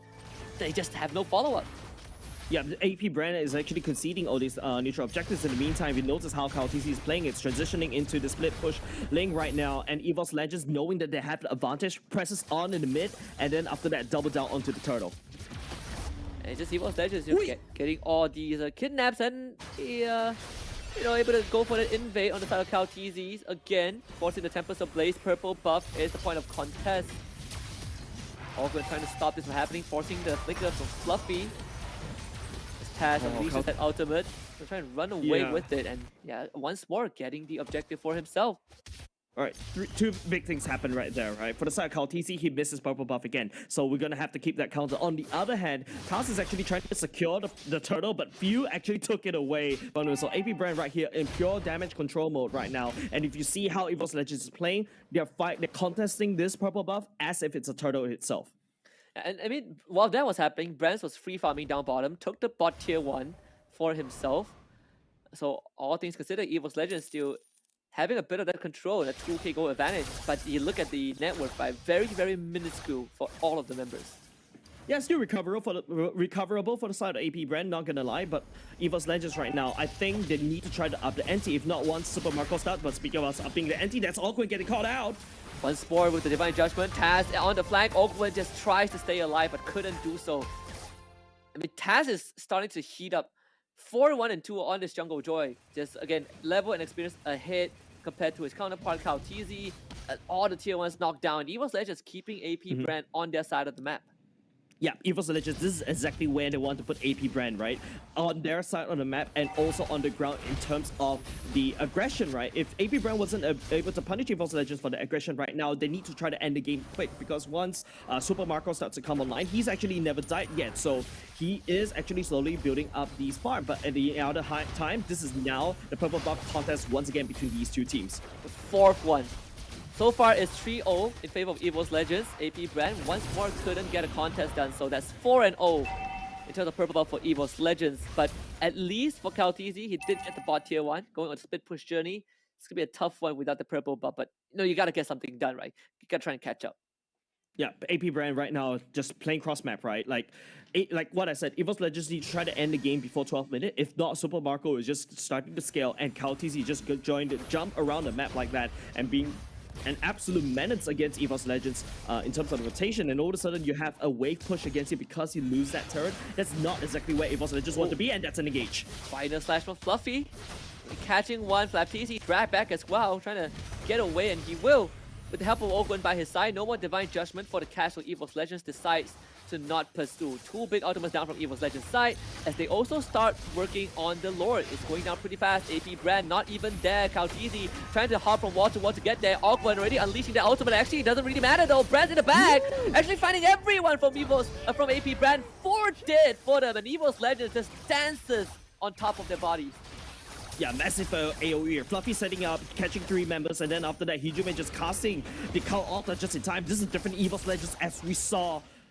I don't know, for the longest period of time, this feels like, they're living their IESF dream once again, right? Evos Legends, yeah, just starting to slap AP brand down to the ground, because, it all started because of the plan to just shut down this lane and prevent him from doing anything. And Evos Legends, that gold lead started to escalate. Now, earlier just now, it was 2k gold lead, and now it started to double that. With this Lord coming down, marching up top, there's a lot more standing goal for the side of Evos Legends to actually take. But Kaltizi, Brands gets spotted out. He's going to be the target. BMI already used as well. Kaltizi can't finish the job thanks to the Cult Altar again from Hijume. All that effort gone to waste. Taz, what? Just runs down field. That is going to be the life of the Novaria for the rest of the game, I suppose. Yeah, and not only just that, has the lethal ignition really working to play. Able to burst down field right there, getting caught out position. Tried to actually get out of, go out of the map and actually hide outside the map. Unfortunately, he's already used the second skill. Now, Evos Legends starting to clamp down. This is going to be a base defense for the side of AP brand, and they need to do it. They don't really have any form of high ground, and if Evos Legends wants it, they can pick them one by one, because Fluffy does have the final sweep. I mean, Dreams also has the Flicker and Divine Judgment, right? If they want to end the game right now, they definitely have the potential to do so. Evos Legends slowly breaking down the structures. The top inhibitor is going to go down very soon. Ogwen and Flaptisi trying to keep that base intact, but it's just not doable. Fluffy, he's going to be in front, but now penalty zone locking 2 members down. Hijume backing with the Cult Altar as Kaltizi looks for an angle to engage. The Cult Altar expires. Evos Legends decides that it is enough. Yeah, they can't do anything, right? Kaltizi knows that he doesn't really have the purple health to sustain the dashes in order to pick up the multiple swords. And if the Link cannot do that, it's best not to join the team fight at all. You don't want to give more edge over to Evos Legends. Now, take a look at the items right here. It's just, for the side of carry, it's just, okay, that's a golden staff, replacing the lightning truncheon, I believe. But it's corrosive scythe and then going to Wind of Nature. Desperately need a Wind of Nature right now because Claude is going ham again. Looking to kill Super Marco. Super Marco barely getting out. Kaltizi. Oh, that's big. Will pay it back with a kill. That is the shutdown that they're looking for. Ogwen and Flaptisi pushed right back by the final slash, and Flaptisi might just go down, and he will. In the hands of Evos Legends, 1-for-1 trade. Yeah, 1-for-1 trade, but at this point of time, it favors AP brand. Look at the shutdown gold. It minus off 2k in terms of the gold lead still in the favor of Evos Legends, but then with the Lord coming out in 36 seconds, brand should be there just in time. AP brand right now just needs to fix a wave, but they need to fix a wave against all odds. 2 lanes march against AP brand. Evos Legends definitely has the better Lord control right now. And AP brand, they do have ways to get vision, right? That's what the Novara is there for. But the question is now, how are they going to contest the objectives? It does feel very tough if AP brand wants to stave off another Lord invasion. It feels so impossible. Yeah, they do have a form of a clear with you as well with the first skill. But right now, because because there's two super minions marching down on two lanes, right? AP Brand may have lost just a little bit too much, like what they wanted to, right? Evos Legends, because Taz is just solid right now. The lethal ignition coming in, just bursting down every single member, but there's a scuffle happening up top instead. Ling and Fluffy going on, but there's a Lord coming in. Taz just dashing around. It got knocked up though. Lord, the one dot, Hijome picks it up. They just cannot contest the Lord because the Ling isn't there. Flaptizi might be surrendered again. Tries to buy distance with the penalty zone, ends up getting run down regardless. 13 and 4 in favor of Evos Legends. They have a 7.3k gold lead. And Kautizi, this entire Ling pick was to unlock the Novaria pick, and Evos Legends, they just let it go to AP Brand, and they completely came up with a solution to shut him down. This is the final defense. Yeah, this is definitely the final defense, right? Brands, don't forget, on this Claude is already massive right now with the enhanced law marching down mid. Evos Legends need to end it here and then. If not, you don't want to give more time over to AB Brand. Now they're syncing up two lanes right here. There's another wave marching down bot at the same time. Fluffy looking for pick up right here. Final swipe. Oh, he misses. They're gonna try. The kidnap is there. Kautizi able to run away with the Tempest of Blaze, and that is good enough. Now working on the Lord as Super Marco takes it down as fast as he could. That one goes down. Has waiting for an opening to run right in. The Crystal is under siege. All lanes have lost the inhibitor. Final slash from Fluffy. Gets the stun on Flaptizi. Flaptizi once more able to get away and buy some distance. AP Brents keeping the whole team alive. But Kautizi gotta be very careful though. Can't get caught like this. Evos Legends cannot end it just yet. But maybe this kidnap can if Dream gets that Divine Judgment.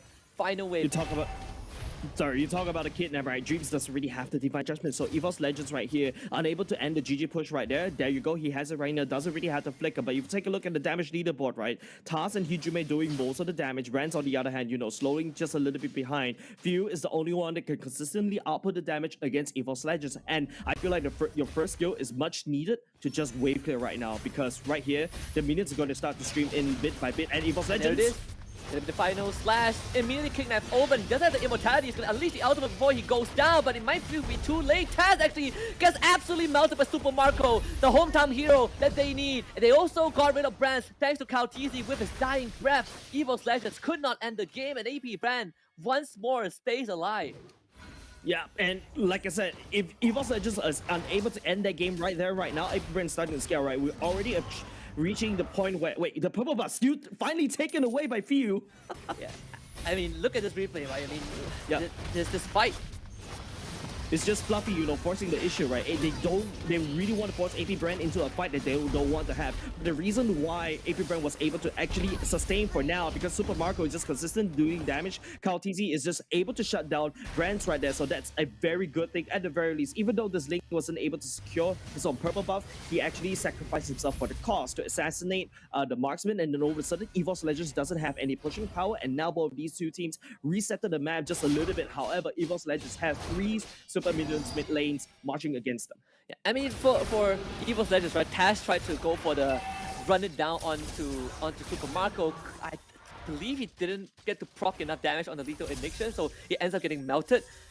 But they have the third lord, right? If they get this, it has to be an end game. And once more, AP Brand, they're not in a position to contest this. Flaptizi will see this happening, but Kautizi is not even close, and there's the retribution on the Taz, so Evos Legends, they will get this for sure. Kautizi ends up showing up. He's gonna try to steal this. He needs to get the objective. Kautizi might have just kept the team alive in this game. Open, keeping the back line intact as AP Brand will lose Kautizi. Few and Super Marco, they're gonna be the last hope for the team. Dream sticks it forward, gets the kidnap, and onto Few. Few goes down. Super Marco dies. Evos Legends have just drawn first blood against AP Brand as they march down the mid lane, 5-man strong.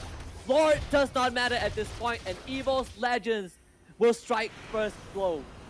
AP Brand literally got baited by Evos Legends right there, right? GG well play over the side of Evos Legends, mind you. Yeah, maybe, you know, Husky, you're actually right after all. 2-1 may be the scoreline, or maybe perhaps a 2-0 in the favor of Evos Legends. This time round, you know, they're fighting against AP Brand. This is a very different team, right? Taz finally was able to snowball out of control as the Joy on the lethal ignition. Brands this time round waking on the right side of the bed. Kautizi committed a Hail Mary right there, tried to go all in and at least try to buy some time for his team. But unfortunately, because of that, you know, Evos Legends punches AP Brand right back because they know that there's one man down and they just end of the game right there, right then. If not, you don't want to allow AP Brand to just survive from another Lord fight again.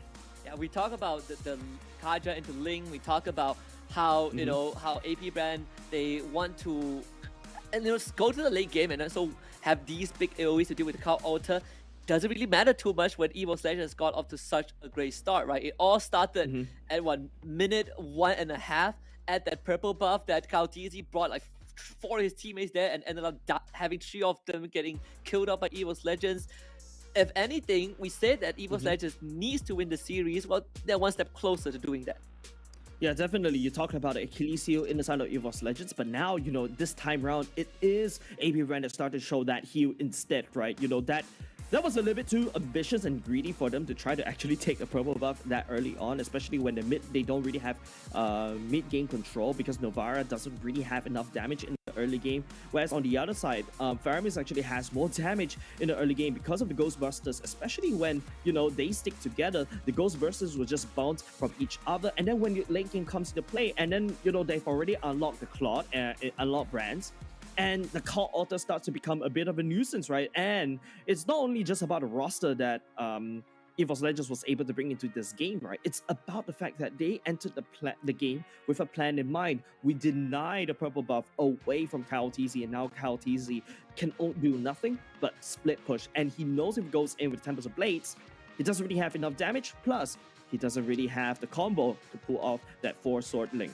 Yeah, absolutely. So this is such a breath of fresh air for Evos Legends fans, right? This might be the series that goes to 3. And we've been waiting for so long, right? We looked at Evos Legends yesterday and, you know, they fought Aura Fire and they kind of got crushed. And we're wondering, well, what is happening to Evos Legends, right? We looked at all the interviews. We looked at what our colleagues, you know, Merkel, Leo, what did they say about Evos Legends? It is all doubts.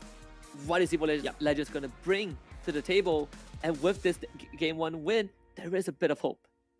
Yeah, definitely. I feel like the pickup potential coming on Evos Legends was huge. If you take a look at the game recap, if you guys missed it, the roster, this double pick composition, right? They can pick with the Kaja, they can also pick with the Arlo, or they can also combo it together, right? You pick with the Kaja and then push the person that the Arlo kidnap, the Kaja kidnap even further away with the final sweep. So, man, this is just so strong for the side of Evos Legends. They just punish AP Brand. They finally found, you know, AP Brand's mistakes and they punished hard. Yeah, and definitely I think that the Kaja pick played out fantastic. The Joy jungle completely kind of shut down what AP Brand wanted to do. We said that, you know, Ling and Fanny are the biggest threat. I think Joy can be added to that list if he starts snowballing. Look at the post-game stats. 19-6, this was not even a contest. Yeah, it all started because of that one mistake, right? Evos Legends, this, like I said, if they are allowed to snowball out of control, that's great. And if you notice now, the matchup between Brands and Super Marco, by right, it should be Super Marco having a bit more priority because of that, the fact that he's a carry. But then again, you know, Brands was just allowed to just scale out of control into this Omega monster in the late game. And if you take a look at the battle spells that Evos Legends were picking up, right, showing a lot of respect, especially towards Aquin, because it's a Minotaur, 2 Purifies on their hands, and then of course, once you unlock Taz in the jungle, he starts to pick up the items like, for example, the Genius 1, and then after that, the Holy Crystal. He's going to run you down. Like, he's going to find Few and then just run you down. With a little ignition tick, he's going to hurt Few even more. And you look at the damage dealt, right? Enough said, the Taz and Brands basically dominating the damage chart. Hijumi also basically is dealing 1 less damage compared to Few, but everyone else from AP Brand just was not able to do too much. You compare the stats of the junglers, right? Kautizi on the link with only 24,000. Ooh, that is painful. Yeah, if you want to compare MOBAs into this game of rock, paper, scissors, right? If you notice how AP Brand, this roster is this dive and also this Wombo combo roster. This is a team fight roster that AP Brand wants to play. But Evos Legends doesn't allow them to play that because they're just picking them one apart. This heavy pick composition suits them. So initially, I thought AP Brand out macroed them in the draft because they are able to secure themselves the link and then the Novara. But Evos Legends has a different plan instead. Instead of allowing you to just, you know, shoot you from afar over and over again, Evos Legends bites the shot, catches one person, bursts him down, and then rotate to just counter the link. It feels like, you know, Ling is not a really good hero for the side of AP brand this time around because he was the weakness for the side of Evos Legends that they managed to exploit. Every single time, AP brand, damn if you do, damn if you don't. If I stick together, the R-Lord can kind of swipe all of us, to out of position. But if we don't stick together, then Dream shows up and he just kidnaps one of us, and we'll never see the light of day for the next 30 seconds. Tough spot for AP brand to be in, but thankfully it's a best of 3. There's still one game left to push the distance. The bigger question is that what is AP brand?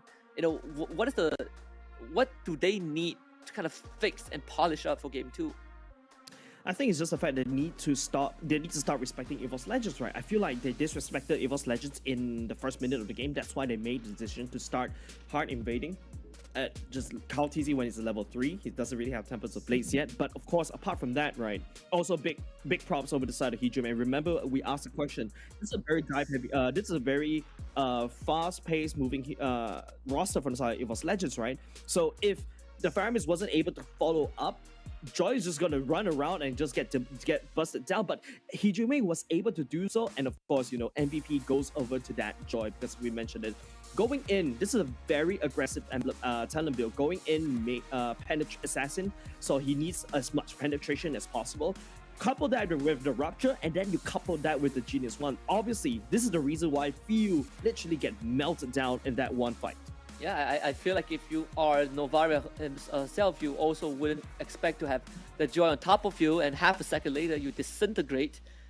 9-2 and 9, 95% kill participation. Taz was everywhere around the map.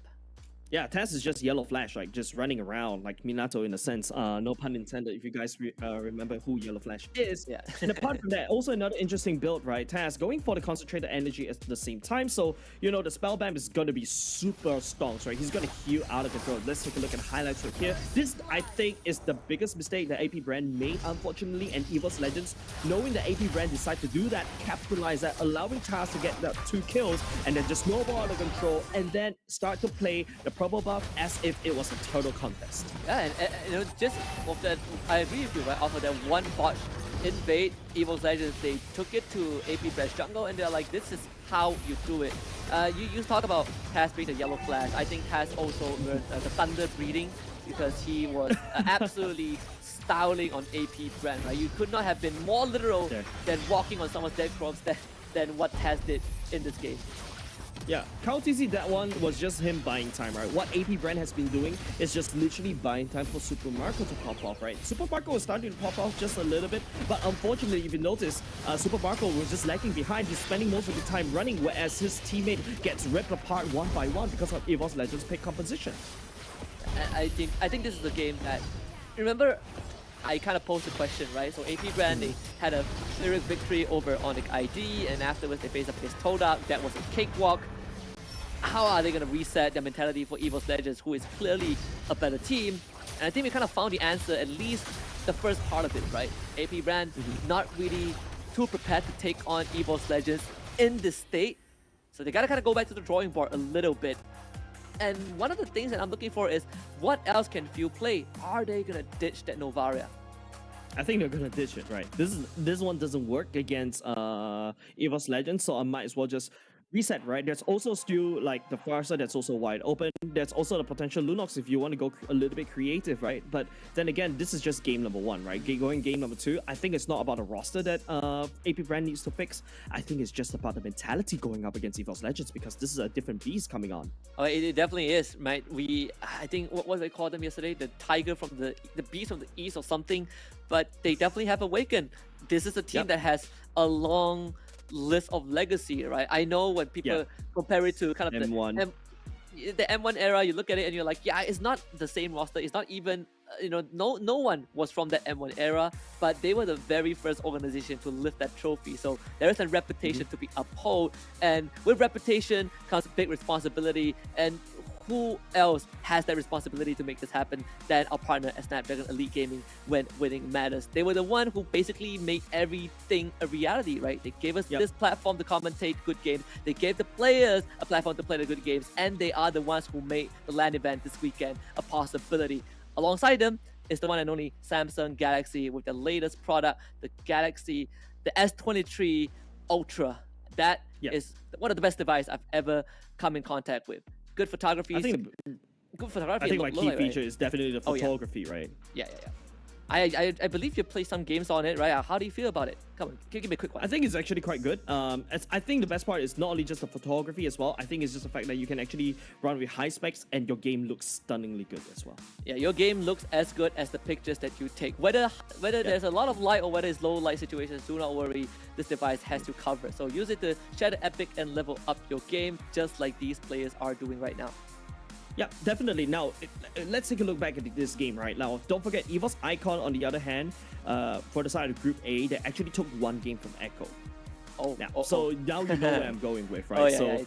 It's a 2-1. So Echo, and then you also mentioned that Echo actually did a speed run against Evos Icon as well. So you know when these teams, especially when these Filipino teams, when they actually down one game, they get even more fired up. Now, Evos Legends, if they really want to solidly play this game in a 2-0 fashion, they really need to start looking deeper. Now they're going up against, AP brand, which is going to definitely change up just the way they think, the way they play. And now look at them, they're not really actually slouching anymore. They're actually thinking harder. In fact, you can see the focus in the of Orquin just, putting his legs up. He really needs to literally dig even deeper. And I believe they will find that answer against Evos Legends. I guess for AP brand, they're like, all right, guys, it's time to actually play with our fingers, right? Count easy, you were playing with your feet, now cut that out, play with both hands. This is... Amputate him. This is stage 2. This is... No, not stage 2. This is, you watch Naruto and you remember when Rock Lee took off his weights and his weight crushed the arena. This is that moment for AP brand. Well, hopefully it is that moment for AP brand. Man, so many Naruto references in this particular series, right? Yeah, I grew up with that. Okay, that's my entire childhood. I also grew up with that one too. I finished the whole manga, especially. It was it's a really intriguing story as well. I love the magic system, right? Personally, well, it's kind of like a magic system in my opinion because after you dissect and pull apart the different jutsus or spells, yeah, they feel like wizards to me as compared to ninjas. Oh yeah, I mean, as a final note, right? Like a lot of my life principles came from the main character, right? I'll just leave it there. That guy has a lot of influence, a lot of strong influences to me when I was still a kid. I think for Evos Legends, back to how they performed in Game 1, sublime performance. Looking to see the exact same one emulated in Game number 2. We're gonna pull out the draft right now. AP brand, what is still left in the tank? Yeah, right now I think it's just Kadita Ben. I think a Paquito will follow suit. I feel like AP brand needs to start respecting Taz, Joy. If not, Evos Legends will pull that out as well. But there's also the potential Kaja, right? So AP brand, if they really want to leak out the Joy, they need to at least secure the Kaja for themselves. Now Evos going in second pick, which means that they can secure the Joy and the Kaja together. So this is absolutely safe for Evos Legends. So AP brand, I think they need to take out the Joy in this particular ban. That Paquito banned out, Uranus and Valentina as always, so nothing much has changed in terms of the draft, but it's more of the pick, right? I think for AP brand, they kind of experimented with, we're gonna ban the Fanny, take the Link, take the Novaria. Didn't work out at all because there was a Joy and there was a Kaja. Does this, like you said, right, the Joy feels like a priority, and I'm looking to see if AP brand will ban him out.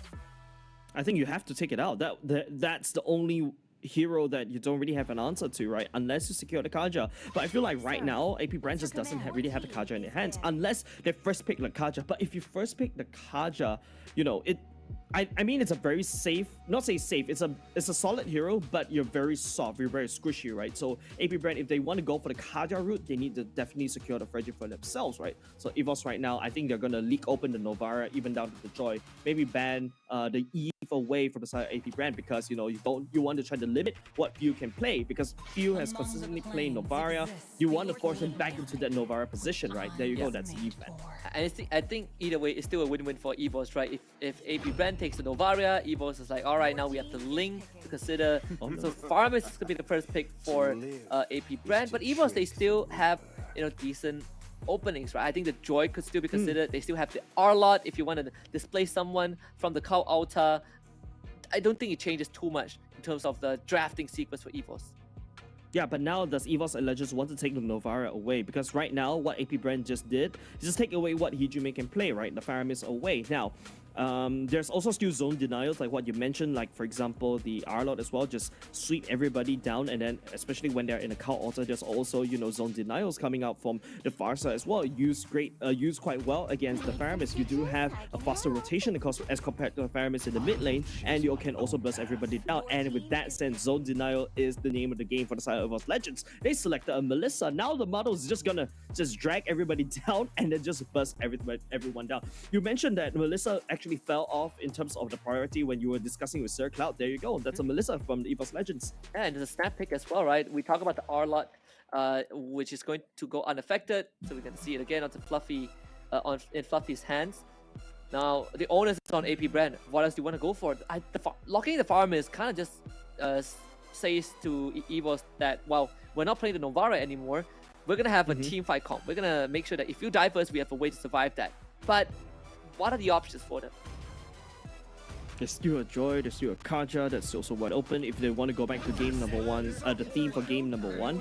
And right now they're looking deep. Okay, this time around they're going to change it up just a little bit. This Lapu Lapu and also Claude is meant to counter that Melissa. Now the Melissa doesn't look very scary anymore, and now that's also going to be a Joy from the other side, which Evos Legends found great success using this Joy.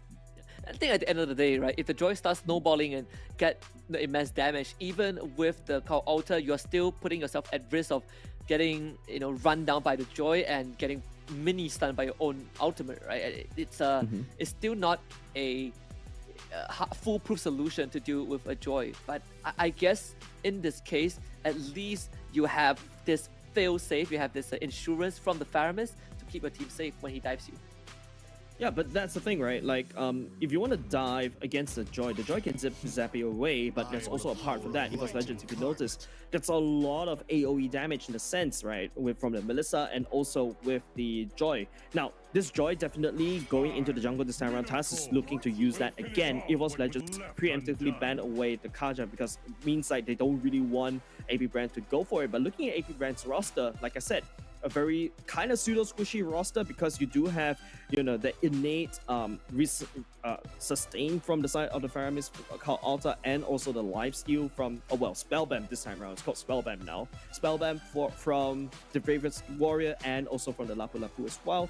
Yeah, so right now, AP Brand, I think they took away the Minotaur as well, known counter against Faramis. They used that against Evos Legends, but they didn't seem to find any success using that one. I mean, even without, we look back at the Minotaur, that was because there was a Kaja on the other end, right? You can kind of drag the Minotaur away. So I guess this makes so much more sense. Kaja ban out, so you don't want to take the risk and you go for the Minotaur ban instead. I do wonder what else is left in tank if you are, if you are AP Brand. You are still looking for a roamer. You're still looking for someone who can go in the jungle, but Ling is definitely off the boat. So who else is going to be a fit? Are we gonna expect him to fall back to something like Fredrin or Akai? Yeah, I think the Fredrin is always old reliable because Fredrin is just so good in his own role. He's also quite tanky at the same time, and Appraisal's Wrath does a lot of damage, can also turn around that fight as well. So, I think right now, if Evos Legends want to limit the jungle pool, I think they should take the Fredrin away because it's also someone that's very tanky against Evos Legends. But no, looking at that, they're banning away Flap TZ Ling, and immediately that's Farsa, which is a no counter against the Faramis. Yeah, so they definitely are still very respecting the Ling. Evos Legends side, again, same thing, right? Looking for a Roman, looking for... I mean, it could be... I was about to say Angela because you have the Joy on the side, but the Florin, like you say, the new flavor of Estes, now on the side of Evos Legends. Yeah, this Florin is going to be very helpful, right? The ultimate is going to allow her to heal Joy wherever she is because the Joy will be dashing away very far away. So I think this global heal is also very helpful. And just in case the AP Brand decides to go for an assassin jungle this time around, instead of going, the common version that we see, the Florin is also a good counter against these assassins. Oh boy, I mean, Evos Legends so far so solid. AP Brand, I feel like you're kind of strapped for picks, right? So Hayabusa is going to be the choice for Kaltizi. We see that Grok being picked up as well in the role. How is this lineup going to fare? I mean, for Evos, they are still looking for that mid laner. The primary 4 are now out of the table. I mean, they can still go for the Novara, I suppose, if they want to, though there's a Hayabusa on the other end. Yeah, the Novara is going to be not a very good pick for the side of Evos Legends, right? Maybe go for a Lunox as well. I think Lilia? Lunox really works pretty well. Lilia can also work because of the zone denial, but I prefer the Lunox because you do want to just prevent the Bravest Warrior dive onto you. There's also... No, the Youth is already taken away. So yeah, like what you said, the Mage pool is just being limited so hard right there. AP brand, you know, banning away the Farsa is really quite good. Now, there's also potential that Fragile mid can be played by the side of AP, by the side of Evos Legends, but no, look at them. They're going full out. That's going to be a... Wait, a Florian mid? Wait, hold up. How is this? It's a Ruby mid. Changing up? Yeah, that's a Ruby mid. It's like basically taking a book from AP brand. They sported a fighter mid lane before, and now this time around, it's going to be a Ruby mid. Walk me through this. What are we looking for this time? I mean, it's obviously... For AP brand, you know, they bring the Hayabusa, a more standard lineup, but for Evos, they got the Flori, they got the Ruby mid. Are they looking for lane priority? No, I don't think they're looking for lane priority in the mid lane. They're going to hard shove mid lane and then rotate harder, right? Ruby does have decent wave clear in the mid lane. It's very rare for us to see a Ruby mid, right? Usually a Ruby goes into the roam. No, I don't think a Florin goes to the mid as well. You don't really want the Florin to get most of the gold because you want the Ruby to get more gold. But this Ruby is also very helpful against jungle invades, right? Hayabusa very prone to jungle invades. This time around, they forgot about the Hilda. It's going to let it through. Now, if the Ruby was able to clear the mid lane quick enough and then start hard invading jungle, and don't forget, with the lifesteal update, now with the Festival of Blood and Brave Smite, this Ruby is actually got to heal non-stop and actually will love to duke you 1v1 in the jungle. Yeah, now we know who pay attention to our during our commercial break at the videos, because it did sport the Festival of Blood and Brave Smite for a Ruby. I believe it was played by Arno004 or something. Pretty neat stuff. But here it is, game 2 between AP brand and Evos Legends, and of course, I can't believe I'm saying this, AP brand on the back foot. Yeah, it's really tough, right? This is a team that has been surviving on this momentum, and then momentum is exactly what they're looking for, right? With Grog, they do have some early game invades that they can also potentially do as well. So Joy this time around not gonna be also getting around the jungle easily. With the help of you as well, there's also some movement speed at the same time, and Awkward, even in the early game, going in even with a concussive blast as well, wants to help the mid lane to clear faster as compared to their own Ruby against the lane matchup, which is the Ruby, right? Yeah. But it's lovely stuff from you know, Dreams and Hijumi, just making sure that Taz got onto a slightly rough start, but he was able to secure both the orange and the purple buff, so he's kind of back on track. Contrary to, you know, what AP brand tried to do, I think at least for AP brand you do have, like you said, better way to kind of invade. You're not going to give away members to Evos Legends and let them snowball. So this is a more even start for both teams. I say that Taz trying to run down Oakland with electrifying beast, almost takes him down. Yeah, and something interesting about the emblems right here, if you notice how Carl TZ is not going for the Season Hunter at all. Taz is the one that has Season Hunter. Carl TZ went for the Master Assassin. He really wants to find the pickouts on Evos Legends and then assassinate them one by one. Now, Fluffy, instead of going for the Festival of Blood, went for the, I believe, Tenacity, because you want to out lane and out sustain and going in and out against Flap TZ in lane. So right now, if you notice how the rotations of Evos Legends, right, instead they're sending Hijume as the Ruby down bot as well. So Flap TZ is going to be there. Hijume going to hit 4 very soon. So no contest from AP brand. You don't want to push this. Good news is that on the top side, Super Marco is slightly winning out the trade against, you know, brands in this early game, as Ogwen was spotted roaming around in the jungle with Evos Legends, as both teams start to jostle around for some turtle control. Yeah, turtle control, both these two fighters, right? Oh well, Fluffy and Flap TZ is actually trying to contest for the attention of the turtle, but Awkward, Hijume going down with the I'm Offender on top of Awkward. That's no I'm Offender for this turtle fight. Unfortunately, you know, both these two teams are not looking at the turtle as of yet because they want the jungle up and ready before they actually go for the strike. And one of a slower turtle takes, you can see Flap TZ showing up to the scene as well.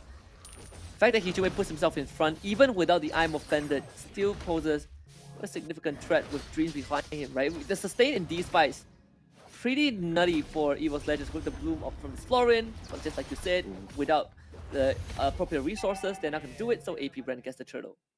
Yeah, I think Hijume blew the I'm offended early on. That actually costed him the turtle. And this time around, Taz is not actually able to snowball out of AP Brand. This time around, AP Brand showing a little bit more respect, right? Ogwin is also hard invading against Taz, especially level 1 this time around. Ogwin is in the target. Yeah, well charged. Just instantly gets out of dodge. Nothing much can be done. So Taz, an attempt invade on the top jungle, also not able to do it. AP Brand, at least in this game, you not only got to an even start, but you are kind of soft winning that goal lane matchup, right? Brand's constantly calling for help from Dreams.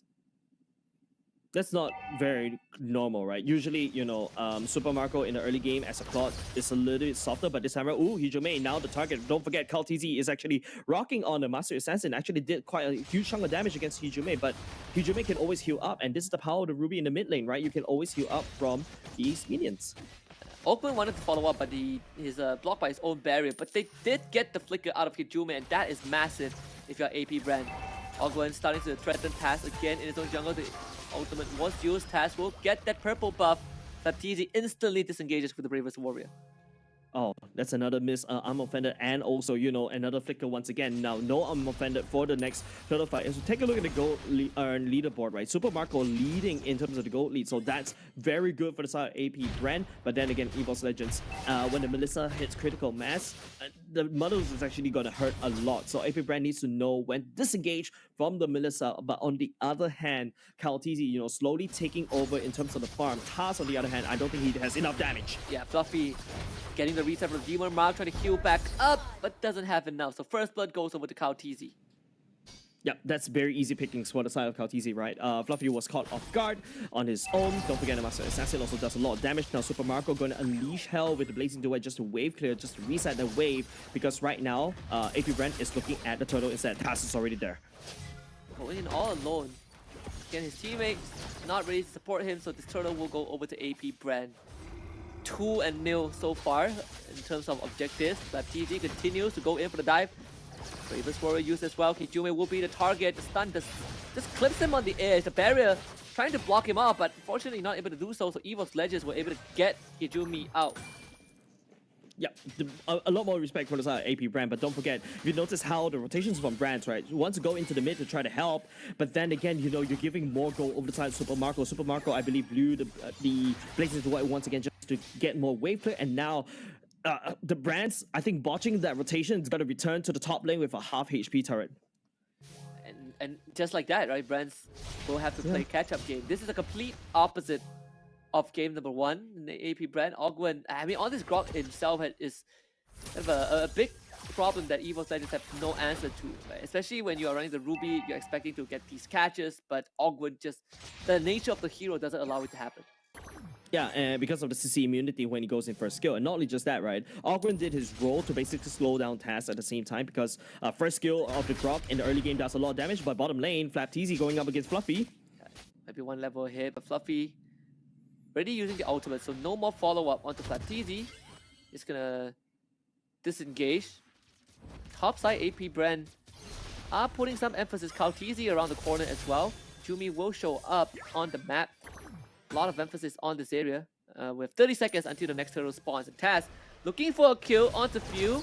Decides against it instantly, but it might be too late. They use the blue, but it's not enough to keep him alive. Taz ends up going down. Hijume also not looking too healthy. The models is there from Brands, but now he's going to use the get away from me. And AP Brand was like, no, we will stick onto you. Brands able to get away, but not far enough. There's 3 dead for the side of Evos Legends. Yeah, it's just all of a sudden, Evos Legends trying to thought that they got hit critical mass. They tried to fight this, but FlapTZ going up against Fluffy in the mid lane right here. If you notice how FlapTZ just now during that team fight was actually trying to cut the waves. Evos Legends right here a little bit disarray, because right now Tess is supposed to snowball. He wasn't able to find the snowball because AP Brand is not feeding him food. And Evos Legends down 4,000. 7.5 minutes in. Mid lane as well, right? This Ruby mid lane not able to contribute as much as you would have liked for Evos Legends. So Taz continues to go back into the jungle to farm up. Which team is going to be better in that late game? Is it going to be AP Brand with the Claude? I think it's gonna be AP Brand. That's correct. AP Brand with the claw, because Bill does have the Cal Alta to also help off as well. Because you saw how annoying AP Brand needs to deal with Evos Legends in the late game, right? Because when the Cal Alta starts to have lower cooldown, don't forget there's also the wall charge coming in. Yeah, Flicker into the wall, Bloom used as well, but it doesn't really matter. Task gets bursted. Second death for the Joy. That's easy. Overstanding just a little bit. Yume's gonna be dead. Flicker actually not getting the pull back. But TZ just walks out of it. Oh, they even come in. the value. Super Marco with the Blazing Duet, forcing out the getaway from Brands. I mean, AP Brand are just gatekeeping Evos Legends in front of their own turret. Yeah, literally building a wall, right? This is how you gatekeep Evos Legends. Don't forget, Evos Legends finally got a one-game win from AP Brand. Now, this time around, AP Brand knows and started to fix the leaks on their sinking, a little bit sinking ship. Now, Evos Legends this time around, they're the sinking ship because the torpedo coming up from AP Brand is strong, and that torpedo comes from Kaltizi. He's actually creating a lot of pressure in the enemy jungle. He's also picking up several kills right here. Tas is a little bit slower this time around. This time around, does finally built into the Holy Crystal, but then again, AP Brand is able to burst down Tas. And Tas, I don't think, even with the dashes, if you get caught off guard like that, yeah, AP Brand will be easy pickings. It will be easy pickings for Evos Legends. Fluffy tried to get away with the dash. Vengeance doing a good job. Kijume will be dead. 4 members of Evos Legends around the corner. Flaptiti will be the first target, but has to play versus Warriors, so he will be safe. And Brand's now in danger using that ultimate, but it doesn't matter because the OG Shadow Kill ignores it completely, and Kaltizi is on a killing spree. Taz running in with the Electrifying Beast, but few will get the Call Alta off. So no kills on the side of Brand, AP Brand just yet. Fluffy will try, but he can get pulled back, force the Flicker away, and Kaltizi chases him down for a mega kill. Evos Legends falling apart. Yeah, and it all started because, Kaltizi was able to find a shadow kill onto Taz. Taz absorbed most of that, and also Brands at the same time, while Kaltizi picks up the Lord at the same time. Now Super Marco going in. The Blazing Duet onto Hidumi and Dream. Gonna force that ultimate of Florin out, healing them, but it doesn't really matter. The objective is going over to AP Brand.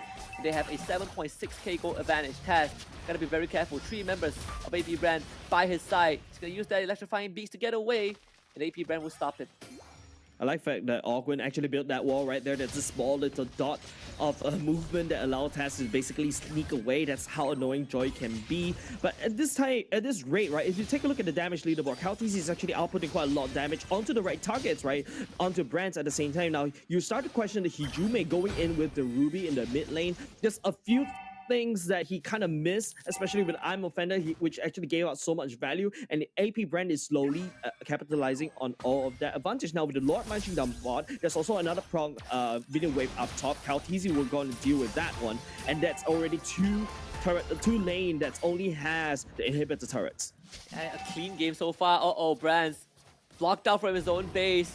Lord's gonna be just killed off as Brands will rendezvous with the rest of the team, but this is a masterclass from AP Brand. 7-0 so far. Evos Legends couldn't hold a candle to it.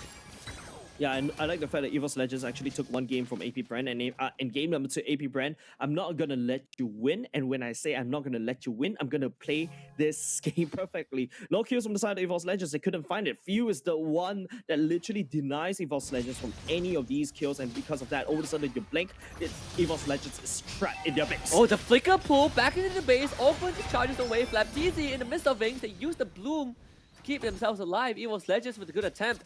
There's no kills for them. And Few doesn't even need to use the Call Alta, so Evos Legends right now, yes, they managed to get a pick off using Hijume. This time round, the Ruby actually putting to great use, but there's not enough damage from the side of Evos Legends to take advantage of that play, because take a look at the gold lead. 10k in a favor of AP Brand. All that standing gold they had after that Lord push just allows them to get so much value out of it. Not only just that, they also put Evos Legends back into their place in their side of the map. Yeah, that's very strong for the start AP Brand, because take a look, Super Marco and Kaltizi leading in the gold earn leaderboard right here. Kaltizi has been farming like a storm, not only just from the jungle creeps, but also from Evos Legends as well. The same can't be safe for Brands right here. It's 3,000 net worth ahead, behind Super Marco. Here's Melissa. There's still a long way before he even starts remotely dealing any damage, and the second Lord is going to be up in 20 seconds. There's no range for the side of Evos Legends, right? Like, the the hero that has the most range for the side of Evos Legends technically is Brands, but KaoTZ could just jump all the way in. Shadow kill like that. Look at him just clearing a wave at the same time, and he could just bounce back easily. And the rest of AP Brands gonna show up, splitting Evos Legends as they scatter into the wind. Buffy should be fine. Final slash use as well to displace members of AP Brand, whereas Taz is gonna get chased down by FlapTZ and KaoTZ. This Joy just can't do anything as he gets sliced like hot butter through knife. Hot knife through butter. Evos Legends just, I mean, 8 and down 0-8 right now. Still nothing that they can do. I like the fact that, you know, the Observer, there's two fights happening right there. Observer chose the one at the bottom because he knows that Taz is actually just got caught out of position. No one for the side of Evos Legends can actually reach him. Gate kept literally by Awkward and View. And now because of that one kill, no jungle, AP Brand proceeds to burst down this Lord. Easy pickings for their side. Now Evos Legends has to play base defense. But if you take a look at their base defense mechanism, there's no one that could actually AoE wave clear except for Hijume, but getting Hijume to do that means that Hijume needs to put himself up close. If you take a look at the items right now, Dom Eyes, Blade, Armor, so there's not enough damage from the side of Evos Legends. The mid lane usually should have the damage, but then again, Ruby going in with no damage at all. So Evos Legends lacking in the damage department. They can't even kill anybody for the side AP Brand. You couple that with Few on the Cal Arthur, and also Few can also do damage to Ghost Bursters. That also does a lot of damage too. Hijume tried the flicker trick again, and this time it missed. So big resource expended for nothing. Evos Legends are definitely going to lose this bottom inhibitor. And without Hijume's mean of engage, it feels like there's no way for them to take any fight or to isolate the members of AP Brand. Open from the back, big knockup with a wild charge. All 4 of them into the air. Evos Legends trying to survive right now. Everyone's scattering into the wind. You can see Super Marco comes in with the placing to wet, but Brands will take down FlapTZ at least. 4 versus 4. However, he's going to be taken down very quickly. Hijume also falls. Super Marco dealing the massive damage that his team needs. Evos Legends keeping this game alive just barely as Taz goes on the chase, but he's too far. He's gonna destroy Super Marco as he Nikola Tesla his backside with electric. Evos Legends still in this game.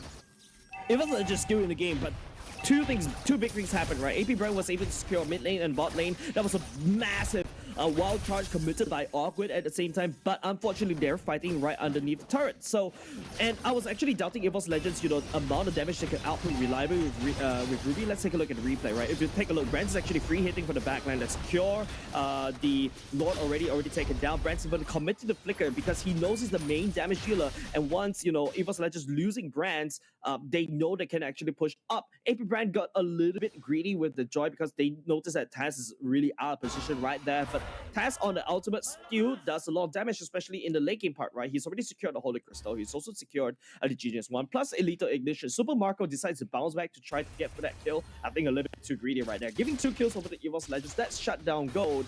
But AP Brand still leading in the gold department in 10k. 10,000 net worth lead. Nothing to scoff at for sure.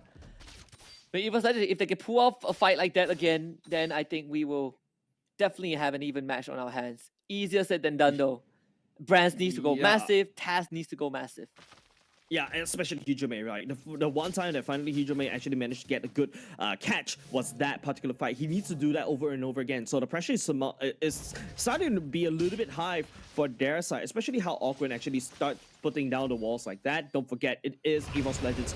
Stuck in a base, they can't really possibly do anything because the Lord is already up. AP Brand has total map dominance yet. So, and with that turret is just 1 dot, right? Awkward, I think he could just step out and just punch it down, and you know that's an open base for the side of Evos Legends. And of course, this Lord is gonna be a no contest again. Lord number 3 for AP Brand. Might just be what they need to push this to a 3rd. Definitely, I think. Well, okay, I don't know exactly what's happened right there, but you know, we didn't get muted, so thank God for that note. But hold on a second, it is still a Lord secure by the side of AP Brand. Evos Legends right here, once again, base defense, right? The only defense they can do is a good offense. Hijume needs to land down the well, I'm offended, onto AP brand catch as many people as possible and probably use the core to basically supplement into the damage. And that's a little bit awkward if you ask me, coming out from the side of Evos Legends in terms of executing that one. You can see Awkward doing exactly that right here. Just gonna boop that turret and then, you know, unleash the floodgates of minions and Lord. There it is, the final push coming in from AP brand. Can they survive this though? Bloom already used by the side of Dreams to keep his team alive. Tash trying to run down Calteezy and blows his immortality in the process. Brands will now turn his attention to deal with the Lord instead. Evos Legends once more holding on to this game, and I mean AP brand were not able to capitalize on anything. Yeah, Calteezy entered a little bit too early right there, but there was a nice three-prong attack for the side of AP brand. Awkward credited for that one by unleashing the floodgates at the same time. However, the defense is there. I'm actually kind of surprised because Hijume was actually desperately trying to wave clear and absorbing a lot of these attention. Taz, on the other hand, you know, finding Calteezy was huge, but then again, it only delays inevitable. 13k goalie in the favor of AP brand. Evos Legends still like 1 or 2 items, maybe 1 item shy away from a full build, but Evos Legends is starting to pick up all the items that they need in order to dish out the damage, especially with Brands, right? Brands didn't even use Inspire earlier on just now. So AP Brand, I think, if they really want to play the save to secure a game number 3, they should actually try to go for that Lord. The flicker into the wild charge. Brand's gonna be the target. He's gonna still hold on to the Inspire for now. The ultimate not used. Evos Legends being really patient with this fight. The bloom though from Dreams already blew to keep his team healthy, and now blazing the way for Super Marco onto everyone outside of Evos Legends. They're all dropping low. Not there just yet though. Fluffy comes back to life with the immortality as they do lose the floor, and finally Dreams falls. Hijume might be the second as he cannot hang on for long enough. The flicker forward from Few to pull back the members of Evos Legends, but it's still not enough. Brand needs to fall, and he's still alive. Life stealing back up. Open, looking for a flank, couldn't find it. Evos Legends once more hold on to the game. Yeah, they committed way too much for the side of AP Brand. AP Brand lost a little bit of patience right there. And Evos Legends, you know, they are able to capitalize on that one because right now playing base defense, you saw Hijume using the I'm Offender onto Awkward, but Awkward is actually big, so he doesn't really care, and he eats a wall charge right at the face. And speaking of wall charge, he's going in right now. This could be the end, right? Evos Legends, they still haven't had their members back just yet. Calteezy going straight for the Crystal. Taz also falls. It's Brand against the entire world. AP Brand looking to close this out. Dreams back in 3, but it doesn't really matter. AP Brand, they won game 3, and they have gotten it. It is not over just yet, my friend. We are going the full distance. Is this like the first game number 3 for Stream C? From Stream C? Yeah, it is. The game, yeah, I think it is. Game 3, yeah. Yeah, finally. But if you hold your thoughts just a little bit, AP Brand, on the other hand, this time round, you know, they finally dot their I's, crosses all their T's, right? This time round, they're coming in playing a little bit more disciplined. Just now, I thought they were a little bit impatient right there, just try to end that game right there. But unfortunately for Evos Legends, right, they blew the I'm Offended super early on. So that probably costed them the whole fight. And it eats a wall charge like what I mentioned right in the face. But apart from that, Calteezy was able to find on the assassination onto Brands. He's the main target for the side of Evos Legends. He's the only person that could comfortably dish out the damage, and if it's not him, it will be Taz. But if Taz, you know, misses the dash and is unable to go into the ultimate, he's also not going to do a lot of damage. So there's a lot of room for errors for the side of Evos Legends. And what AP Brand did is just slowly clamping down on their win condition, which is to get Calteezy to assassinate Taz or Brands if they can do that. Yeah, and well, we finally had a great series on our hands, right? And this one, I said, one of the more higher profile series that we're gonna have on the stream today. Well, Evos Legends, they were so close, but unfortunately, again, the job is not done just yet. You know, it's like dealing with venomous animals. You want to kill them right then and there. If not, their venom can still sting you, and that's the case. AP Brand woke up in game 2, and they strike back real hard. Yeah, literally defangs Evos Legends right there in game number 2, right? But if you take a look, I feel like the Ruby pick just did not work out for the side of Evos Legends. Like, there's a few times that Hijume wanted to go onto this Flicker ultimate. You also pointed out, and misses quite a few times as well. But you gotta admit, on paper, it actually worked quite well, right? You do have a bit of quicker clear so that you can rotate even more active around the map. But going towards the later part of the game, where it's the damage, there's not enough damage for the side of Evos Legends. Usually the mid laner is that mage role that has a bit more, that also contributes into the damage. It's now gone. And this is not like game number 1 where Taz is actually snowballing out of control. This time round, it is AP Brand that actually duct tape him up in his own jungle, and he's not allowed to snowball. So both games we saw kind of the same sort of the same storyline from the early to mid game, which is the junglers getting invaded and getting shut down. You know, we saw that from Evos Legends. Now we saw it from AP Brand in game number 2. We're also going to take a look at the post-game statistics because this one isn't really pretty at all if you're an Evos Legends fans. Absolute shutout.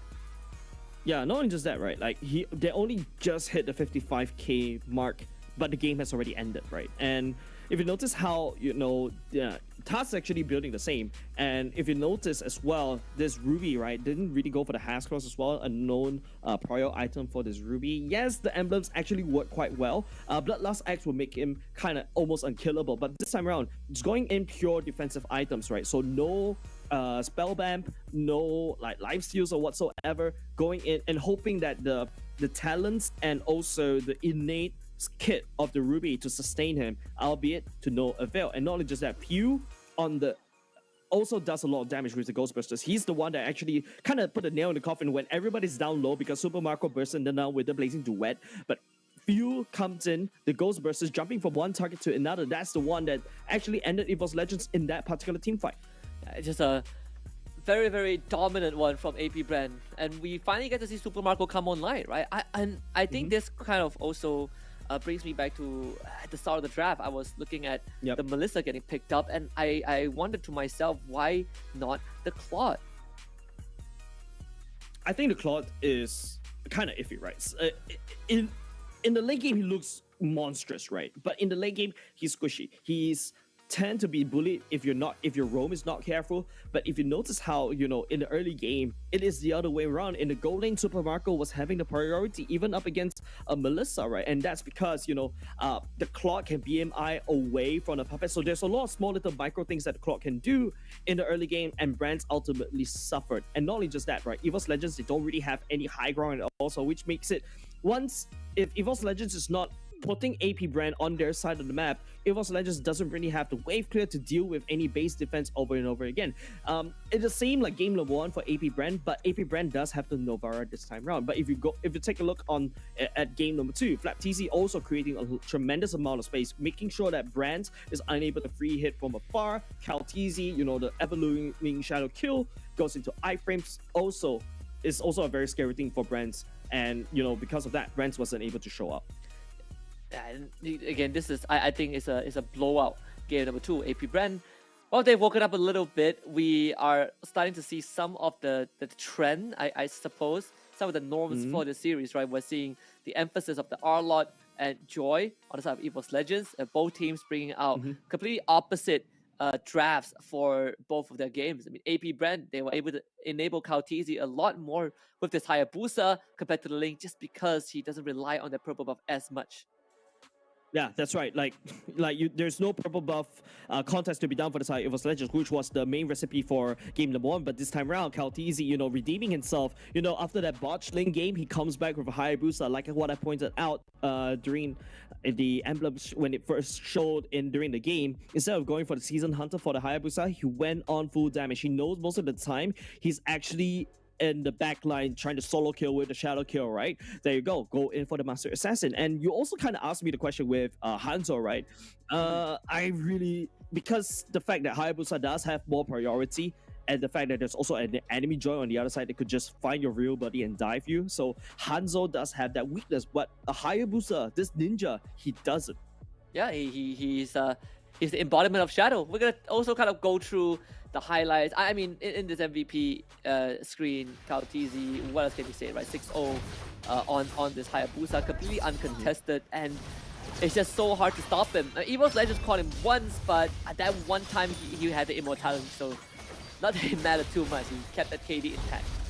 Yeah, not only just that, if you notice, when you see the highlights just now, the first kill only happened at 5 minutes. AP Brand was just slowly making sure that Hayabusa is well fed, and when Hayabusa is well fed, he can snowball, right? There are some times when you also talk about the fact that Hayabusa can also go into the shadow kill when, you know, there's a go away models. You saw what happened. Brand's trying to push the Hayabusa away, but the shadow kill does have the iframe, and these shadows just jukes, you know, Evos Legends around, just flinging them around like a ragdoll because they don't really have the range to counter against AP Brand's draw. All things considered, props to Evos Legends for putting up such a crazy base defense, right? They had to really fight tooth and nail to keep the game alive, but unfortunately, it just it's just not meant to be. They were just too far behind to have anything meaningful, and this was kind of the nail in the coffin. Yeah, you talk about too far behind, not only just in terms of economy, not in terms of just the map pressure and the tempo, right? It's also the range. There's not enough range for the side of Evos Legends to basically counteract against, Brand Esports. Brand Esports, on the other hand, they've got the range. The Lapu Lapu first skill technically is like a range. Wild Charge has a huge range. The Shadow could just jump to your backline and ignore your front line at the same time. There's also the Ghost Bursters just in case to dish out the damage that's required to finish off the job. You saw that again once in the highlights, right? In fact, the wall also contributed to a bit part of the damage to allow the Ghost Burster prop to just clean up house for the side of Evos Legends. So we got a lovely series. We have AP Brand, who are the projected winners of the series. Now up 1-1 against Evos Legends. So my prediction is still intact, right? I'm looking for a 2-1. I was looking for Evos Legends to kind of, leave a mark on AP Brand, right? Don't go down without a fight. I want them to go down swinging, and they have done the first part. But we have a game streak coming up after a short break. So do get a toilet break, get some snacks, and be right back for the final showdown between AP Brand and Evos Legends. Welcome to Mobile Legends. What is a winner? Make a promise, then I go and deliver. What is a break? They all amazed, this ain't for beginners. Back in the days, we used to dream, but now we can get it. Work. We gotta push to the limit, then work. Till we finish, then push to the limit, then work.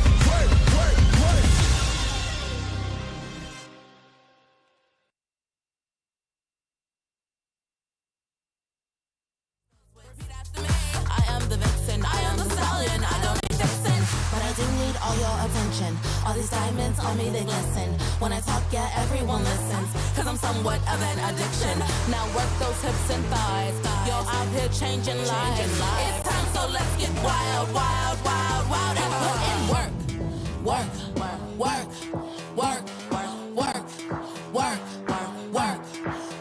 Put in work, okay, work today, work today, work.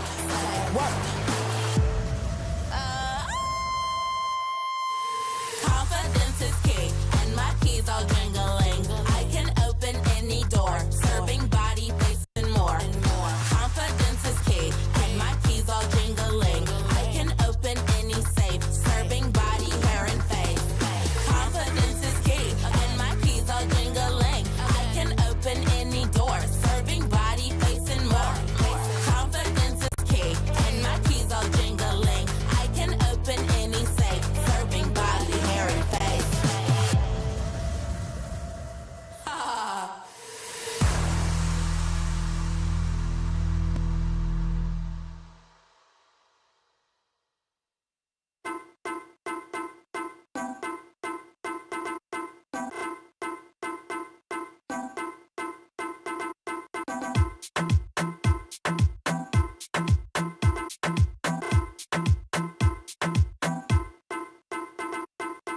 Number one in the street, so that wanna bang bang. Everybody touch a road, everybody bang bang. Then I wanna so neat, everybody bang bang, bang bang, bang bang. This I wanna so good, this I wanna bang bang. This I wanna so wicked, everybody bang bang. Sun a shining, everybody bang bang.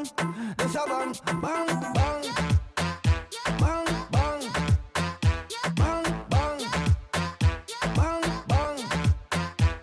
bang, bang bang, bang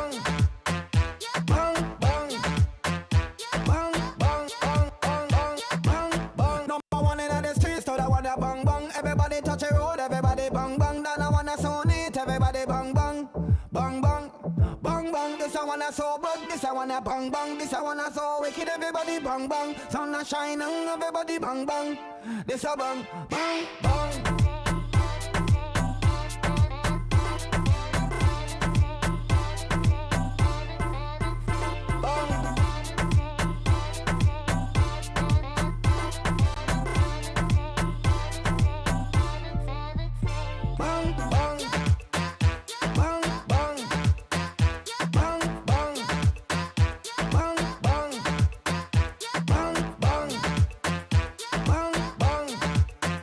Bang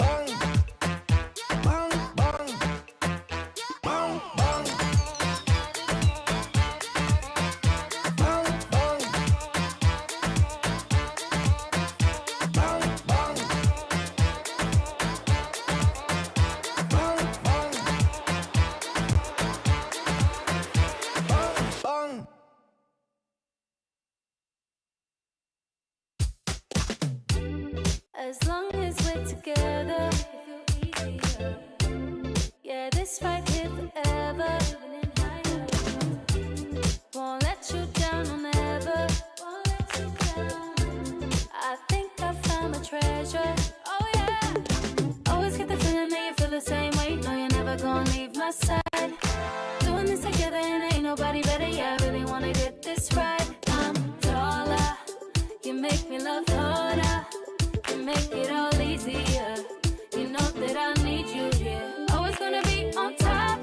Together we can make this pop. Keep it going, just don't stop. Keep it going, just don't stop. Tonight, gonna be on top. Together we can make this pop. Keep it going, just don't stop. Keep it going, just don't stop. Tonight.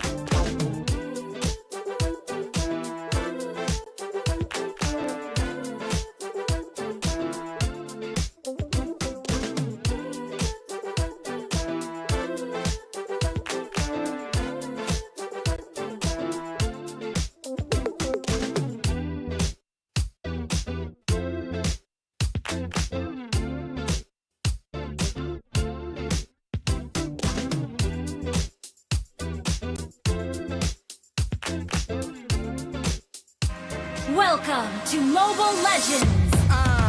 What is a winner? Make a promise, then I go and deliver. What is a threat?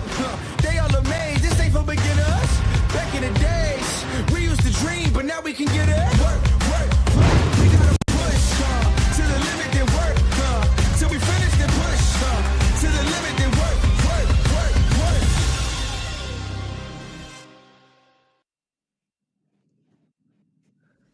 It is game number 3 between AP Brand and Evos Legends. One final showdown to see if Evos Legends can overcome the obstacle that's been plaguing them for so long and whether AP Brand can continue the clean win streak in this group stage. This is the Snapdragon Pro Series Mobile Legends Bang Bang Challenge Finals, and you're here with us. My name is Husky, and alongside me is my buddy Jace. Hey, we're buddies now. Yay! I remember the last time when I went to Malaysia and we kind of hung out just a little bit more. It was actually a really fun experience right there, right? Like, I like the fact that, you know, you also mentioned that you like the contest between the Filipino teams and the Indonesian teams butting heads against each other. And then you have someone from Malaysia and someone from Singapore just like, yeah, we're watching. Yeah, we're watching. You know that meme where like two guys is fighting and then there's one guy who's just taking photographs.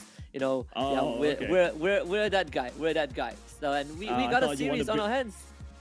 Yeah, I thought you were gonna pull the Godzilla meme. Let them fight. Oh, that could be one of it. I was thinking of the other one, the street fight. But you know, either way, I think for both regions, this has been a long time coming. Right? We have a couple. Yep. Of 2-1s, but never on stream C, so this is definitely a treat. In fact, you know, it's the most unlikeliest of 1-1 score, right? Because judging by previous performance, this should have been over by game 2, and yet here we are bracing ourselves for one final game.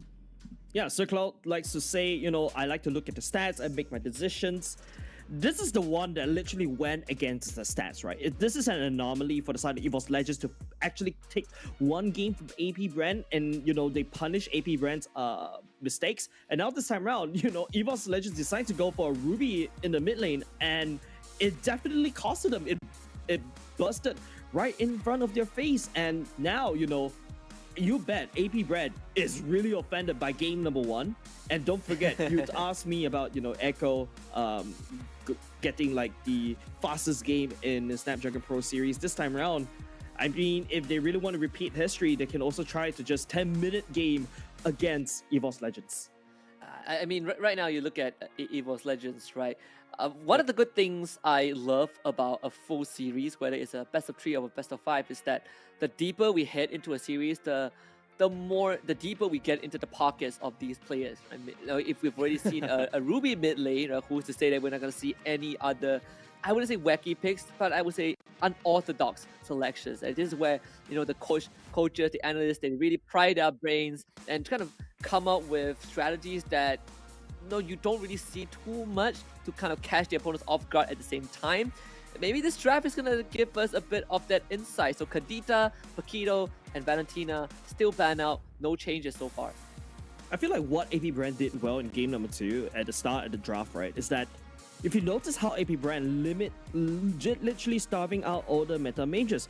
We talked about, you know, the potential Lilia that could come out. We talked about the potential Lunox that could come out. It didn't come out. Hijume decides to last pick the Ruby.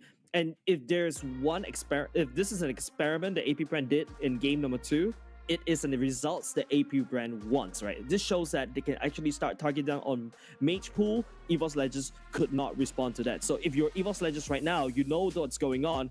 Evos Legends, I think they need to secure the Mage right here in the first phase pick. Yeah, I think the only change that we saw was the Faramis, right? And both games, the winning team had a Faramis on their side. So Evos Legends taking the initiative to ban it out. And at the same time, for all 3 games, they have not switched sides at all. So AP Brand getting priority once more in this first pick. We've seen them first pick the Faramis, which is now not available anymore. We've seen them first pick the Ling, which they did end up losing against Evos Legends. Yeah, so it's also kind of confusing, or say surprising for me, that AP Brand decides to go back into first pick, because, you know, you didn't really have a very good time game number 1, and now looking at the draft right here, no, they're going to repeat game number 1, isn't it, Husky? Yeah, going back to the Ling. Is this a Novara again? I mean, the Joy is open, the Kaja is still there. We've seen a couple of problems, but the main difference is that there's no Faramis, right? So there's this insurance policy that Evos Legends did get rid of themselves, and maybe that's why AP Brand felt a bit more comfortable picking up the Ling, knowing that they don't have to deal with the Cult Altar. Yeah, but now, you know, AP Brand is just literally say, hey, game number 1 was a fluke. I'm just going to throw you first pick Ling once again. And this is what I like about Filipino teams, right? You also see that in Blacklist International, sometimes even though they lose with that one roster, they're not afraid. Further down the road, they are not afraid to bring it back up again and contest you right with the same roster once again. Now, speaking about same roster, we're seeing Evos Legends going back into old reliables such as the Claude, and this time around bringing out a Uranus. You mentioned that for the Dyrov is actually a good matchup against a Uranus. I also gonna introduce you another couple of heroes that's also quite good against Uranus. Carry and technically an Esmeralda, right? Esmeralda will be able to hold the lane down against a Uranus, and Uranus, when he goes into shields, Esmeralda loves those shields. I mean, you can just kind of pick carry right now and not be too worried if you're AP Brand, right? We've seen certain drafting patterns from even the best teams, where if they see the enemies open up first phase marksman, they're gonna go for their own marksman and kind of just leave everything else in the dark. You basically don't have much threat that you need to worry about. In this case for AP Brand, they're gonna go for the Farsa and the Kaja. This Kaja is good, right? This Kaja, knowing that, you know, Evos Legends may potentially go for the Joy, they're just gonna secure that and then lock down that Joy even before it actually happened, right? But Evos Legends, maybe they don't really want to go down that Joy route. They may actually want to go down that Fredgin route, right? You want to chain CC, and also you have the Ionic Edge, the Uranus slow at the same time. It helps the Claude to kind of catch up with the Blazing Duet to spread the damage all across the board. But also another thing that AP Brand also did this time, right? Instead of going for, you know, the likes of, I would say, the Lunox, which is also does quite well against the Uranus because of your Darkening Shred. This Kaja will be able to drag kidnap anybody from the side of Evos Legends, and Farsa does have the ability and also the damage to burst down whoever Ogwen decides to kidnap. There it is. We see the Novara picked up by Evos Legends this time. I think when we saw Novara yesterday, one of the key traits she brings is definitely vision control. You get to open up the map with all of your abilities, and that was also against a draft that has a Kaja on the other side. So Hijume, he's going to have a lot of work to do, because sure, you have a Uranus, but it's one of the few heroes that I'm tanky, but I would like to move as well. So Kaja is kind of the soft kryptonite towards the Uranus. Yeah, not only just that, right? The Kaja is actually soft kryptonite towards everybody from the side of Evos Legends, right? If they actually catch the Claw right out in open, Ogwen can also do that. And now, because, you know, I'm also kind of confused right here, Husky. Like, Evos Legends going in for the Novara, even though there's an ever-looming threat of that Ling from AP Brand. Oh yeah, that kind of goes against everything that we discussed previously, right? It denies my logic as well, right? Like, this also goes to show that Hijume knows that he needs to secure a mage right now. If not, the mage pool is getting smaller and smaller, right? And don't forget, they are forced to ban away. They actually banned 3 mages themselves, so they actually put themselves into this awkward position. Yeah, and you see the Parks are getting banned out by AP Brand. We had the Hilda that was let through in game 2, but there's a chance that AP Brand goes back to the Hilda ban once more because you do want to protect this link, in the early stage. At Evos Legends, they do have a slot for that hero, but I think right now you're going down the marksman pool, right? Because the carry most likely might be a ban. There it is. Yes. Evos Legends banning it out. You don't want the Uranus to get shredded. So for AP Brand is to kind of find a pick that can disrupt this link, and I think Hilda is probably one of the choices. Yeah, I think they may go for the Hilda to try to disrupt that. And speaking about disruption, there's also the second skill from the Martyrs that can just ignores everything, ignores all the CC you're forcing him down the throat. That's also going to be taken away by AP Brand this time around Evos Legends. I think if you really want to try to limit that, try to limit this link as well, and also play, the purple contest like a turtle fight, yeah, go for the Hilda. You can start doing that since level 1, right? But of course, looking at what Evos Legends is going for right here, they also miss out the fact that there's also the fact that AP Brand can always rely back into that Beatrix, right, which is able to find lane priority against this Claude. Oh, there it is, Franco. So both teams having a way to guarantee a lockdown on their enemies. It's a Kaja Franco battle, one of the old-time classics. Both sides can suppress, right? Like the Divine Judgment and the Bloody Hunt, right? Like, but it's a lot easier to execute a Franco, in my opinion, because like you could just stay there and then just hook, right? But for a Kaja, you need to flicker and then you need to land down your Divine Judgment. There are a higher chance for you to go wrong there, and it's a very expensive mistake, right? For Hook, it's only a 16-second cooldown, so that's A-okay. There you go. AP Brand will secure the Beatrix, but once again, I think they need a very tanky EXP laner to deal with, to supplement their tankiness for the side of AP Brand. Oh, there it is. Terizla solves the problem, right? You want a tanky XP lane, can hold its own, has decent sustain, and can also start a fight. There it is. Terizla to lock everyone in place. So Lancelot will be the final pick for the side of Evos Legends. We get the Assassin jungle matchup as well. Yeah, Lancelot right here, I think should go into the damage Lancelot, right? Unless Evos Legends for task, right, decides to go a little bit more traditional. I can't believe I'm saying this. It's traditional. They can fall back into the tank slot once again. But in this meta, I think Assassin Lancelot is a lot better. But if you take a look at the draft, right? Yeah, this time around, it's a lot more balanced for the side of Evos Legends. It's not like that wonky draft that we saw in game number 2. On the other hand, AP Brand, yeah, Terizla does solve that tankiness problem. But like I said, the pseudo tankiness that we're talking about, right? Like, his tankiness relies on him actually dishing out the damage from the spell ban, right? That's why the Franco looks very scary against AP Brand. You lock the Terizla that's jumping towards your backline with the penalty zone, mind you, and then you just bloody hunt him. He easily gets busted down if he cannot swing his heavy axe around. Yeah. Do both teams have kind of same win conditions, or are we looking at AP Brand having a faster draft this time with what they have? Yes, definitely. AP Brand does have a faster draft. Their heroes comes online a lot faster. So it's about how Evos plays this, right? If the Uranus starts cutting the waves like how he used to do, but don't forget, Link can also respond to those wave cuts at the same time because of the mobility, right? Now, going into the Land of Dawn this time around, game number 3 is at foot between AP Brand against Evos. Now, Iron Hook, very dangerous. That could have been something, for sure. It could have blown a flicker right off the bat. Both junglers gonna start off just in parallel jungle. Honestly, Taz going for the purple and Kautiti starting on the orange. Kind of dodge the Franco as well, right? You don't want any sort of harassment. I say that, but you can see that Evos Legends showing a lot of respect towards AP Brand. In fact, the early rotate from Dreams up top instantly spotted out by Flapteezy. Yeah, two things interesting about. Oh, that's a hook. Follow up with Fluffy. Not the most damage, but Taz is not having a good time at all. Actually, he hasn't even gotten his buff. They're gonna get first blood. Unfortunately, onto field, Scoutiti shows up. Low health members on the side of Evos Legends. Look at Taz. He is having a rough time. It's like a fall from Flapteezy. Look at the slam the hammer down onto Dreams. Catching him at the very end. Iho is gonna be there from Dreams, pulling Kautiti back, but he hits level 4. Finds the ultimate, gets the reset, jumps away. As AP Brand starting on Evos Legends, but Hijumi will find himself a double. The 3 kills for the Novaria, a minute and a half in. hold your horses right there. Taz is actually at the orange buff at level 1, so which means that he missed his purple buff. The purple buff actually went over to Awkward. Taz missed the first buff, and now Taz is permanently behind, 2 levels behind Kaltizi. The turtle is going to spawn in 17 seconds. Taz is in not a good position to basically fight this turtle buff, this turtle fight. You know what we say? Just press retreat. Just press retreat when you're getting contested. It's a disaster for Evos Legends, Husky.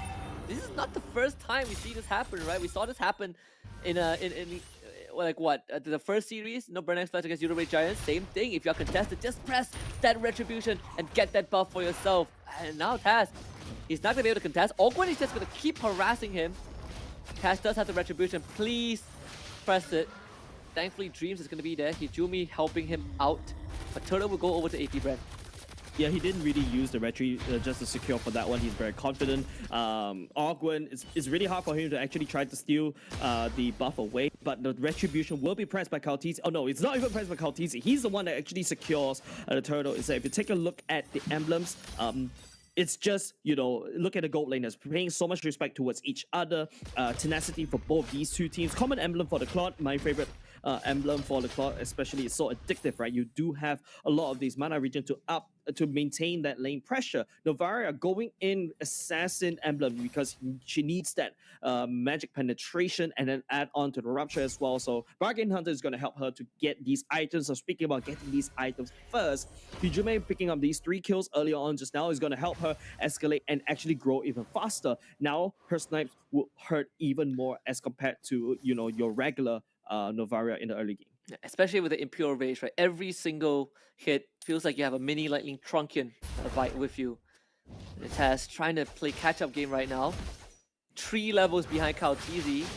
Man. I mean, the lane just got a Corrosion Sight. Okay, 2 levels behind, but still. Brutal start for Taz. And Ogwen, he's just going to try to look for Fluffy, who also blows his flicker to get out. Meanwhile, they do not know that Kaltizi is in the bush. Info gathered, flicker by Dreams. Can't get the hook. Yeah, can't get a hook. We'll be able to hook only the siege minion just to delay. But look at where Kaltizi is. That's a pop-up buffer gone, putting Taz even further down. If he's cheeky, he might have tried to take this away at the same time. I can't really see who taking that, but you can see Taz is just permanently behind. Hijime can't do anything against Kaltizi. Yeah, Kaltizi, he drew 4 members of Evos Legends just by doing that, and it opens up the mid-tier 1. That turret is gone. What? AP Brand showing us a masterclass of how to play this game right now. Yeah, it all started because Ogwen took away the purple buff in the first minute, right? It's Evos Legends. I don't know what's going on for their side because right now they really need a solid plan to get this Lancelot up to speed because right now Taz is just dead weight. For the side of Evos Legends, he doesn't really have enough damage to assassinate anybody. He can't even secure any form of neutral objective. They lost a mid lane as well. And then if you thought that, you know, oh, Bloody Hunt. Bloody Hunt. Whoa, that's a good kill. Exactly what they need. That one going over to Brands of all people, so Evos Legends, at least you'll be happy that despite this very old, underwhelming start, you're doing something in the side lanes, right? Both your gold laner and your mid laner are getting something done. I say that, but AP Brand, that 3,000 gold ahead, and a big chunk of that is basically the jungle gap. Yeah, the jungle gap right there. And speaking about jungle gap, it's gonna go even further, right? Kaltizi now hard invading Taz. Taz, I don't think right now you should basically try to jungle anymore. Right now, you're reduced into a lane Lancelot because, you know, your mid lane is also cracked open. AP Brand has all the access into your own jungle. It's a very dark jungle for the side of Taz. If you notice how, you know, Flap TZ is also starting to rotate in towards the mid lane, getting even more gold because Few is actually rotating around. Finally picked up right here, Taz in a spot of trouble. He was able to secure his own purple buff, but that might end up selling Hijume to the Wolves. Kaltizi doing massive damage. Now coming in, forcing the flicker from Dreams. No Iron Hook yet from this Franco. Evos Legends playing survival game, but the bot tier 1 is going to be taken out. Yeah, gold leaderboard. You talk about the jungle gap, right? It's actually also the gold lane gap at the same time. Super Marco leading into a gold earn leaderboard at the same time. The only thing that Evos Legends can play around with is this Uranus just to cut the waste. Maybe cut 2 lanes as well. Novara, I think right here does have enough damage, so she doesn't really need the gold. She needs the gold or basically a team fight. Ogwen goes to the flicker. Trying to be cheeky on the side of Taz, but it doesn't really matter. They commit the penalty zone for the kill. Man, this is really hard to watch if you're an Evos Legends fan. AP Brand just awkward. That was disgusting, right? Like your first buff was literally stolen away, and Taz is just permanently disabled for the rest of the game. You probably need another like 15 minutes for Evos Legends for perhaps Taz to come back online. But with 2 deaths in this name, it's gonna be even harder now. Wretched Battle coming in, Kaltizi miles ahead, level 11 going up against a level 8 Taz. It's like losing an arm, honestly. Both arms. Both He can't arms. box. Man has no arms. Men can't box. It's a very painful lesson. Amputated, right? We talk about amputation of the legs. Now it's amputated arms. What's the contingency plan? Okay, we're gonna hold that thought for a while. That's a Good condition. bloody hunt. TZ down. A good opening. Evos Legends, do we want to look for more? The pressure is gonna be dead. The task dead again. Purple buff not in contention.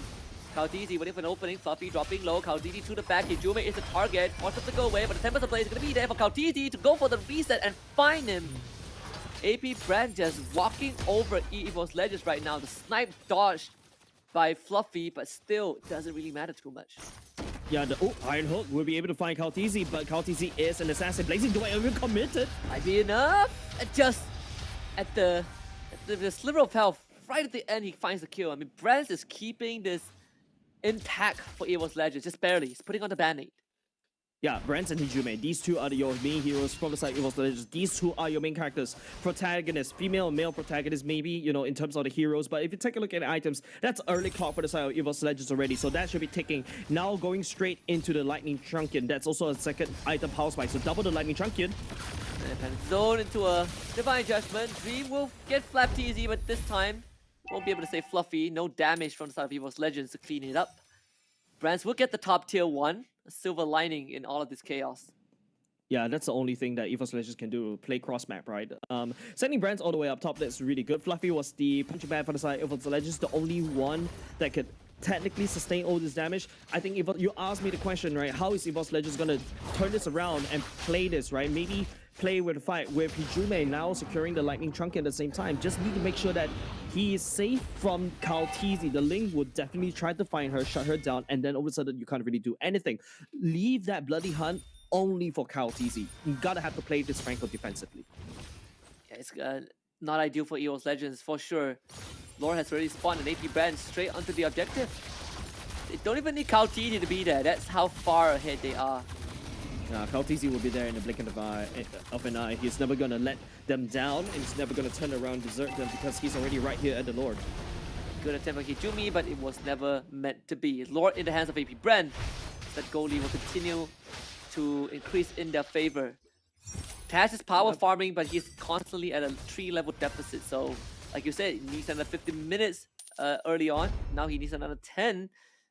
Or maybe another 20 because he just got solo killed by Kaltizi. That's exactly what I was going to say the next time. But at the very least, Brands actually picked up the golden stuff, or maybe that's how Evos Legends could play around Brands, play around Hijume, use Dreams to pick AP Brand off one by one. That's how they're going to play the game. Dreams going to blind hook as much as possible because one of the days, the fish might be biting for the side of Evos Legends. You just gotta, an iron hook and a prayer. Hooking someone is one thing, right? but hooking someone is one thing, but killing them is another. I think they do have the damage. Like Brands right here, golden stuff already. They do have a decent burst amount of damage from Hijume if the second skill does land. Yeah, maybe they could actually play something. Because if you see how AP Brand, how squishy they are, yeah, I think Evos Legends does have enough damage to burst it out. Now that's a BOD being built by the side of Evos Legends for Task. We're looking for perfection. Yeah, good hook and a flicker. It's gonna be Flap TZ, pretty durable. He's gonna just the water out of there, I guess, but they do snipe Ogwen. So it is something for the side of Evos Legends. Lord will be taken down. All the inhibitor turrets will stay alive. And Kaltizi, meanwhile, on the mid side, Dreams getting pressured. Super Marco continuing to try and take down Destructor, and he will be able to do so. Hijumi, oh my goodness! In the red, almost going down. Taz wants a kill, but sidestep by Super Marco. The penalty zone keeping him away at Evos Legends. That's the best case scenario for them. Yeah, like cracking open the bot lane, that's actually a-okay. And now hold on a second, they're going to continue on the onslaught. Kaltizi finds Dreams, looking for Brands, looking for more. And he is going to give his life out for this for sure. It is a telegraph. But Evos Legends, I mean, AP Brand, they don't mind at all. Still going to have 4 members pushing down mid. Evos Legends have no damage to do with them. Hijumi himself is not enough. Yeah, Hijume is the only one that is the highest in terms of damage from the side of us Legends, right? Super Marco and KTZ are already activated, but Super Marco, I think that's a consume play. Where did Taz go? What? Well, that's a magic Better trick. airstrike stun and also the the Bennett bombs. It's just Taz is too far behind to basically contribute over the side of Evos Legends already. Yes, he just picked up the VOD. He tried to make a play right here for Super Marco. If he gets a shutdown goal, great. But Super Marco does have the flicker that prevents him from being killed. So Evos Legends, that plan, just go to the dumps. You gotta have to look at plan C right now. What is plan C? Use Fluffy to probably open and cut the waves at the same time, but then again, KTZ can match you easily because he can jump from one map. Gotta go full damage. That's what that's where he gets you, right? Full damage Lancelot is paper thin. Yeah. Third Lord, well, second Lord, the game spawn out. AP Ren, pretty quick for a bit. The Lord not even alive for 15 seconds and he's already dead. Yeah, no contest at all. Task knows that he's way too behind to do anything. Brands and Hijume, they are too squishy. If KTZ, speaking about BOD, KTZ secures and now his dash is gonna hurt even more. He could easily burst anybody from the side of Evos Legends down. Hijume is only level 11. KTZ is already at max. Now the Lord enhanced one this time round, going to be marching down mid. They just need to try to hold down the fort. They do have decent wave clear though from the side of Evos Legends this time round. It's not gonna be a Ruby mid lane, so that's A-okay. But AP Brand looking up top instead. There's a 3-prong attack up. Awkward can always go into conceive play right here, trying to look for somebody to pick a off. Hook. And that's gonna be it. Iron Hook again to the blood behind, but this time it's gonna be a 1-for-1 trade. Hijume back into the base as KTZ cuts off Raz. That probably doesn't even matter anymore because AP Brand might be looking for the end right now. Evos Legends hanging on by a thread, but they just don't have enough to stop AP Brand. And the Filipino dynasty from AP Brand continues to reign supreme. It's a 3-0 score for them so far in this group stage. 3-0 score. 2-1.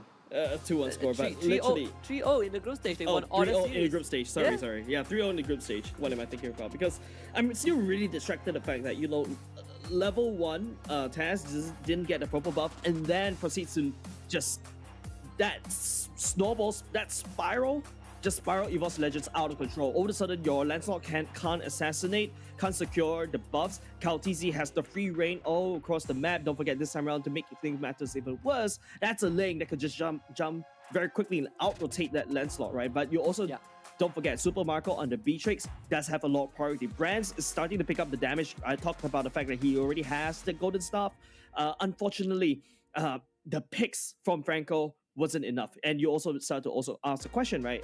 Do they have enough damage to burst it down? Yes, they do, provided if they catch the right target. The right target was Super Marco, but Super Marco, like I said, free hitting from behind in that last team fight. Honestly, you know, next time if I call for an early surrender, if people ask me why, I'm gonna show them that very first minute of game number 3, right? People who say that games cannot be decided from the draft or from the early minutes, now there you have it. This is a very good case study. One lost buff led to the entire game going down the drain, and it's a painful way to go for Evos Legends. They are now 0-3 in their group. They have 2 more series coming up, and you know, truth be told, it is not going to get any easier, right? The remainders in their group, guess what? I mean, they have Toda.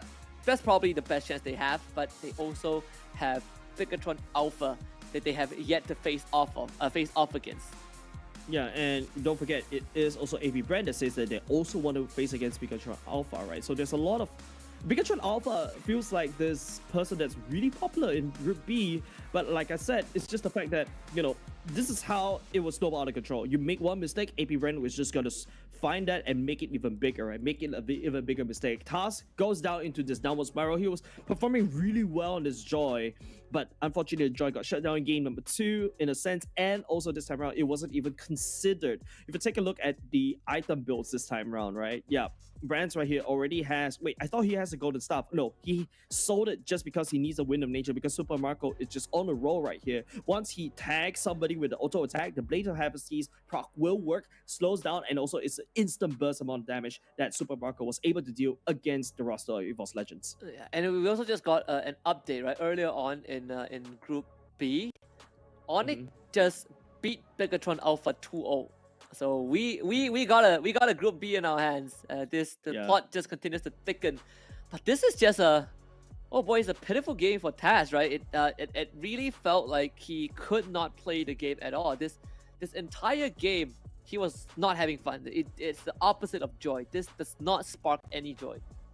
Not at all. And don't forget, AP Brand, the rotations is really on point, right? Like how TZ, like I said, the Link, the mechanics of Link, not only just the Link. If you can always land down fire support, this is an artillery tank that can actually fly, right? It's just flying fire support from the side of you, right? Like the wings by wings allow him to rotate from mid down to the bot to help Super Marco make sure that Brands doesn't get out whack. But if you notice, right, Brands on the other hand was starting, as long as he stays safe, he was able to output the damage as well. He was able to do so, but unfortunately, like the members of Evos Legends is just too far behind from doing anything at all because, you know, he steps forward just a little bit more, Kyle TZ will be on him. If Hijime steps a little bit further ahead, Kyle TZ will be there. Kyle TZ is just everywhere for the side of Evos Legends, and the fact that they lost the mid lane turret so early on. Taz has no jungle to farm, Rance has no safety, Hijime that relies in the jungle to provide that safety because of the long range snipe is not safe anymore as well. Yeah, it's this is definitely one of those jungle gap games, right? It's a very painful way to lose, and you know, you say that Taz was kind of dead weight in that game, and it really did show true. So very unfortunate for Evos Legends. However, for AP Brand, Super Marco 4-0-1 on the speed trace, completely uncontested, untouched, and definitely one of the prime reasons why AP Brand even got this far. Yeah, like if you notice that Dream's actually landing on this blind hook just to open up the map, I think because of that, he doesn't really have the high-end hook to lock down Super Marco, right? Super Marco was free hitting from behind, and they know they cannot effectively dive him, and it's just really hard to access Super Marco because of his positioning. And to make matters worse, the Wind of Nature also helps him a lot in terms of the survivability. The closest time that when he almost died was when Taz actually picked up the Blade BOD, wants to go and assassinate him, but he has that flicker on hand just in the nick of time just to get out of the dodge. Yeah, absolutely. So, well, with that being said, we're gonna just kind of look back at this game, which is a very painful game to watch. We have a decent start, right? As much as we say about Taz, it was level 1, 1.5 minutes in, but we did have Hijumi getting 3 kills, and we thought that that is going to be enough to kind of keep Evos in the game. Barely. And then that mid tier 1 goes down, and AP Brand decides that this entire map belongs to them, and there was no contest afterwards. Yeah, the only time when Evos Legends was able to do anything against a first pick lane, like what AP Brand did in game number 1, was to have that jungle priority, right? They're hoping that the Lancelot was able to do that, and they're also hoping that Hijime was able to land down fire support from afar. The second skill may also allow him to steal away the purple buff, but that's not the case. You can see how he was so far ahead. The credit airstrike going in, just zoning a rest of Mimba down. You blink and the Oldzen has his dead just now, right? With the help of Super Marco, with the bombs as well. And in this particular team fight, this is also something I'm also very concerned for Evos Legends, because they're too focused on the team fight. Even though they're so far ahead in the goal, they try to basically throw as much bodies as they can to just protect that last bastion. But then again, that Lord is marching down bot is also starting to encroach them, and AP Brandon is more than happy to allow them to fight right there and then, because that Lord is actually doing free damage against the core of Evos Legends. I mean, it's definitely been a pretty interesting series, right? We started off thinking that, okay, we're gonna have a quick one, and then Evos Legends, you know, they were able to land a blow onto AP Brand. They just were not able to land a knockout punch. With that being said, let's talk to the victors of the series from AP Brand. We're gonna bring one of the AP Brand boys up on screen right now and see, get the thoughts on the series. Especially, I want to pick the brain, of course, game number 1, right? I think that's the one that I would really want to look out for. So hopefully we get to see him coming up soon, because, man, AP Brand, game number 1, I think there's a lot of questions in a lot of fans' minds as well. Yeah, absolutely. So I think we just got word the interview is ready. So we are gonna bring up AP Brand for the victors, and let's see what they have to say about this. Hello, Flapteezy. First of all, congratulations on that victory. It's been a pretty interesting series, right? You guys are now up 3-0 in Group B. 2 more series to go. Yesterday, I spoke to Phil, and he said that you guys are looking at Bigatron Alpha as the final boss. But up to this point, how has the previous games been? Was this the position you expected your team to be in? 3-0? We don't really expect that much. We're just going with the flow. Right, so I want to quickly pick your brain about game one, right? So, what happened in game one? Because it was so much different from the rest of the series. You know, Evos Legends won game one, and you guys just came back and kind of mopped the floor with them. We're just trying to know their rotation on game one. That's why we didn't go hard on the draft. Also, you guys were actually you guys just drafted something to test out Evos Legends. Yes, to test them out, and then in the next game we will know what to do. Definitely. Game number 2, you literally know where Taz is, right? Even though Taz goes back to the Joy, I think you made it seem like it's Taz's mistake to go back into Joy because you guys read him like an open book. Yes, we already saw them. We already see them coming. So that's why we're happy. That is pretty crazy, right? Because you are essentially, putting yourself, letting Evos Legends get to match point before getting that reverse sweep. So I think this is something that it's the first time that I heard of something like this, that a team would go that far. But it worked out for you guys, so that's great. Yes. Up next, we have you guys at Bigatron Alpha tomorrow. You guys are also, I believe, going up against Aura Fire, if I am not mistaken. And just now we saw, I think Onyx, they just beat Bigatron Alpha 2-0, and that was the team that you guys beat 2-1 yesterday. Do you think that this Group B dynamic is gonna continue to shift, or do you feel like there's a certain front runner, that there's a team that's gonna go undefeated? I would feel like BTR will be so hard tomorrow because they want to win, because they just lost against Onyx, so they want to win against us. Alright, so I think it's safe to say that you guys have most likely locked in top 6, right? So I want to kind of look further a little bit. Top 6 team, which are the other teams that you feel like are going to join you guys there? So you have you guys, AP Brand. Name 2 teams you feel like are going to be in top 6. In playoffs? In playoffs. I think Echo and RSG will join us because they're strong in their bracket. All right, the Filipino pride. So Yes. looking forward to that. Thank you very much for chatting with us, LTZ. Get some good rest, and all the best for the rest of your games. Thank you.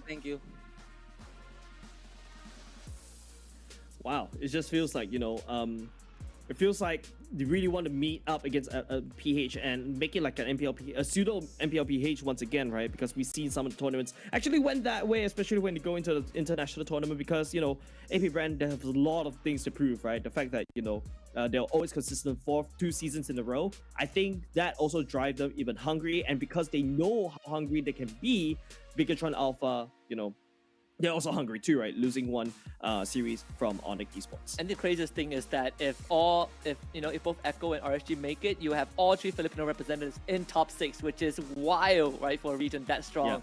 Yeah. And you look at how AP Brand played, they play monstrous, all because they took a swig of the monster energy. And if you want to be like Kyle TZ on that Ling, you want to be like Kyle TZ just running around the map like Hayabusa, I think monster energy will give you the boost that you need to hop from wall to wall.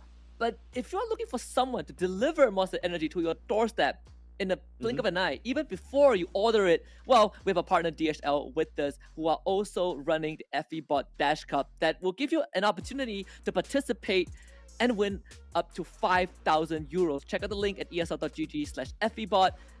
Download the game on your device, get to the top of the leaderboard, and win 5,000 euros for yourself. Yeah, the best part is you get to walk away with some prizes after just by playing games, because the only time that I'm able to do that is to play in MPL, which is impossible to do because of my skill level. But apart from that, Cup coming up next is going to be Echo going up against RSG. Not gonna lie, this is going to be a tough one for RSG.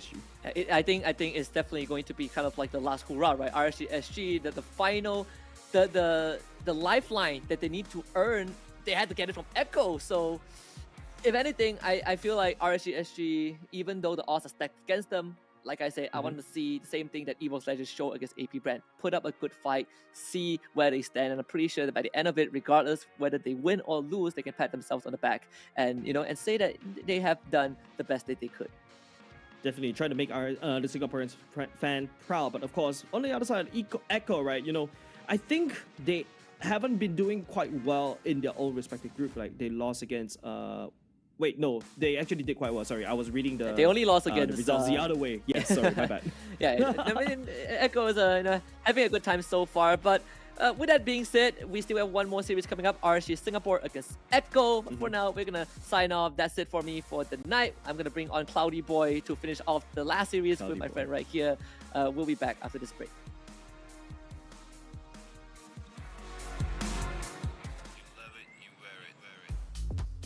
Wear your passion.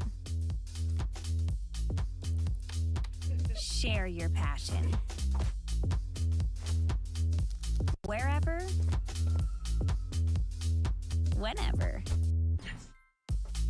Gaming is a lifestyle. Get your merch at shop.eslgaming.com.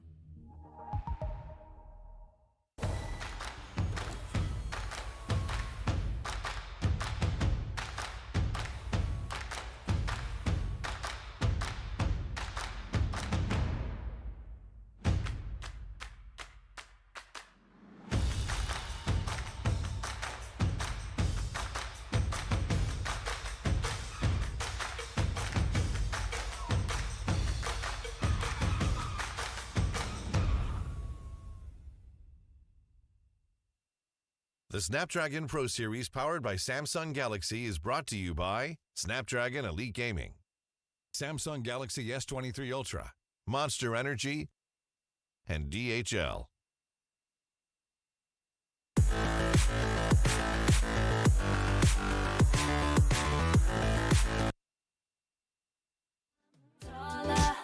You make me love harder. You make it all easier. You know that I need you here. Always gonna be on top. Together we can make this pop. Keep it going, just don't stop. Keep it going, just don't stop tonight. Gonna be on top. Together we can make this pop. Keep it going, just don't stop. Keep it going, just don't stop tonight.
In the previous guide, we learned the basics of the new emblem system.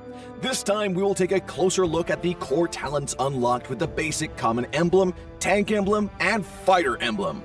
Core talents unlocked with the basic common emblem. By upgrading the basic common emblem, you can unlock 2 core talents, Impure Rage and Quantum Charge. Both are suitable for most heroes. The new Impure Rage talent now deals adaptive damage, making it a good damage-enhancing talent for a variety of heroes, such as Eve, Nathan, and Diggy. Eve is a hero with great poke and control abilities. She can use the extra damage and mana regen from Impure Rage to constantly wear down enemies. The new Quantum Charge talent now restores HP based on the hero's level and not their physical attack bonus, making it viable on more heroes that want HP recovery and mobility, such as Edith, Leslie, Layla, etc. When equipped with Quantum Charge, Edith in both forms can use the movement speed bonus triggered by her basic attacks to keep a safe distance from the enemy and the extra HP regen to stay in the fight. Core talent unlocked with the tank emblem. By upgrading the tank emblem, you can unlock Concussive Blast. Concussive Blast works the same as before, providing an extra source of AoE damage for high HP heroes, such as Johnson, Baja, and Hilda. Hilda is a high HP hero who can tank a lot of damage when equipped with a full set of defensive equipment. Core talent unlocked with the Fighter emblem. By upgrading the Fighter emblem, you can unlock Brave Smite. Brave Smite is no longer triggered by inflicting CCs. It now takes effect upon dealing skill damage and is suitable for most fighters and tanks that need more HP regen. Ruby, Lapu Lapu, Tigreal, and similar heroes can choose this talent. Ruby can trigger Brave Smite repeatedly by casting skills, and with her own regen abilities, she'll have even greater durability in teamfights. Choose the core talent based on the strengths of each hero to maximize their effectiveness. We look forward to seeing players discover new ways to play their favorite heroes on their way to becoming a legend.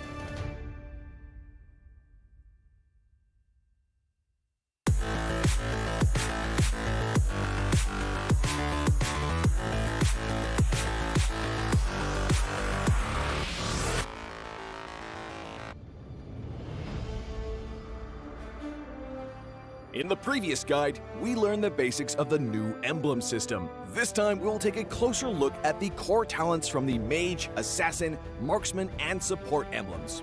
Core talent unlocked with the Mage emblem. By upgrading the Mage emblem, you can unlock Lethal Ignition. The new Lethal Ignition now deals adaptive damage, making it a great option for any hero with heavy-hitting combos. With the change to adaptive damage, heroes with high physical damage can now use this talent to enhance their damage, such as Saber and Natalia. Saber's first skill and ultimate combo can easily trigger the effect from Lethal Ignition, dealing much more damage to enemy heroes. Core talent unlocked with the Assassin emblem. By upgrading the Assassin emblem, you can unlock Killing Spree. Now that the talent is no longer reserved for the Assassin emblem, it becomes a good choice for any hero who can perform chain kills. Heroes with magic damage like Karina and Julian can now take this talent as well. Karina's ultimate resets after she kills an enemy hero. When equipped with Killing Spree, she will recover HP from each kill, allowing her to stay healthy and go after more kills. Core talent unlocked with the Marksman emblem. By upgrading the Marksman emblem, you can unlock Weakness Finder. The new Weakness Finder talent is no longer reserved for ranged heroes. It works well for heroes with high attack speed, as it can improve their laning and slowing abilities. A hero like Minthithar can take Weakness Finder because his second skill increases the attack speed of his basic attacks. When combined with equipment that can provide more attack speed, he can reliably trigger the slow effect to prevent enemies from escaping. Core talent unlocked with the Support emblem. By upgrading the Support emblem, you can unlock Focusing Mark. The Focusing Mark talent works the same as before. It allows support heroes to increase the damage their teammates can deal to the target enemy. Kaj's ultimate can be used to drag key enemies to his team. When equipped with Focusing Mark, the ultimate will also increase the damage the target takes, allowing Kaj's team to quickly burst down the helpless target. Choose the core talent based on the strengths of each hero to maximize their effectiveness. We look forward to seeing players discover new ways to play their favorite heroes on their way to becoming a legend.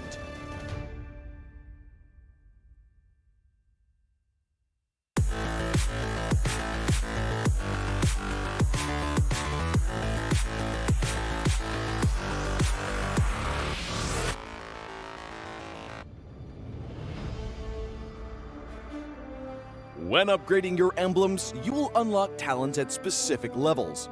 Different emblems will unlock different talents. You can choose an emblem by role and use the talents it unlocks directly as your default setup, or you can freely mix and match different emblems and talents to create a custom emblem setup. We're going to show you how to create your emblem setup for your heroes. Emblems.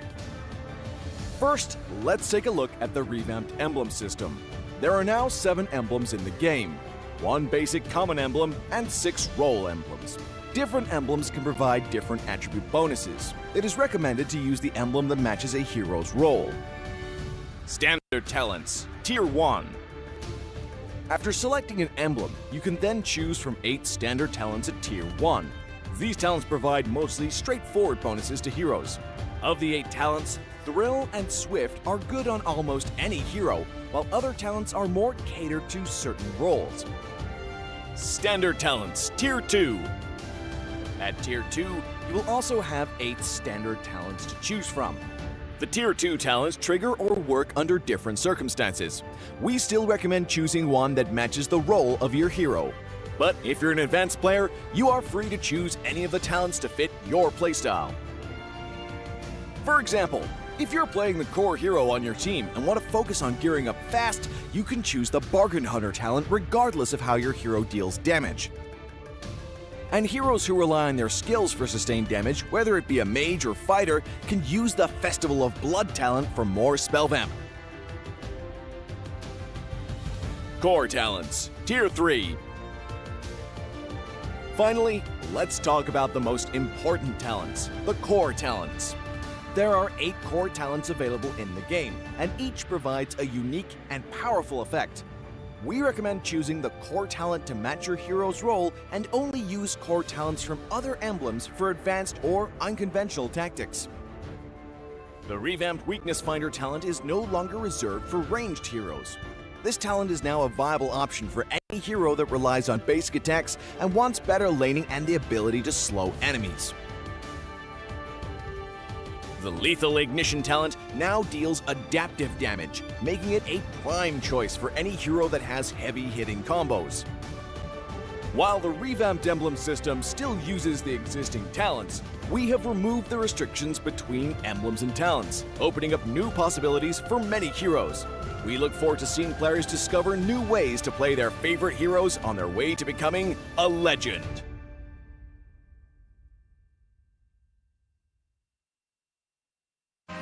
Welcome to Mobile Legends.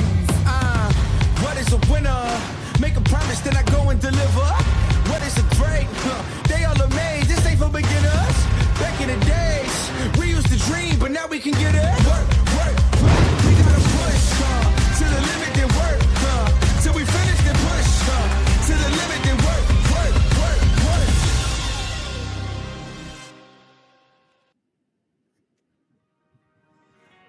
What is up, ladies and gentlemen? Welcome back to the Snapdragon Pro Series. My name is Jay Tony right here this time round. Sir Cloud. Yep, I'm ditching my friend Husky for a Cloud this time, bro. Oh yeah. An animal for a, I don't know what you're gonna call it, a weather. Okay.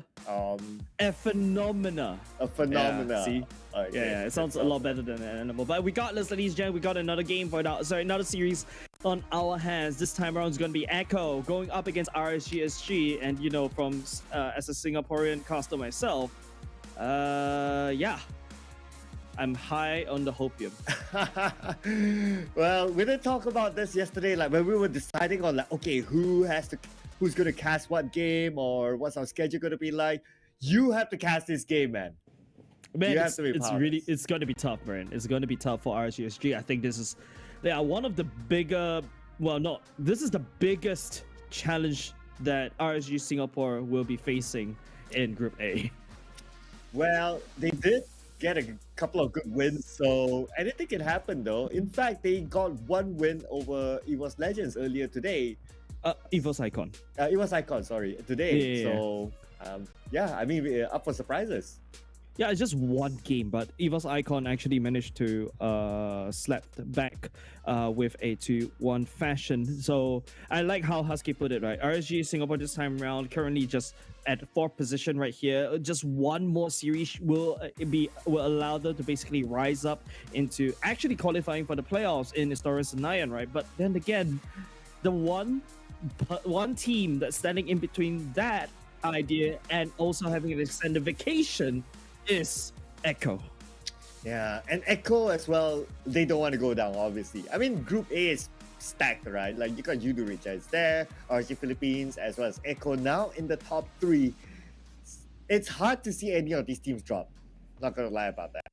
But yeah, miracles can happen. Yeah, definitely. I think I'm a bit too protective of all these teams. You know, especially when you see these teams all throughout during the group stages, you just want to keep every single one of them. But yeah, people call me a little bit too greedy. Yeah, but let's not get greedy over the airtime. Let's head on to the intro video. Here it is, your teams. Back to the land where they won that World Championship, back to Jakarta. I hope it awakens something in them, and I hope this shakes them back up.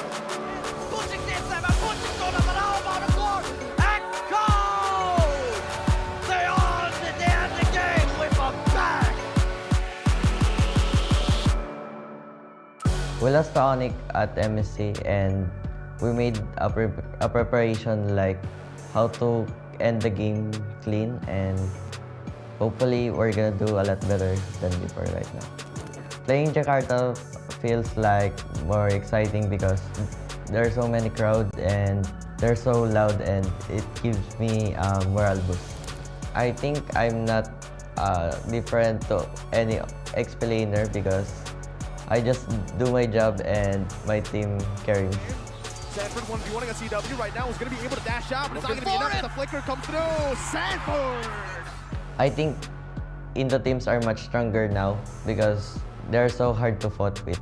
We lost against Onyx in MSC, but this time we are very prepared, so we will win.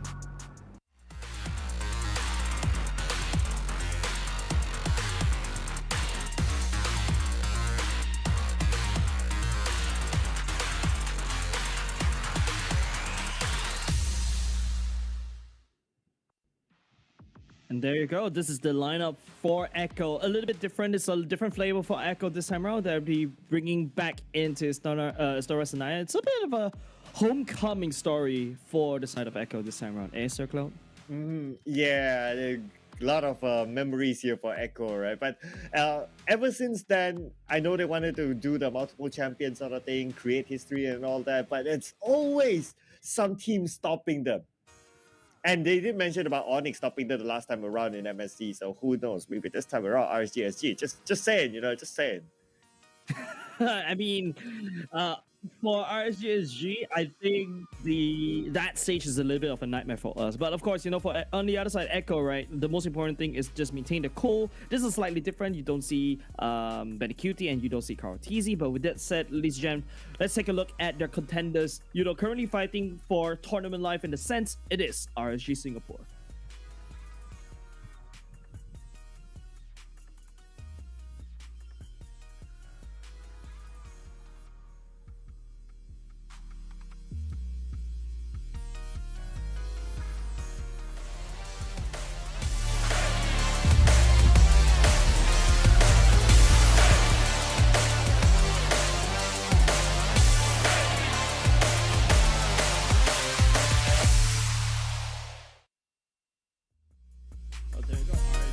This time around, bringing a different mid laner. Instead of bringing Roy, they brought over the Bougie. There are a few mixed comments all across the board on YouTube as well. Bougie, whether he's able to fill up that shoes of Roy after you saw his successes in MSC. Yeah, but what Diablo said yesterday in the interview, Bougie is like having a wild card. Like, teams don't have enough data on what this guy can do, so they can use that to their advantage. And so far, I can't say that we've seen the best of Bougie just yet, but because of the wildcard factor that Bougie can bring to this game, anything can happen. Yeah, anything can happen. Speaking about Bougie, here you go. Here's Harrison. This is Sanji. This is He is in the main roster that won Echo M4. The other hand, the rookie to replace Roy in. If you take a look at the side by side, skill participation goes over the side of Buji. In terms of the most pick heroes, it's more or less the same. Yeah, I guess he's more like a team player, right? You want to talk about kill participation. He gets into team fights a little bit more as compared to Sanji. Ooh, the other stats do stack up against Sanji. DPM is his, GPM is his as well, just by a small margin, but it's still his. KDA obviously favors onto Sanji as well. Yeah, if you compare the DPM and the GPM, right, Sir Cloud, if you notice that the DPM for the side of Sanji is even more, like a whole 1,000, right? This shows that Sanji is a very efficient mid laner as compared to Buji. Of course, this is still, Buji first debut, not only just in, SPS in a sense, right, on international stage, even to us as well. We don't really see him in MPL Singapore at all because he was the sub player was supposed to be Roy that's playing around in MPL Singapore. So yeah, so a lot of pressure, I guess. And immediately when I said the word pressure, everybody starts laughing because this time it's very to me that Diablo is studious because usually he's not. He's the one that sleeps during the drafts. He's the one that sleeps during the draft? Yes. Oh, okay. Now, I'm curious. I don't know you have this information, right? Like, now that they don't have Coach Kuja with them, who will be in charge of the draft? It is Diablo. He, on his Insta story, he revealed that he's the one doing the drafts. And I was just joking with him yesterday. It's like, hey, this time around, Diablo picks up a notebook, and that actually surprises every single one of us. So, anyways, with that said, ladies and gents, don't forget to also put in your prediction. Who shall walk away with this particular series? Yeah, definitely. I feel like Echo is really strong right here, but I am gonna put all my hopes and dreams onto RSG and watch it crush and burn. Well, honestly, I don't remember what you predicted, so I guess we'll get that graphic really, really soon. But for all of you out there, channel your power. I believe in the power of support from the fans. That's right. Genuinely, be the sixth player. Put all your positive comments in the comment section. Well, because the players do read them. But hey, wait a second, Jace. Yeah, I thought you said that, you have your hopium on. I told in the start of the cast, I told Husky, right, that I literally ran out of it. I used it all in yesterday in the match Todak against AP Brand. They used it all up, so I've got no stocks left. So yeah, Echo should be able to clean this one up, maybe drop one game, hopefully overtime RSGSG. It's all up to how, they execute their draft as well, right? Don't forget, Echo is a very efficient team, especially the mid laners, the contest between the mid laners. And I like the way that you say it, right? Like being that sixth player, being that immoral support for the team is very beneficial. Sanford said it in the interview, playing in Jakarta during M4, the support was very helpful. That it practically won them M4, right? Yeah, and the truth is that players do take their time to read the comments.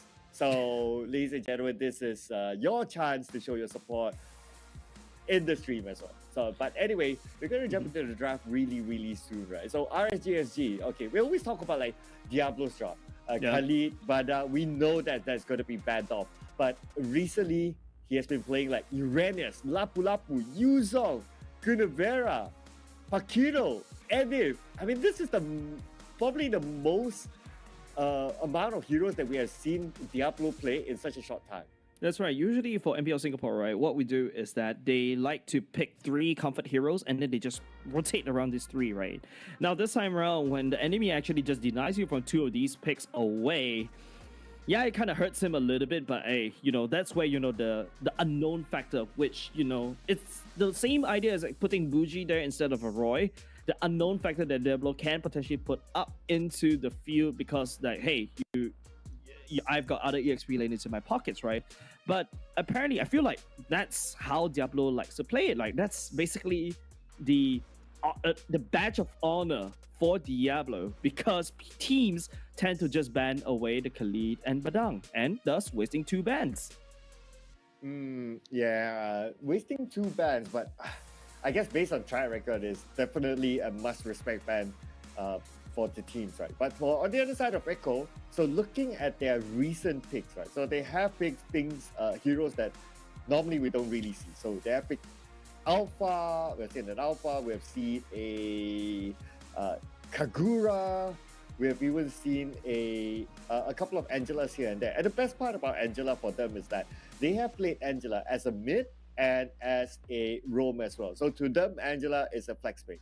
Yeah, definitely. Like, especially when you couple that with the Link at the same time, you fly around with Angela. Just yeah, you bring two. Basically, now you all of a sudden you have two people that's really literally flying around the map. Letting support it also helps to sustain that Link at the same time. So yeah, if you notice, by the way, if you take a look at the sets throughout the whole Snapdragon Pro series, right?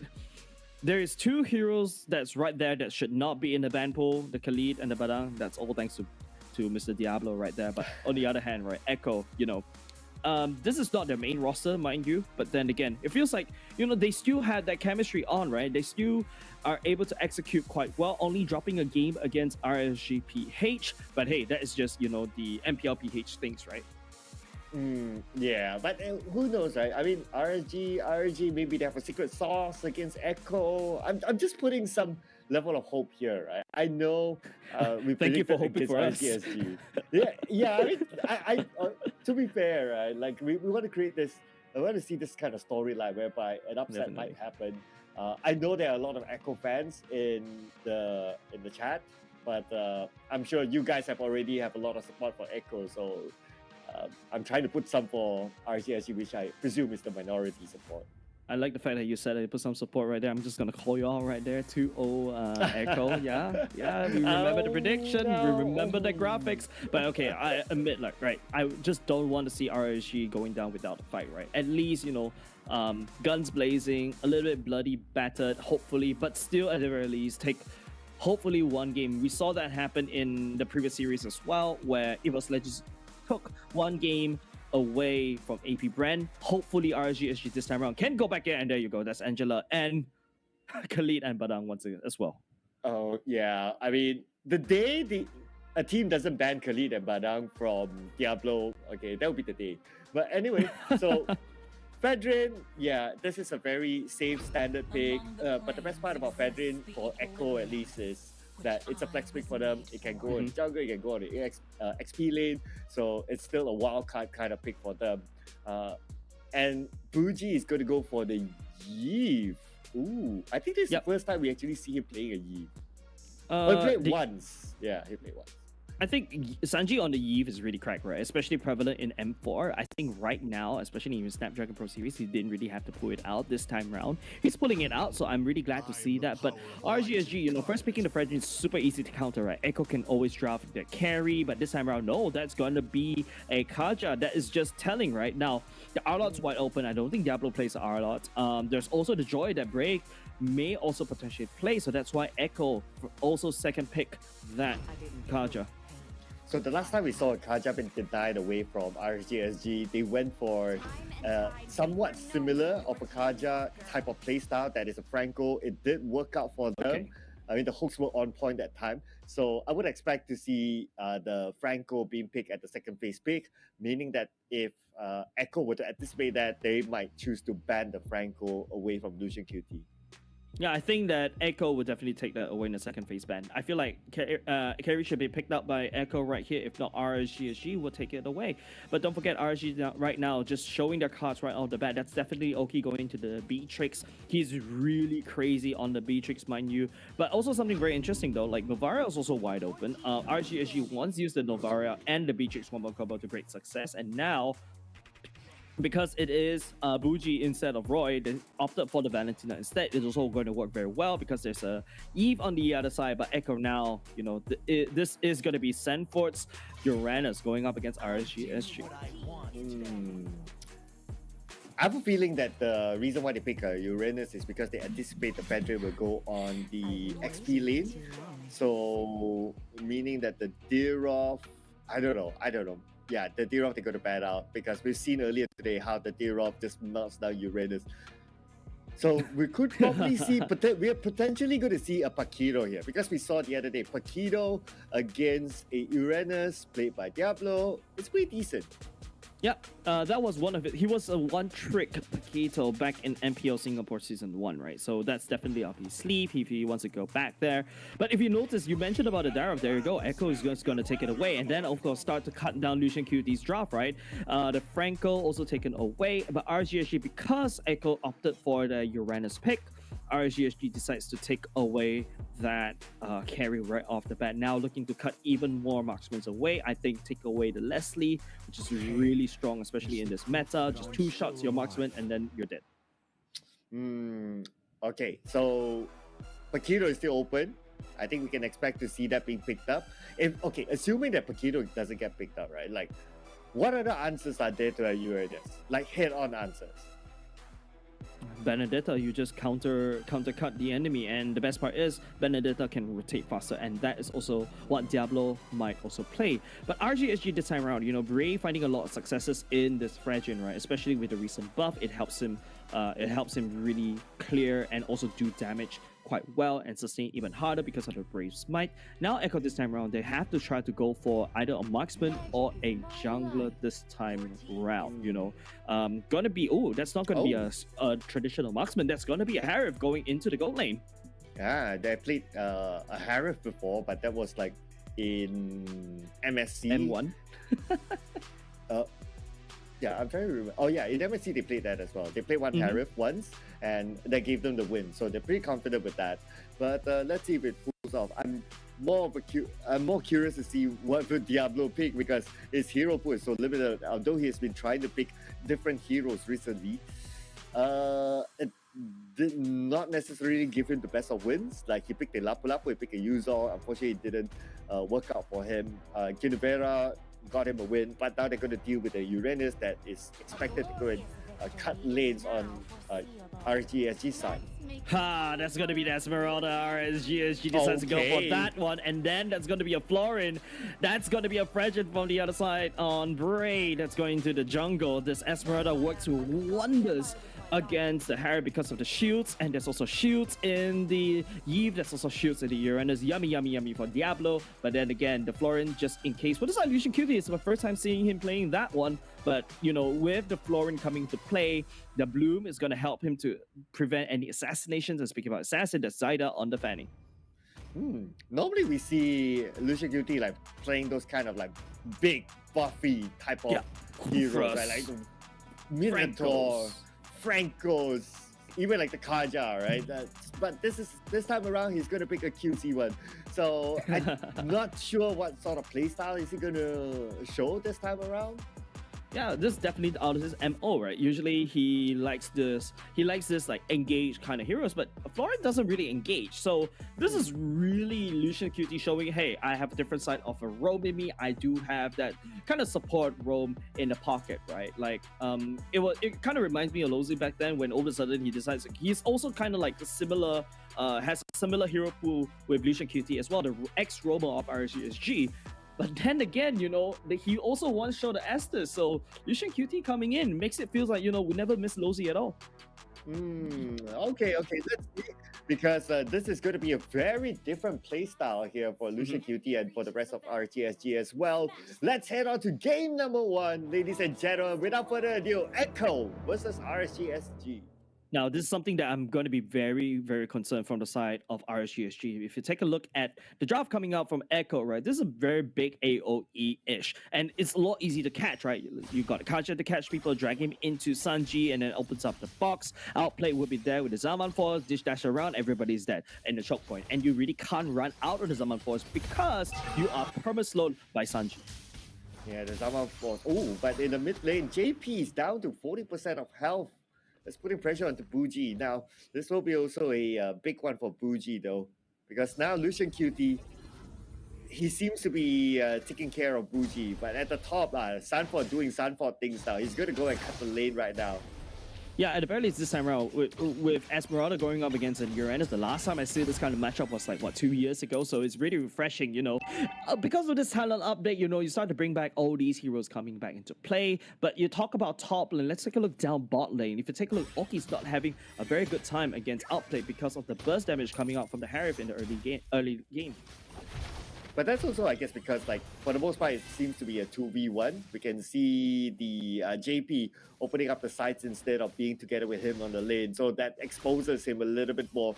And especially if we're going up against Oki, who's playing a Beatrix, there's a lot of burst or damaging power during the laning stage that will not allow Outplay to play however he wants during the laning phase. Ooh, Diablo actually got ganked. Zyda was actually up top right there on the Fanny. He survived that ordeal, even take the cutthroat away. Diablo will be recalling. Something interesting from the side of the emblem picks, by the way, Diablo opted for the common emblem. Same idea as the Clock, right? You want to land down pressure constantly. Put your shields up, constantly heal, and the mana and that mana regen allows you to basically just go back in the fight over and over again. Brave and Diablo will be here. Sample will be scouting out. Doesn't really have level 4. Illusion Kitty coming on as well. Sanji does have a real world manipulation. He can actually strike. He will strike it now. Brave looking at the turtle right now. The turtle down low. Retreat to save. Buji will respond with the real world manipulation as well. Zeta coming in. That's the first blood. Given over to the side of Echo. The onslaught continues. Sanford looking for more. The Ionic Edge slowing down everybody for the side of RSG. And now it's just 3 of them looking at Sanford, and Sanford is walking around like a Giga Chad. He doesn't really care. He is tanky like a Uranus. That is his role. His role is just to go around and be a nuisance. Be that spoiled brat that everyone just gets annoyed with. I want to play games. No, you cannot. No, we're just going to ignore you. But look at this. Brave. Now will be the next target. Brave got chunked down a little bit low. Does have the Appraiser's Rab. Maybe he can make an outplay right here, but it's going to be Sanford. Oh, the Appraiser's Rab will be able to get a bit of damage on top of JP done, but Diablo actually trying to peel for Bray. Unfortunately, Sanford is just this big nuisance, and because Bray is down, the purple buff is up for contest. Echo is looking at that one right now. Ooh, okay, let's see if the steal can happen. Diablo tries to get it, but unfortunately not. It's stolen away, so Zyda will be the one to get it. Sanford as well, he's A-okay by the bottom lane. JP down to the last hit. Oh, JP down low. Nibiru's Passion just out of reach right here. Outplay will be outplaying Oki right underneath the turret. Just one more hit will secure that kill. And once again, speaking on the topic of kills, that's going to be mid lane assassination done on top of Buji. Echo exploding out of control. Okay, based on this lineup, RTSG has another issue. It's how are they going to deal with the Fanny? That's right. Yeah, they don't have anything to pin down a Fanny. If they have like a Moskov, then, well, it's counted towards Fanny, right? So, unfortunately, with this kind of setup, Fanny, once it snowballs, maybe like the 10th minute, it's going to be really, really deadly. I think the Fanny has already snowballed, right? Like right now, Zyda is already on 2 kills. Bray is actually down 1 death and obviously behind. But because of that 1 kill on top of Sanji, because he underestimated Appraiser's Wrath damage, that's a good thing for the side of RGSG. But now with that said, Echo, even with Sanji down right there, the turtle is still up, right? So he can actually coming down and reinforce. But right here is going to be Bray on the job right here at the turtle. Oh, everyone has arrived, and looks like JP will get his first target. That's going to be Buji going down, and the turtle will be secured by Bray.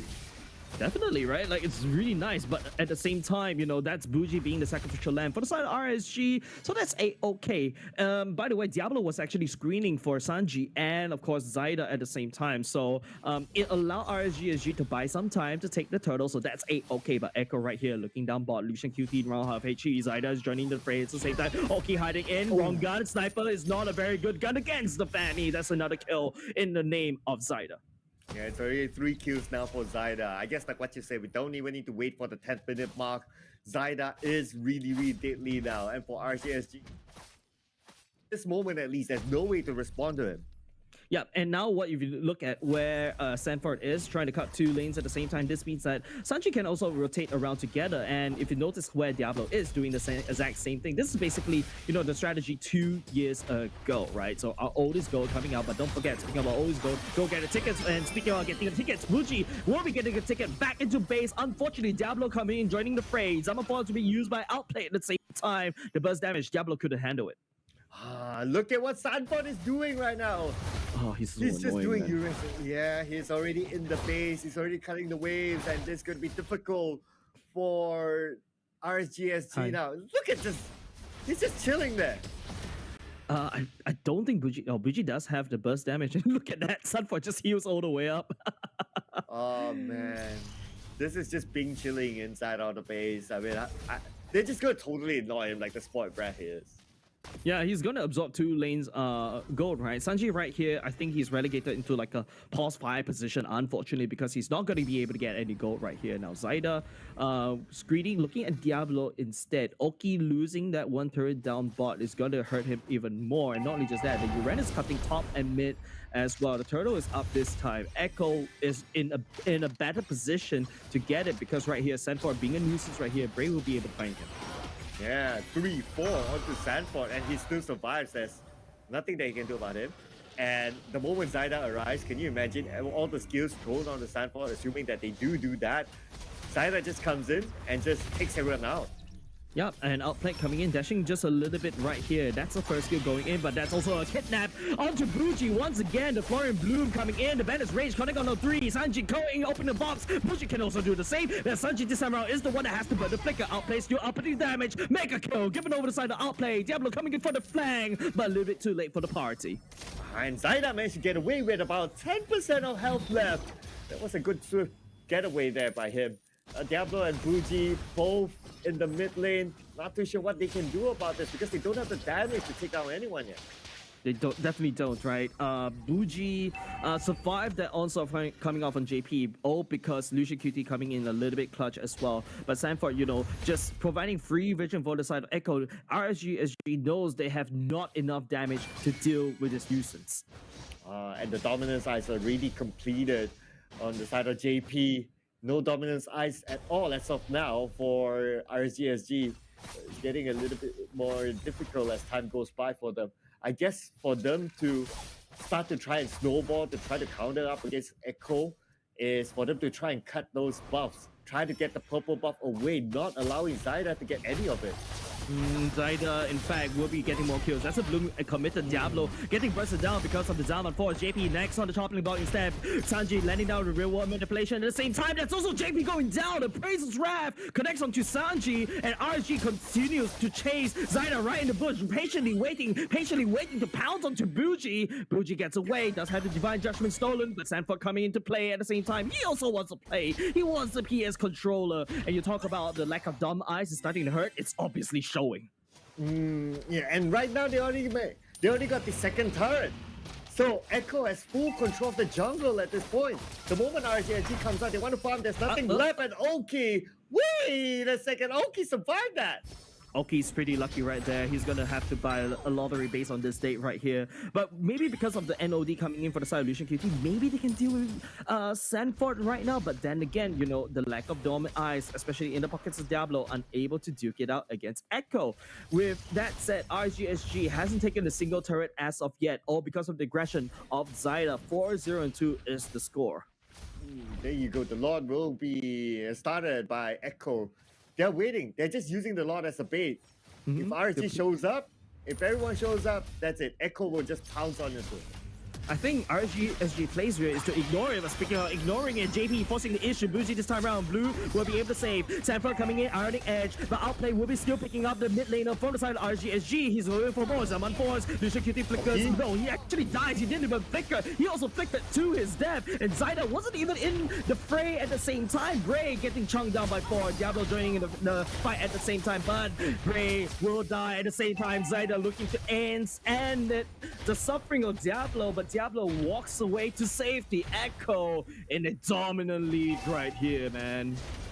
They probably could get this inhibitor turret, but they need to get away now. The rest of RSG is back, but they still have the Lord though to take Sanford. How many people does it take to deal with Sanford? Yeah, man. What? They got 4 onto him. Everyone's throwing all the attacks on the Sanford, and he's just like, it tickles. He's a kid. I know we call him the sport brat, especially, you know, he's looking around for attention. But Sanford is big. He's this omega big kid in the kindergarten just holding up chocolates from the rest of the small kid, and he's eating it right in front of the face. 4 of them are throwing all the damage onto Sanford, not enough to burst him down. And that bought a lot of time for the rest of Echo to secure the Lord. I mean, there's no way they can do with Sanford right now. 1-0-6, still a clean round for him. And as the minions push in, Sanford will go in as well, and he will absorb as much as he can. Yeah, Diablo actually split pushing up top. Sanji will be trapping Bougie as well. Now Outplay coming in at the same time will be able to pick up that kill for himself. JP coming in looking for more at the same time, looking around, but Diablo coming in blessing the ultimate, but JP kidnaps him instead, flickers into back to safety. Diablo desperately trying to run away. Bray was able to hold on the Lord right in front, preventing him from actually clashing in. Echo running out of minions, but this time around with another fresh batch of minions coming in. That's a taunt going in on top of Sanford at the same time. Now he's stunned, but by Lucian Cutie, Diablo just peeling for the team. Appraiser's Rab lands. Sanford still alive though. Diablo cannot deal with him. Outplay coming in, trying to just zapping around. Zyda joining in the fray. Diablo busted down underneath its own turret. Nowhere is safe for RSGSG. Oh, and the Zama Force used at the right timing, allowing Sanford to just back off and heal up again. The moment he does, well, just look at this. He's just being there again. And now we're at the 12th minute, and RSGSG can't even get out of their base because of Sanford. Sanford is like being at his own base. He's actually healing in the enemy's base. That's what Sanford has been doing for the past 12 minutes. Make it stop. Oh man, the only way to make it stop is for this round to end. And everything's thrown to Sanford, but there's nothing they can do. Oki gets dragged. It's instant deletion for the side of the marksman for RSGSG. Zyda will be also picking up another kill at the same time, but there's already 3 members of the side. RSGSG going down. Echo right here in the dominant form, taking game number 1 without any questions or doubts. It is undoubtedly a massacre from Echo onto RSGSG. They had everything. Okay, they have Sanford, who absorbs all the damage. And then you have Zyda, who dishes out all the damage. So you have best of both worlds basically, and there's no answer from RSGSG towards these 2 heroes alone. I like the Uranus gameplay, right? Just every Uranus out there, I just love how you guys play it. Just if you're big enough, you have, you know, the 2 core items like the book and also the oracle, you can just walk to the enemy base and treat it like your own home, right? Yeah, that's exactly what he did earlier on. And you pointed out that for 12 minutes, I think it's about like, realistically, it was like 80% of the time he was in the enemy base. That's right. Even Diablo tried to use the Esmeralda to counter him, and he tried to cut the waves, but unfortunately, Esmeralda right now in this current patch, you kind of built her towards the damage. I really want to see his item builds because I don't think he's tanky enough to deal with any damage coming out from Echo. Don't forget, Zyda on the Fanny can just immediately rotate back to base, deal with Diablo, and also you blink, he's down at Oki's lane. So it's really tough for RSGSG. They don't really have answer to Uranus because Echo took away the carry. Yeah, and the Fanny as well, no answer. There's no way for them to lock down the Fanny. And whenever the Fanny just flies in, especially with the power spike, 1-2 hits, gone. That's it, deleted from the map. So at some point, I think it was like, what, the 6 minutes onward, it doesn't seem like there's any chance for comeback for RSGSG at that time. Yeah, Zyda did wonderfully, right? Like, he snowballed out of control, the space that Sanford was able to create. And then you also started to also ask the fact that, you know, Sanji was also allowed to rotate together because, you know, Sanford is actually taking away all the minions from Sanji as well. So that unlocks him to actually going around to join the fight elsewhere, right? If you notice, he also doesn't really pack a lot of damage. I think the score ended with 0-3-7. He's there as a utility. He's not actually positioned 3 or position 2, right? He's actually position 5. And if you take a look right here, Sanji went for the ice cream one first, so which means that he's gonna just provide so much utility. Yeah, because wait, we have an imposter right here. Oh, Bray? Bray. Is that someone from Yudu Esports? Oh yeah, Red Giant Series. That's someone from Yudu Red Giants. Okay, but yeah, I guess Bray is just too shy now. So like what we said the other day, right? If you want to unlock Diablo, RSGSG has to win. Maybe this time around, if you want to unlock Bray, RSGSG has to win again. Yeah, they have to unlock Bray. They are able to unlock Bray. Bray was able to do the Appraiser's Wrath damage, right? But Diablo, if you take a look at the items, right, this is more of a traditional build where it's not the damage, Starlim side, Esmeralda that slaps a lot of damage. This time around, it's forced to build pure defense. If you take a look at Oki on the other hand, right, it's just starving, right? Just BOD and Benefit Roll, he's starting to pick up the damage, but it's a little bit over because Zyda could just instantly delete him right off the face of the map. Yeah, so if we kind of think about it, like, okay, Diablo goes defense, Bray is going defense as well. So there's not enough damage overall. Yeah, you're depending on Oki, but he can't farm in the first place. So it is hard. It is hard for Oki. And plus, you have a Fanny on the other side. Oki will be easily be targeted anyway. Yeah, and just not enough DPS, right? Like, Oki is the only one that can reliably dish it out. And I think opting for the Fury Hammer first item makes sense because you really want to try to win the lane against Outplayed, but Outplayed was solidly winning the lane down bot, right? Because Stadium Side does a lot of burst damage at the same time. You also have a decent wave clear. Harith has been the menace, especially during M4 the M4 meta, because there's around the carry around the lane bully right here inside the Echo. But right now, if you take a step back and just look at the whole game plan, right, I don't really think it's an item. It's just the fact that, you know, Echo just out-rotated RSG SG, right? It's always up in Bray's faces, and Bray, you know, he tried his best to... Oh, there you go. It's fixed right now. Bray actually tries his best to basically hold down the fort because of the tankiness, right? But that's not enough. The burst damage coming out from Echo is a little bit too much to bear. Yeah, you're right. I guess talking about items is really not a big factor, because by the time Echo has like all the items, they have snowball, not only the items. Okay, looking at the level, Sanji is already at level 15. Nobody on the side of RSGSG is level 15. In fact, their highest level is 13. But for Echo, their lowest level is 12. So we can see the gap here by itself just by the level. Before they're able to reach max level, the game ends. Yeah, that's surprising to me, right? Like, Sanji's constantly getting his farm denied because of Sanford's method of cutting. But then again, he still hits level 15. So yeah, this utility mage is coming to show. And before we enter the game, we also talked about how easy to execute Echo's draft, right? JP go in, catch somebody, you open the box, you blend out the Zaman Force, just go in, zap it around, and then if somebody doesn't die, Zyda comes in for the cleanup. Zyda, the janitor right here, mopping up RSG stragglers.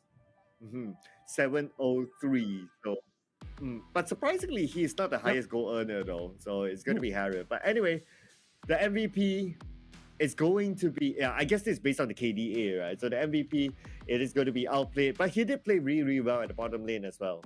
I mean, not only just the fact he did very well, and I don't think it's just about the KDA. It's just the fact that he was able to shut down Oki in the early game, and then after that becoming an eminent threat during team fights, right? You couple that with the Sanji combo as well. Outplay literally going in, outplaying every single one. And there's, like what you said, there's nobody to lock it down. Not only just the fact that they need to lock down the Fanny, the Harith also needs to be locked down.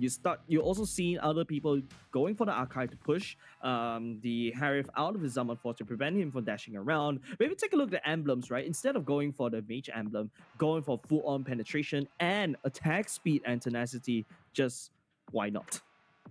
Yeah, so he's prepared to dish out damage. So there's a lot of damage potential for the side of Echo. Obviously, Outplay, and then you have the Fanny as well. So there's a lot of options that they have. In case one of them goes down, then they can switch it over. Like, okay, you take over the damage dealing. And I think in one instance during one of the fights, Zyda was super duper low. So he cabled his way out of the fight, went back to base, but then Outplayed was still there, and Outplayed was the one to finish up some of the other kills. Yeah, and speaking about Outplayed, there you go, in the early game, right? That's kill go over to the side of the Harith. It's allowed to snowball out of control, right? And not only just that, if RSGSG looking for these fights around the choke point, so this is where, you know, Outplay just truly shines. And not only just that, it's a lot easier. Like I said, it's very easy. JP come in, that's also a Divine Judgment that secures the kill immediately, right? Okay, I think this is where, yeah, this is the moment. So just look at Zyda. Zyda is like super low. He goes back, and look who's still there. Outplay. Outplay still has a good amount of help, and he gets the mega kill. So they kind of like do the swap in, swap out sort of role of who is going to dish out the most damage, or who finishes off the opponent. I like the fact that you said the swap in, swap out, because immediately in my head, I was thinking, you know, with sharing the damage, you want to say how cool Echo knows how to share the damage. There you go. They did that as well. RSGSG did the same. But doing so means that they're super low, and that's where Zyda will come in and strike, right? And not only just that, Echo understood the roster well, right? They know who to burst down. I think the reason why Echo was working on why they wanted to close out the game early is because, you know, when they go into long draw of fights, that's where they make the most mistakes. If you notice how Echo plays it, JP targeting onto Oki, it deletes him off. It literally delivered the win on a silver platter for Echo in game number 1. Yeah, I guess on top of that, it's also because somebody wants to get supper, so they want to finish up the game fast. Yeah. Well, in Indonesia right now, it is about 9:30 p.m. So I guess it's about time by the time they finish the second game. If they do win a 2-0, then it's good time for supper before the shop closes. Yeah, I mean it's a long day for for the teams as well, right? Yesterday was even a longer game, right? Longer day, right? Like we got 4 series yesterday, but this time around today it's a little bit more forgiving for the players. So it's only just 3 series, right? But you can tell almost immediately, Echo, the fatigue didn't get to them, right? They are still, very well trained, they're very well hyped up, looking to snowball, bring us into a 2-0 clean sweep, and it's up to RSGSG this time round. I think Fredrin is going to be very important for Bray because that's one of his best heroes. And of course, Echo, if they really want to play just a little bit more, maybe just, how much do I need to do for you to leak out the Padang and the Khalid? Like, okay, just let it go for one round and let's see what happens, right? I mean, might as well. But I think now that we reverse everything, right? Yeah. I would say the round 1 was RGSG being outdrafted by Echo. Because by the draft itself, like, okay, they don't have an answer for Fanny, they don't have an answer for Uranus. So draft itself, like, there was an answer there. Yeah, I think so, right? There's the lack of CCs ultimately hurt them. I think they're relying too much on Lucian QT's second skill on the foreign, because that's an AoE CC. If you actually land it quite well, like I said, it's on if. I don't think up against a team like Echo, I don't think you want to rely on an if. Yeah, so with that being said, right, like drafting was a big issue in the first round. Like, how are they going to fix round 2? Because they can go for the same bans and they can still overcome RGSG unless some drastic change needs to be taken. Maybe RGSG, I don't know, take away some of the heroes that Echo have played previously and they're comfortable with, like your Uranus, for example. I think they really don't have an answer to Uranus. I think they're putting a lot of hope on the Esmeralda to limit that Uranus. I mean, that matchup worked well, like what I said 2 years ago. But I mean, that was 2 years ago. That was even before the talent update, right? Because with the talent update coming in, it indirectly buffs Uranus so much, and he's a threat. You saw 4 people try to deal with him. He just stand there. He could just AFK away from phone. Sorry, AFP this time around, just away from phone. Just watch his Uranus getting beaten up by 4 men, and it doesn't tickle him. Yeah, he can go get a instant noodle, eat while he plays. It's like, yeah, guys, I'll be just standing there, don't need to do much. But what needs to be done is for us to thank Snapdragon Elite Gaming for being together with us. When winning matters, of course, because it all matters when you win. You guys out there, the viewers, everybody wins thanks to Snapdragon because they are around. You get to enjoy. So show them some support, show them some love in the comment section. Yeah, definitely the preferred chipset for most of the phones, right? But of course, speaking about phones, Galaxy S23 Ultra is the phone to go. I remember I like how Husky brings it up. Like, you take a photo of your girlfriend, and if she still looks ugly, yeah, that's a biological problem. I love how he puts it right there. Man's not gonna be able to Man's not gonna be able to talk to his girlfriend for a while now, I guess. Yep, pretty savage there, though. Pretty savage there. I wouldn't know how to respond to that, to be honest. Yeah, immediately. I remember your face like, poggers, literally. But of course, I think speaking about response, right? Like, how is RSGSG's going to respond? I feel like you talk about drastic changes. I think it's a drastic change for RSGSG, right? Lucian QT, he doesn't play these kind of roamers. And also, surprisingly, if you notice, right, Echo proceeds to ban away the Angela. I don't think any of these players play the Angela. Yeah, I'm not too sure. So I guess it's just to kind of like, maybe it's like that one ban, they'll be like, we had a bad experience with Angela somewhere, so we might as well just ban it off, just in case sort of thing. But whoever they have banned, I think they've banned enough, honestly. You ban out all the engagement heroes from Lucian QT. You ban out all the comfort heroes from Diablo. That's pretty much 2/5 of the team already banned out. Yeah, and notice this, right? Lucian Kitty does have the Kufra still available, so I'm very surprised that RSG actually decided to not go for that one. Now 10 seconds on the clock right here. I'm seeing we're still missing one player. If Bougie doesn't come back, we have to put Ben right there, right? I guess Bougie is still traumatized from the previous round. Look at him just chilling right there, like how Sanford was chilling in their base. But speaking of which, on the other side of the aisle, Echo right now we're still have the game phase on. They're ready to go right now. I think Outplay just really tremendous show on the Harith, just doing really well against the Beatrix in the goal lane. Okay, Bougi's back, Okay. so Ben doesn't need to play. All right. A little bit worried there. So, okay. Right. Next draft, I mean, definitely we're going to see the standard bans from Echo. It's going to be Khalid, Badar. Diablo's not going to see the light of day. So, I expect to see the same sort of bans from Echo. But for RSGSG, just ban out the Uranus. There's no answer to it. Yeah. Unless they can play unless they can play those tank shredders, right? Like a D-Rock.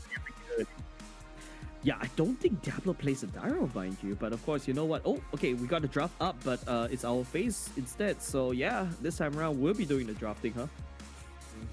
Yeah, it's our turn now, okay? Let's decide. Okay, so standard bans. We got the Link banned out. Probably consider banning out the Fanny too for RGSG. If not, the Uranus. Fanny is also a good ban, right, for the side of RSGSG, but this time around they banned away the Kadita instead.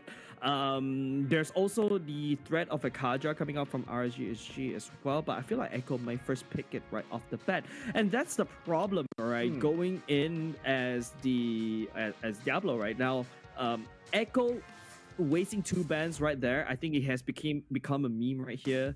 For Diablo, you're never gonna see the light of day of these 2 heroes. So yeah.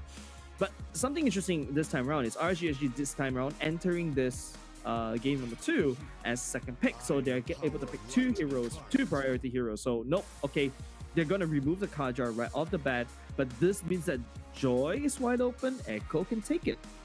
Yeah, Veteran's wide open as well. Let's not forget about that. So they can take that away from Bray. And if you mentioned that, okay, Bray's pretty good with Veteran, I do agree with that as well. He has a good win rate with it. So I think it's opportunity for them to take the Veteran because Veteran is flexible to play either in the jungle or the XP lane. But Marksman first, Claude, okay. Oh, yeah, that's a very early Claude. I think Oki can immediately respond with a Leslie. There's also a Navara that's also wide open as well for the taking. That's the issue, right? You play against you draft against RSG. Immediately, all these meta heroes is so wide open for both sides to take. And it makes it very hard to draft, especially, you know, if you are RSG or even if you are Echo. Yes, people say that, hey, it's easier to draft against RSG, right? Just take those 2. But then again, you see Novara, Arlot, Valentina, the Eve wide open for RSG to take. I think if you want an insurance policy, RSG can consider to take the okay. RSG can consider to take. Hang on, give me a minute. The Moscow. Yeah, just to answer in case there's a Fanny. I really don't think you want to preemptively pick a Moskov right here, even before seeing the shadow or the cable of a Fanny, mind you. But Echo, on the other hand, you know, there's going to be an Eve. Fredgen taken away from Bray this time around, but there's still also other heroes. Like he also did quite well on the Martyrs back then during M4. During the group stages as well, so maybe they can also take it out. Don't forget, Martyrs still prevalent in this meta once he gets the dunks going on, right? But now, if you take a look at Echo's draft, this is a very big AoE team fight comp. RSGSG this time around, they have the Franco, they're looking to go fishing with the burst of Bougie, hopefully this time around to burst anybody that Lucian QT decides to catch. Yeah, at least Lucian QT has the Franco now, so that's at least more of his comfort pick. I am looking to see whether, they're going to go for Beatrix, and you did mention that Oki's pretty nice on Beatrix, so definitely not going to be the Moscow. So now they have to ban out the Fanny. If not, at least with this draft, they don't have a real answer, unless they want to depend on Franco to really lock down with the Bloody Hunt. Yeah, I think that's the way. RSGSG may just leak the Fanny Open, right? Just let Lucian QT just bloody hunt this time around. If you see Echo go back to the Fanny by Zaida once again, the Franco will relegate himself into this defensive Franco instead right now. Leslie, I feel like was a good pick for the side of RSGSG, but no, Oki wants to go back into one of his comfort, right? His Beatrix. I think he once got the Savage in MPL Singapore because of this hero, but of course, you know what? Let's take a look at the bans. It is going to be, you know, the Uranus. They have no answer for that one in game number 1. Yeah, so at least if Fanny does show up, then they will have like a Franco, at least though. But that also means that Lucian QT will need to play it differently this time. So now that, okay, we can expect to see Echo going in for a tank. So they will want to find an answer to, in case Franco does go wild. We did see a Franco going wild with Lucian QT, did really, really well. Perhaps try to pick up an Akai, maybe? Akai is good right here. I think in the pockets of RSG or even Echo, both these two teams can look at the Akai as well, right? Like the heavy spin can push someone to the edge of the real world manipulation, open to a wall, so it's an easy catch, right? However, RSG this time around, they need to ban something right here, right? Like I feel like they can always go back, ban the Fanny away. They have no answer in game number 1. So RSG, if you notice this drop, right, is very reactive on what they experience in game number 1. Yeah, I noticed that as well. Despite them having somewhat of an answer for Fanny, but they still went for it. So, but that also means that they open up the opportunity for Lucian QT to play like how he normally plays a Franco, like just goes in and engage. Maybe start off with a Bloody Hunt or start off with a Hook. Either one is fine.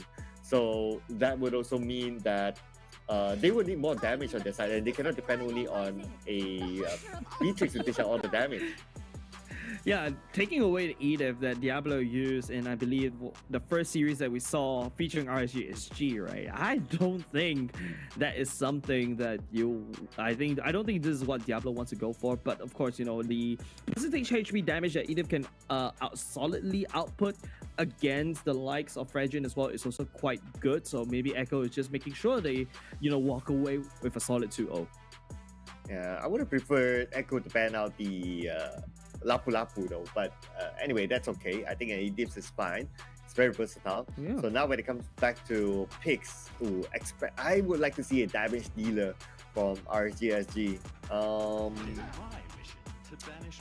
Lapu Lapu is still open though. Good damage dealing, able to lock down, able to tank a little bit, but looks like they're going in for Martyrs. Pretty much the same concept as well. Anti-CC. They can go for a little bit more tankiness to him, or they can go for all-out damage. Yeah, I think like from the pattern that we're seeing all across the board in Snapdragon Pro Series, right? Like Martyrs, the build is still kind of similar. You still go for the Hunter's Strike, but the difference lies in the talents, right? Now you can actually bring Festival of Blood that helps you out a little bit, but you kind of sacrifice the Season Hunter, right? So that doesn't help with the kills. Doesn't help with the clears. Now it's going to be Echo's turn to pick. Don't forget the Fredrin can always be flexed back into the EXP lane, but no, it is going to be a Yuzhong, which is a known counter against the Eve, and then that's also going to be Minotaur. We talk about big AoEs. There you go. Echo is going in loud and proud with all those AoE damage. Grenadier, what? Well, okay, so that's going to be Diablo's hero. All right, at least he has gotten a win with it before. So win rate, 1 pick, 1 win. He's pretty confident with it. So okay. All right, look at Lucian. It's like immediately when the Grenadier gets locked in, he's like, okay, we're going for this one again. But RSG, if you take a look at his roster, right, it's pretty interesting, right? They have a good catch. They can buzz anybody quickly, easily, and it makes it a lot easier to execute, right? Like you got a Franco to hook anybody up, Bloody Hunt, and it's easy pickings for the Magic Tom to come in and the Violet Recruit to just proc up by the side of Diablo. But now the question is, the Yuzhong can always rotate very quickly, right? And Oki is not safe against this Yuzhong. And I really like the combo from Echo. Can you imagine this? All right, so yeah, it's going to be I'm imagining Minotaur right now. All right, imagine this in a team fight. Minotaur goes in first. Real world manipulation opens, and the Blazing Duet comes in just to finish everything off. I think this 3 combo will be very, very deadly for Echo. Yeah, I was closing my eyes right there, and immediately I was like, nightmare. But anyways, ladies and gents, Echo going up against RSGSG. Onto the land of Dawn we go. Echo currently at match point, looking to secure a clean sweep unless the X Factor, which is that Diablo on the Guinevere, managed to, just allows Sanford to just not have a good lane. That's how you counter the Yuzhong. But then, this is Sanford that we're talking about, right? The fact that this guy is so good as an EXP laner, he's just crack on the Lapu Lapu, man. It's gonna be tough for Diablo to basically deal with Sanford. Okay, so speaking about the X Factor, right? I think in this round, the X Factor will be Bray, Martyrs. He has to do really well because he's the anti-CC. So he can be the one to evade the initiation from JP. And then he can go on to the backline, he can do his thing and try to get kills early on during a fight.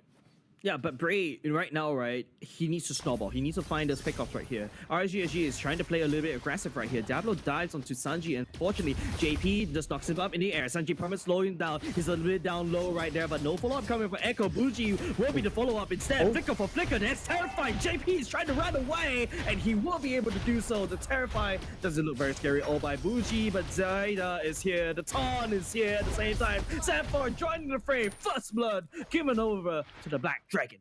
Wow, Sanford all the way from the other side, from the top lane down to the fight in the middle lane and managed to get a kill. Open up a little bit of space for Bray to farm on the side of the jungle of Echo. But like what you say, he really needs to farm really, really fast. So this round, I think is really determined on whether Bray can really farm as fast as he would like. Yeah, Bray needs to farm heroes right here. That's also the Mortal Core coming in. Second skill for the side of Bray. Trying to push Sanford right into a bit closer towards the turret. But both of these two junglers are up in the XP lane already. They're looking at the turtle. But turtle priority goes in the favor of Echo. Sanford opening up the map, pushing Bray away. Bray has no way to enter into Zaida's turtle. Diablo's there though. Is he trying to do something funny there? No. Not able to. So Zaida will secure the turtle. Man, and if Bray doesn't get the space that he wants, it's going to be hard. But speaking about the space that he wants, JP is that they know that he's the target man. And if they can stop Bray from farming like what JP is doing, this could be their ticket to the 2-0. Wait, that was a solo kill for JP, right? The Concussive Blast coming in really clutch right there, just outputting so much damage. Diablo has been missing this Magic Thumb, unable to knock up Sanford just now. Sanford, insane human reactions coming in, was able to dodge it twice, especially at a crucial point. But Lucian Cutie in a spot of trouble right here. JP and Sanji outplay all along, so a real world manipulation go in. Lucian Cutie down a little bit low. Okay, outputting some damage. Flickers forward just a little bit, switching over to the Nibiru. That's Sanji going down, right down at the gold lane. Oh, they really, really wanted Lucian QT there. But Blazing Duel, unfortunately, not able to reach the target, and Lucian QT managed to get away. And now they need to stop Bray from getting this extra bonus. Yes, they will not. Bray right here, I think, all eyes on him, right? Like, he really needs to try to land down these dunks, but RSGSG this time around. Oki picking up that first kill is really good. Fuji, on the other hand, has to just get out of there. Void Crystals just slowing down everybody. Lucian Cutie looking for pickup right here, but there's a lot of minions in the way, so I don't think he's able to land the Iron Hook. But RSGSG stabilized just a little bit. The goal lead not too far, but both of these two sides looking at the opposite way. Diablo going in, that's a bloody hunt, but at the very least was able to secure that kill up top. But Oki now in the trouble at the same time. Both these two teams mirroring each other. Oh yeah, getting Oki is definitely needed for them because Oki had a good time at the bottom lane so far, but now JP is going in again for the engagement and Bray is in trouble. Oh, this feels like an enigma. Oh, Zaida. Okay, Appraisal's Rev, I believe, was also used. Buzzing down Bray right down to the ground. RSGSG this time around, don't forget, I think right now they have to play around the gold lane. They have to play around the EXP lane, but then again, outplayed so early on. Taking away all this turret energy is so good, but hold on a second. RSG is also leading a fight down bot at the same time. Diablo just contesting for this one. Sanford goes into Dragon Form. Zaida securing the turtle, just buying some time. Zaida will be able to walk away from them, but also the true drama is happening down bot. RSGSG, Oki picking up another kill, and also with the help of Lucian QT taking down another kill at the same time. That's a spearhead down bot. Yeah, they lost the turtle. That's fine. They got 2 kills at the bottom. I think it's a worthwhile trade. But now Diablo, okay, managed to get away. Sanford as well as Zyda couldn't catch him. But we might see a middle fight now. Keep your eye on there as Bray will be at the forefront, stealing another jungle creep away. Yeah, and Bray right here hasn't really popped off as of yet, right? Doesn't really have enough items, doesn't really have enough support, because if he's walking like this, just brazenly like he owns the whole Land of Dawn, that might be very scary for Bray. But at the same time, you know, RSGSG is finding a lot of success on the side lane. Bougie this time around stepping up, bursting down Sanford. Zyda will follow in, that he's getting caught up. Diablo following up, try to knock up Zyda right in the air, try to peel for Bougie. Zyda decides to go for the Appraiser's Wrath, would not be able to connect onto anybody for the side of RSGSG. Yeah, Zyda doesn't have the damage yet at this point, so it's more of like just shooing his opponent away. But I can see that Bray is starting to be able to invade into the opponent jungle, and JP is stopping his movement around onto Bray itself. He knows that he's at the stage where he does not have enough damage to solo kill Bray at this point. Yeah, the win con right here is not Bray anymore. Bray is just there just to provide his body, just to be a little bit annoying. The win con is on the Bougie. It's also on to Oki, right? Lucian QT putting that investment down bot instead. If you notice Echo's rotation starting to lean towards bottom side, they know Sanford is slowly losing a bit of that priority, because Diablo was able to juke him around for now, and Echo knows not to waste time against Diablo on this Guinevere. Oh, we're going to see the next total up now, and definitely Echo has interest in it, but you're waiting for somebody to make that move at the middle river, but nobody's coming close. Losing QT all alone, but Bray is there. Bray now he needs to get away from the real world. Slowing down, that's a knockup on JP. Blazing Duet at the same time, committed by Outplay. That's going to be Bray down to the ground. Like what you said, nobody will be able to take away this turtle from Echo again, unless Diablo does have the ultimate. He may try to do something funky right here, but he decides not to, conceding the turtle over the side of Echo. Oh yeah, Zyda will secure it, and now Echo, everyone in the mid lane. Sanford is going for the backline.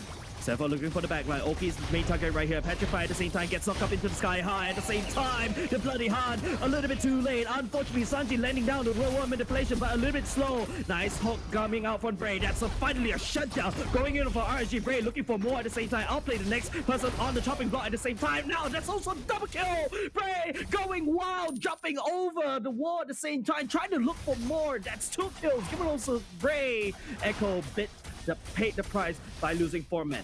And this is what we talk about, right? Like, Bray needs to be online. He will be very important because of his anti-CC. Now, just look at the engagement. Engagement is great, but I think a little bit too greedy from Echo. There's 2 turrets still active there, so they're kind of sandwiched between the 2 turrets, and the 2 turrets helping RGSG to get the kill.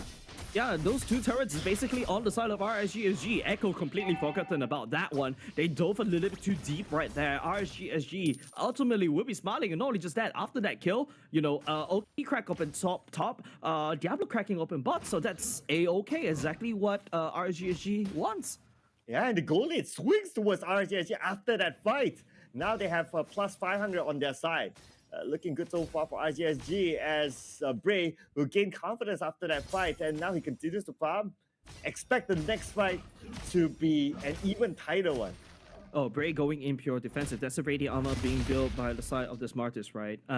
Good pickups coming out from RGS of now, but then again, all hope is still not lost for the side Echo, right? They can always stabilize. This was speaking about stabilizing Diablo, losing his life down bot. That's not how you want to stabilize as RGSG. Lucian QT finding the pin down onto JP. That's also the bombs coming in. Outplay just shredding Oki all the way to the back line. Oki dashing over the wall this time round. Lucian coming to pill. Will be able to find Zyda. Unfortunately, Oki walks all the way in. Bray trying to do decimation, the last ditch effort, not able to find anything more. Sanford looking at Bougie, goes into dragon form. He's hungry. He wants to chew Bougie alive, but you wouldn't be able to. His own Bougie away. The main prize right here, the mid lane potentially, and even that Lord. Oh, and great targeting early on by Outplay to go in for the backline to try to just shoo away Oki, because Oki was dealing free damage from the back as a marksman would do. So that was a really good play by Outplay, and Oki had to use the flicker to get away to safety. But unfortunately, he was still chased down and finally been taken out. Yeah, like right here, it's just Outplay just picking up the damage. Even though he didn't get credited for any kills of it. But, you know, it's just the fact that, you know, the damage for Outplay is starting to show. Oki, on the other hand, with this Malefic Roar is going to help him a lot. Diablo just peeling right here. The turret's down a little bit low. The taunt right here. Praises Wrath. Ethan right at the face. Bonk. Too bad they were caught just by the edge of the targeting of the turret, so the turret couldn't really help them there. But right now, in the middle of the fight's happening. Yeah, Sanford just cutting the retreat, going in deep. We'll be able to find Oki. Oki's no more. Gray gets slowed down to the ground because of Sanji. The real world manipulation. The main problem that RGSG was able to walk out from. Man, 3 men already down. Let's take a look at the items. Okay, just looking at the items. No dominance eyes for the side of RGSG at all. Oh, there's one. Okay, so there's one for Lucian QT. But the thing is that Lucian QT, he is in... We don't get to see much of his action. Like, he don't get the hook as much. I guess it's because of the roaming that's done by JP, opening up a lot of space that Lucian QT can't really show his stuff. Yeah, JP, the knockups is just so annoying, right? But look at Diablo's item, right? I think he actually went for the concentrated energy and then go for the Genius one. So he's actually trying to out-sustain Echo, but then again, you know, the Sanford, the Shard Residue is so potent, right? Not only just I do damage to you, I'm also healing out of that. And, you know, that's something that RGSG needs to look out for. Go earn most of them, given over to outplay because of the fact that he has that early game turret energy, just soaking all of that up, and now RGSG getting put right back into their base. Remember, Sanji doesn't do a lot of damage in game number 1. This time around, he's living up to his name. He's able to do a lot of damage, but speaking about damage, Diablo has to run away. He brings 3 members away. Oh, he's been split up by his from his teammates. Nothing much he can do about that. That simple chase down will cost him his life. And right now, we can see Echo has a lot of control over the jungle of RGSG. RGSG, they're starting to be pinned back onto their own base. Yeah, Bray, we talk about Bray needs to farm, right? Like, yeah, after that double kill, he doesn't really get access to farm. Echo upping up the aggression, just denying Bray from any form of gold at all. Where's Lucian Cutie going? He's on a one-man journey. He's opening up the map, but on the other side. Oh, yeah, okay, he's trying to. They have to because they don't have enough space to farm.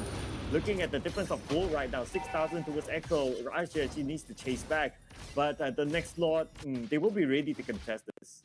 And you talk about this, right? I think RSGSG is just on the other side of the map. They're looking at bot instead. So Echo, this should be a free Lord over to the side of them because RSGSG decided not to try to fight this. They tried to put a spearhead down bot instead. You can see Diablo just inching around. We'll be able to provide vision. Zaida will secure that Lord for now. Sanford does have the Petrify, will not be able to connect onto Oki. Concealed as well, just allowing Oki to just get back to the safety. RSGSG now has to defend against a Lord.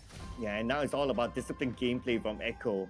Earlier on, we did see a couple of greedy moves from them, but now they're just waiting for the Lord to come up before they make a push in. Yep, now, not only just that, this purple buff is basically just bonus for outplay, right? Like, he's gonna regen mana out of control. He's gonna make sure that his first skill, Art of Thievery, is up so that he gets his max stacks, and when he gets his max stacks, he's gonna just shred through RGSG's draft. Nothing to be done here by the side of RGSG. Just we're hoping that, you know, Echo falls for the ambush, but JP will be able to find Lucian Cutie in their rotation. Oh, the moment they see JP, it's like, okay, just get away from him. We don't want to be part of that Minoran Fury. And now it's all about defending for RGSG. Yep, right now the defenses go. Real world manipulation coming up top. Diablo right here just has to run. Lucian Cutie will burn the flicker as well. Bray tried to deal with the Lord in the middle, but this time round we'll be able to get away. Second skill. Nobody from the side of Echo to catch, but Echo cracks up on top and cracks up in mid. They cleared out the minion, so now second wave minion coming in, but Echo, I don't know if they want to continue to go in for it. They don't have the Black Dragon now. So they might be chilling here, just waiting for the next objective to come before they go back in. Yeah, the longer this game goes, right, it definitely favors Echo, right, not RSGSG. RSGSG right here, they can't do anything. They know that the jungle is already off limits. Echo solidified their control on RSGSG side of the map. If you take a look at the items, yeah, just starve out the gold, right? Like, it's just all the damage in the favor of Echo, and I think, you know, if you take a look at the Eve, I think this is not a correct item view, but hold on a second. Sanford Closing Black Dragon, Diablo will be the victim right here. Outplay will be picking out Bray, trying to peel for the team, trying to split up fight. Lucia Kitty will be able to land down the Bloody Hunt at the same time. Outplay still takes down the Lord and the turret itself. That's a double kill given over side Echo. Zyda now with only 2 men from the side of RGSG. Echo securing this game number 2. That will pin them down to the ground. Echo picking up 2-0. Well, I guess who needs the objective? Who needs the Lord? Echo just need to have that one opportunity to get that one kill, and then it will just snowball all the way into the base. And the moment I noticed that they took down Bray, that's it. They have RGSG has no other answer towards countering back onto Echo. That's right, they've got no frontline, right? Like, even if you see Bray desperately trying to wave clear using his second skill and first skill as well, you can see a bit of a banter going in for the side of these two teams as well. Man, it's just RSGSG knowing what's going on already, because Echo, you know, they are, well, M4 winners as well, right? So there's they know better not to tangle with them as well. I think Diablo, that was a last-ditch effort to try to make a play right there, unable to catch anybody because everybody from the side of Echo is so slippery, right? The Claw with the BMI, and then you've also got the Sanford on the Dragon, can also technically dash as well. Yeah, and at least this time, it's a better fight for RGSG. Like, the draft was pretty balanced. They have enough damage. They don't really have counters onto them. It's more of about coordination and how the map control goes. But we got to give it to Echo. I think the Minotaur played really, really well, going around, just trying to stop Bray from snowballing too early on. Yeah, and I think we all look back at that game number 2, and we also ask the question, how did the Minotaur get that kill onto Bray? I think Bray was a little bit overestimating his ability to sustain in his own jungle. The Concussive Blast actually does a lot of damage, mind you, because it's based on HP. I agree with what you said, right? RSGSG, just a balanced draft. They got decent amount of damage. Bougie actually stepping up quite well, in my opinion, in this particular game. So yeah, props over to Bougie, mind you, but Echo, on the other hand, Outplay just playing out of his mind. And then you also got Zyda, the jungle, the replacement for Kyle Easy, looking like he never left. Exactly 15 minutes was the game. So looking over at the stats, Bougie unfortunately couldn't secure a kill for himself, the only one without a kill. I was expecting that Bray would be the one to be able to dish out the damage, but unfortunately his items are not complete yet, so he does not have enough damage on his side to really be the one to carry the team in team fights.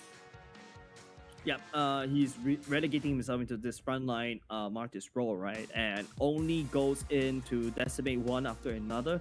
But if you take a look at RGSG, they kind of keep going with this mindset. They're able to have enough burst for Diablo on the Guinevere, and then you follow up with Bougie and Oki perhaps with the bombs as well, and all Bray has to do come in dong dong dong. But unfortunately that's not the case, because Echo has this one combo breaker in the form of JP, the Minoan Fury, and just toss out all the combos, and all of a sudden you get knocked sky high. Zyda tags onto you, you get CC to know tomorrow. Nobody can actually execute each of their own heroes combo.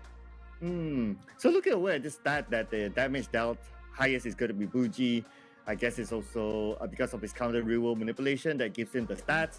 But for Bray, okay, yeah, we do expect him to come up with that amount of damage. But for Bray, I thought that he would go for a little bit more damage so he would be able to get the numbers on the board. But unfortunately, he went, I wouldn't say unfortunately, but he went for a more defensive frontliner type of build. So that's where he soaks up a lot of this damage.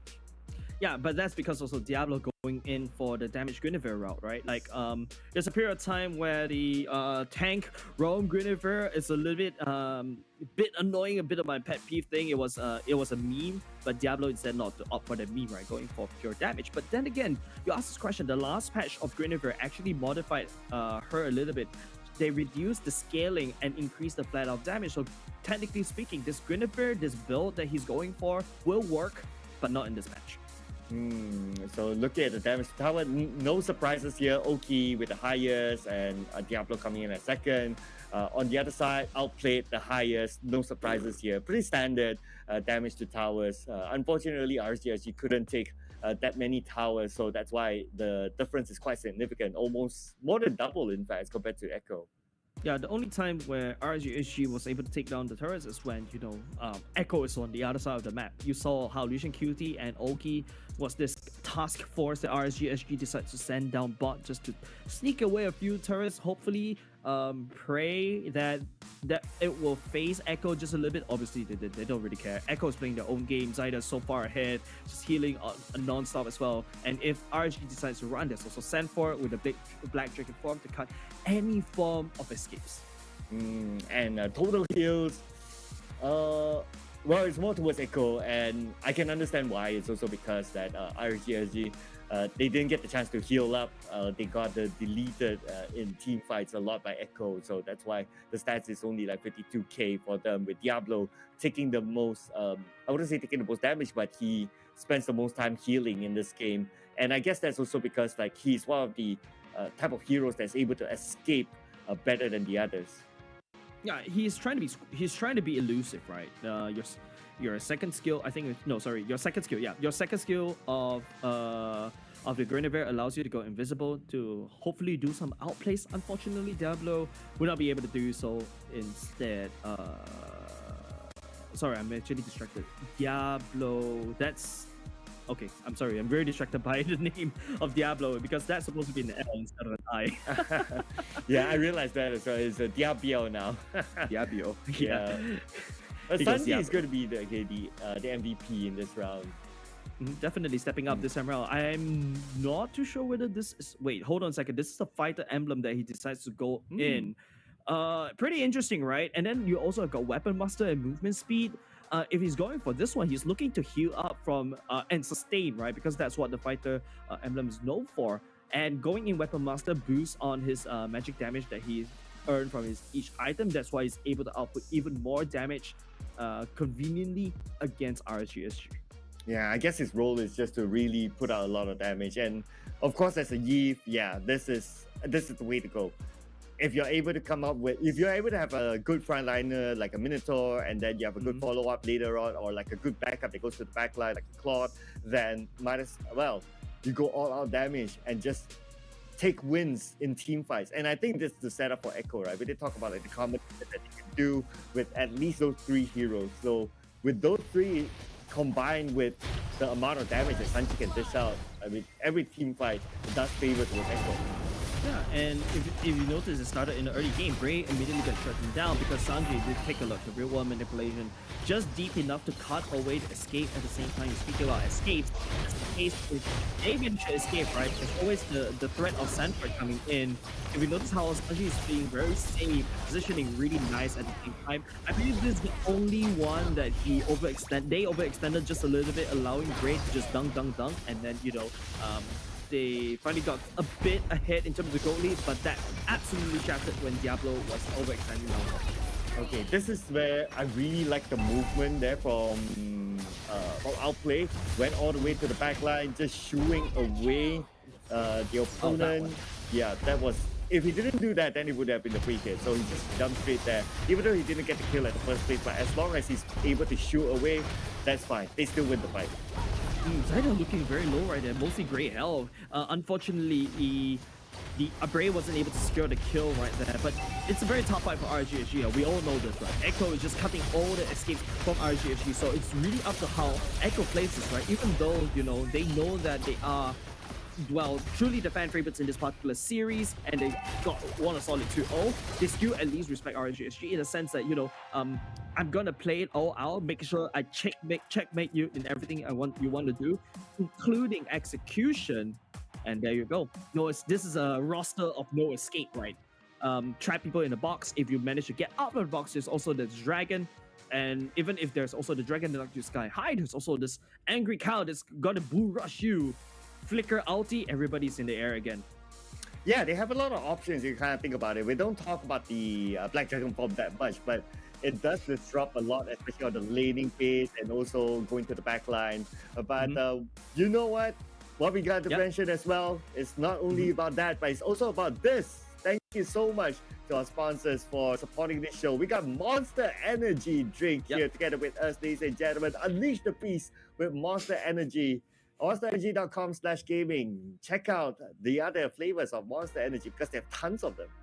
I know you like the mango one, the blue color, the blue can one. But of course, you can unleash that same energy, like how the Yuzhong drinks this monster energy drink, and then he becomes a dragon at the same time. But don't forget, you can also help to play a game that goes around you're collecting coins. And of course, this is none other than our preferred delivery partner, right? DHL, really very helpful. I also worked with them quite a few times in my full-time job back then.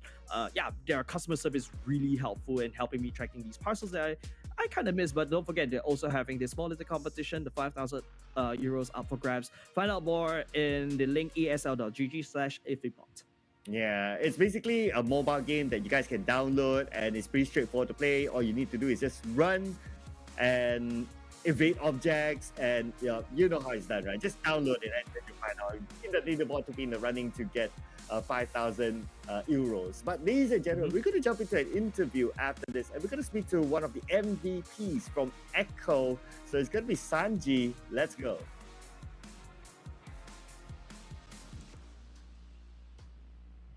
Hey Sanji, how are you doing, man? I'm fine. You're fine. Are I'm you, just- are you okay? yeah. Like you're sounding a bit soft on my end, but of course, how does it feel like back to Jakarta as well, where you guys managed to earn the name for Echo? I'm feeling excited to fly again in Jakarta because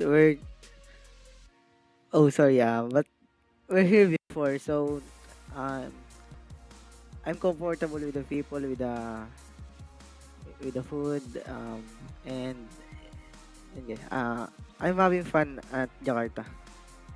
I'm so glad you're having fun, man. But of course, Yeah. can I also pick your brains a little bit? Zaida, JP, and also Outplay. How was the chemistry going along? It feels like you guys, work together pretty well. How was your training like with them? We're training 12 hours a day, and our chemistry is so good because our team is formed after we're team 2 before of Echo. Okay, so our chemistry is so strong. It's so good. I mean, your chemistry has to be strong, like 12 hours per day. Yeah. People work 8 Yes. hours a day, and what additional hour they complain about all overtime, right? Yeah. Yeah.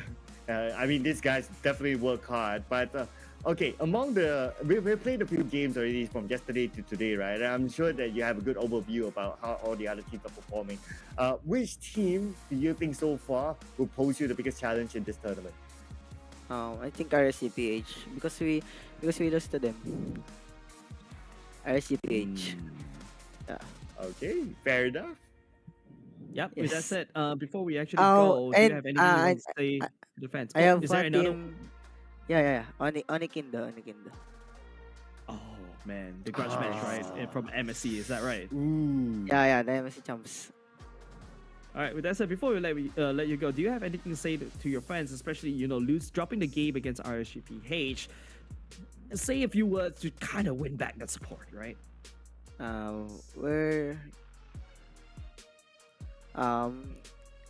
think we're doing a same routine, and good. Thank you for supporting Echo PH. We revenge. Of course.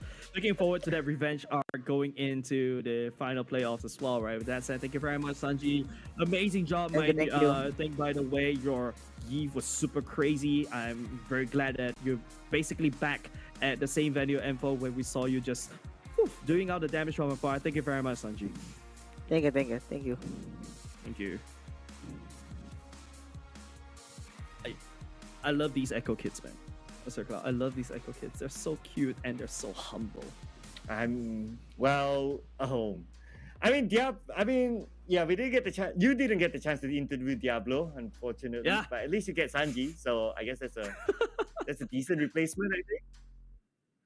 Yeah, I guess so, but I don't think anyone can replace my Diablo in my heart. But with that said, ladies and gents, let's take a look at the standings as of now. Don't forget, these standings, by the way, is updated as of now. Don't forget, there are also a couple streams that's running concurrently as us as well. So don't take this to heart as well, because anything and everything can change. By the way, this is only the second day of the group stages, so there's another one more day to go. Anything can change. Yeah, I mean, the points were really, really tight right before we started this match. Like whether it's Group A, whether it's Group B, I noticed that there are a lot of similar points. So tomorrow will be a big decider for a lot of these teams, whether they survive or not. Maybe some other teams by the end of the day can take tomorrow as a chill pill, but I think majority of the teams tomorrow will still be fighting for their lives.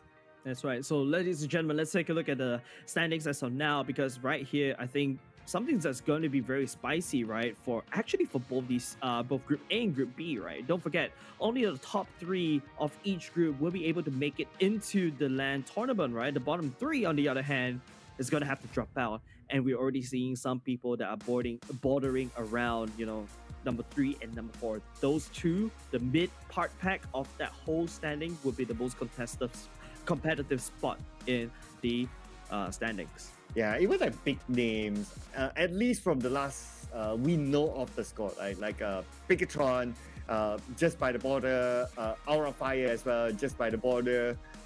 So they could still be close there. But let's get a confirmation right now as will be shown these standings, ladies and gentlemen. So let's have a look.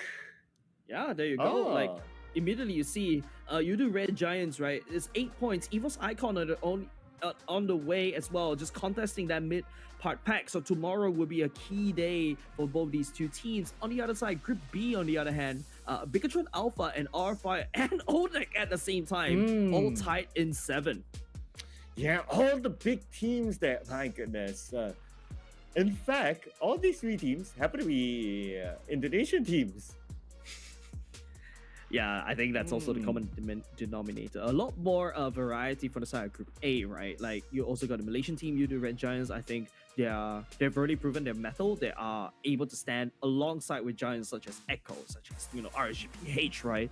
But of course, a lot of things for Evos Icon to prove as well, right? Because borderline right there. Just win one more game, or perhaps just hopefully the standings will shift again in their favor so that they can get to play in their own hometown. Yeah, but speaking about favors, not looking good for Evos Legends as well as Toda. Currently down there with only 3 points. So we need to retabulate the scores like by the start of tomorrow just to really know for sure how far are they from the top 3. But here are the highlights from today. Here's how the plays of the day. So you guys can cast your votes as well because Super Red, Turkey as well as Outplayed here nominated for today. Yeah, plays of the day, right? Top 3. Just cast your votes right here, ladies and gents. Up for voting Super Red, Calteezy, and of course Outplayed, right? Literally outplaying RSG early on just now. But you know what?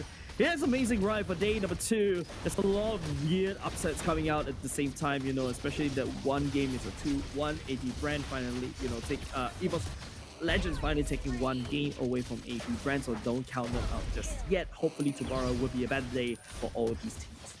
Yeah, and it's quite hard to pick one, right, out of these. I mean, they are very situational, but I guess if I were to pick one, I think Super Red would deserve it because Red Giants in general, I mean, they are running the Cinderella story now. Yeah, definitely, right? Like you mentioned, you guys were talking about this and discussing with Husky, right? Like these are new teams that just kind of form fresh off the boat, and all of a sudden, hey, I start to stand around the Giants at the same time. But I think my vote goes over to Outplay, right? Because shutting down Oki like that with the Harif, and then in the second game at the same time, just pushing Oki away with a blatant duet. I think that's just juicy plays coming out from Echo as well. Technically not the main roster because Benny QT is super cracked, but then again, Outplayed I think looks quite strong as well from the side of Echo. Yeah, especially in the game where he played the Harif. That was a really good game for him. The swap in swap out thingy, he managed to deal a lot of damage as well. So I think Outplay, definitely one of the more fun nominees here. It's going to be a hard one to pick among these 3. I mean, all these 3 are they're really good. Yep, with that said, ladies and gents, this is just, don't forget to cast your votes as well, right? Like, because these are top 3 plays of the day. But of course, you know what? It's been a pleasure having you guys here at Stream C, Stream Chilling, as what we like to call it, in from day number 1. But of course, the Zaman, this is the one that, where Outplay is just literally outplaying RGSG, right? Like, I think this is the one that you're talking about, right? Just sharing taking turns to do the damage, right? Yeah, so this is the one, Here we go. Just look at Zelda. Zelda's low, he gets away, and Outplay just outplays everyone for that. They thought they got Zelda, but no, Zelda wasn't the main target, or Zelda didn't want to be the main target. And it's just Outplay just coming in, stepping in on behalf of Zelda. Yeah, of course, Zyda, right? Like 403, you know, these two technically like Echo newcomers, right? They are not from the main roster of Echo, but they are kind of really like just making sure that they play the game too well against, even if it's against RSGSG, right? So that's really good to watch from the side of Echo. With that said, ladies and gentlemen, tomorrow's stream, this is the schedule for tomorrow. AP Brand going up against Bigatron Alpha will be our first stream of the day. Echo, Burn X Flash following suit, and of course, the last and the least for, well, the group stages, right, will be Alpha going up against AP Brand. Yeah, and we'll be starting a little bit earlier tomorrow as well. So make sure you guys set your clock correctly because it's 12:15 GMT +7 for the first game. Same goes for the other streams as well. And if you're wondering where your favorite team is, well, just look at the chart. We got stream A, stream B, and stream chilling. That's us. Stream chilling. But of course, you know what? Apart from that, right? When we're showing the standings, right? We also highlighted a few teams that needs to play their best in group number 3, right? Red Giant Esports, one of them, Evos Icon as well. On Group B, on the other hand, it is about Bigatron Alpha and R Fire. They just need to secure that win so that they are able to stay in the top 3 and proceed on to the LAN event. Oh man, I can't wait to see the final scores for today because it's like really, really tight. And we get to summarize that tomorrow when we start the show, like which team still has that chance to move on to the next stage. But for you guys to find out what's new, what's coming, what's going to be in the future, well, be the first to know, ladies and gentlemen. Do hit the latest news and updates here through this link, esl.gg/MLBB-newsletter for more updates in the future. Yeah, because you don't want to be the one that knows the things last about MLBB news, right? So head on down to the link right here, get the latest update because you don't want to be the person that did not calibrate your satellite at the right place, right? So that you are missing out on all these action. But of course, you know what? This is just crazy coming out. And speaking about craziness, don't forget, you can watch all these teams going out live at the Snapdragon Mobile Challenge finals in MLBB. This time around, we're doing a LAN tournament, so not online anymore. It is going to be for you guys to watch it live at Istora Senayan, Jakarta. Yeah, and I understand as well, besides watching live the players right in front of you, in different areas around the Southeast Asia, I think some countries are also running watch parties. So do check out your local information as well. And I believe there's a lot of information that you can get on social media on all that. But if you want more information about the tickets, head on to esl.gg/SPSMLBB tickets starting at 30,000 rupiah. Yeah, and you also mentioned about that, right, Sir Cloud? Like, tickets are literally running out, so seats are limited. Get yours right now at 30k rupiah. You don't want to be the one that's missing out all these action, right? Yeah, and who knows? Like, maybe that's the chance to get goodies, get all the merch from all your favorite teams there. No, now it's just crazy, right? Like, today is a very fruitful day for everybody, especially in MLBB world. You get to see some form of upset. You also get to see some form of, you know, excitement as well. You also get to see a bit of a teaser coming in from these teams, what is in store coming up during the LAN event as well. Yeah, a lot in store there for the LAN event. So make sure you don't miss out on that, ladies and gentlemen. But don't miss out on tomorrow as well. Remember, we're going to start the show a little bit earlier. So hopefully you guys are up for it. And we will wrap up the group stage by the end of tomorrow to get a confirmation which of the top 3 teams from their respective groups that move on to the playoff. That is all for us for today, ladies and gentlemen. My name is Sir Cloud. Together with my buddy here, the wonderful Jays. We'll be seeing you again tomorrow. Bye. My mom never calls me wonderful.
Welcome to Mobile Legends. What is a winner? Make a promise, then I go and deliver. What is a great? They all amazed. This ain't for beginners. Back in the days, we used to dream, but now we can get it. Work, work, work. We gotta push to the limit, then work till we finish, then push to the limit, then work, work, work, work. Lo que bueno, lo que bueno. Dale bueno, dale bueno.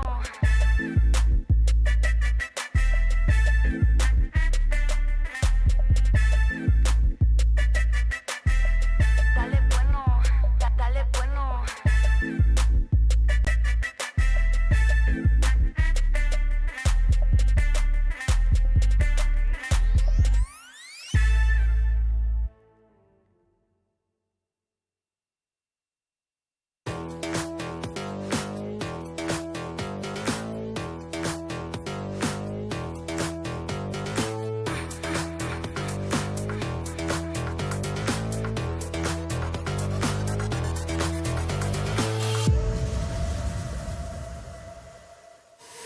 Confidence is key, and my keys all jangling. I can open any door, serving body, face, and more. Confidence is key, and my keys all jingling. I can open any safe, serving body, hair, and face. Confidence is key, and my keys all jingling. I can open any door, serving body, face, and more. Confidence is key, and my keys all jingling. I can open any safe, serving body, hair, and face. I'm a stunner, yes I'm the star. I set the tone, yeah, I raise the bar. I go to work, I make it look easy. Play hard, work smart, I easy breezy. Sugar daddy, no that's honey. Don't give him any sugar, he suckers me all his money. Wanna live lavish, you need a clue. Then look to me, I'll tell you what to do. Do. Repeat after me.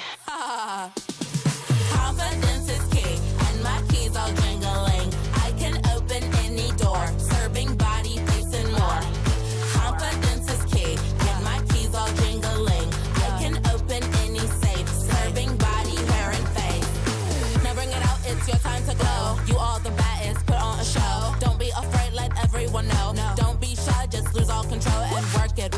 Go hit a full split, tear up the floor. Go ahead, snatch those wits. Repeat after me. I am the vixen, I am the stallion. I don't need vixen, but I do need all your attention. All these diamonds on me, they glisten. When I talk, yeah, everyone listens. Cause I'm somewhat of an addiction. Now work those hips and thighs. You're out here changing lives. It's time, so let's get wild.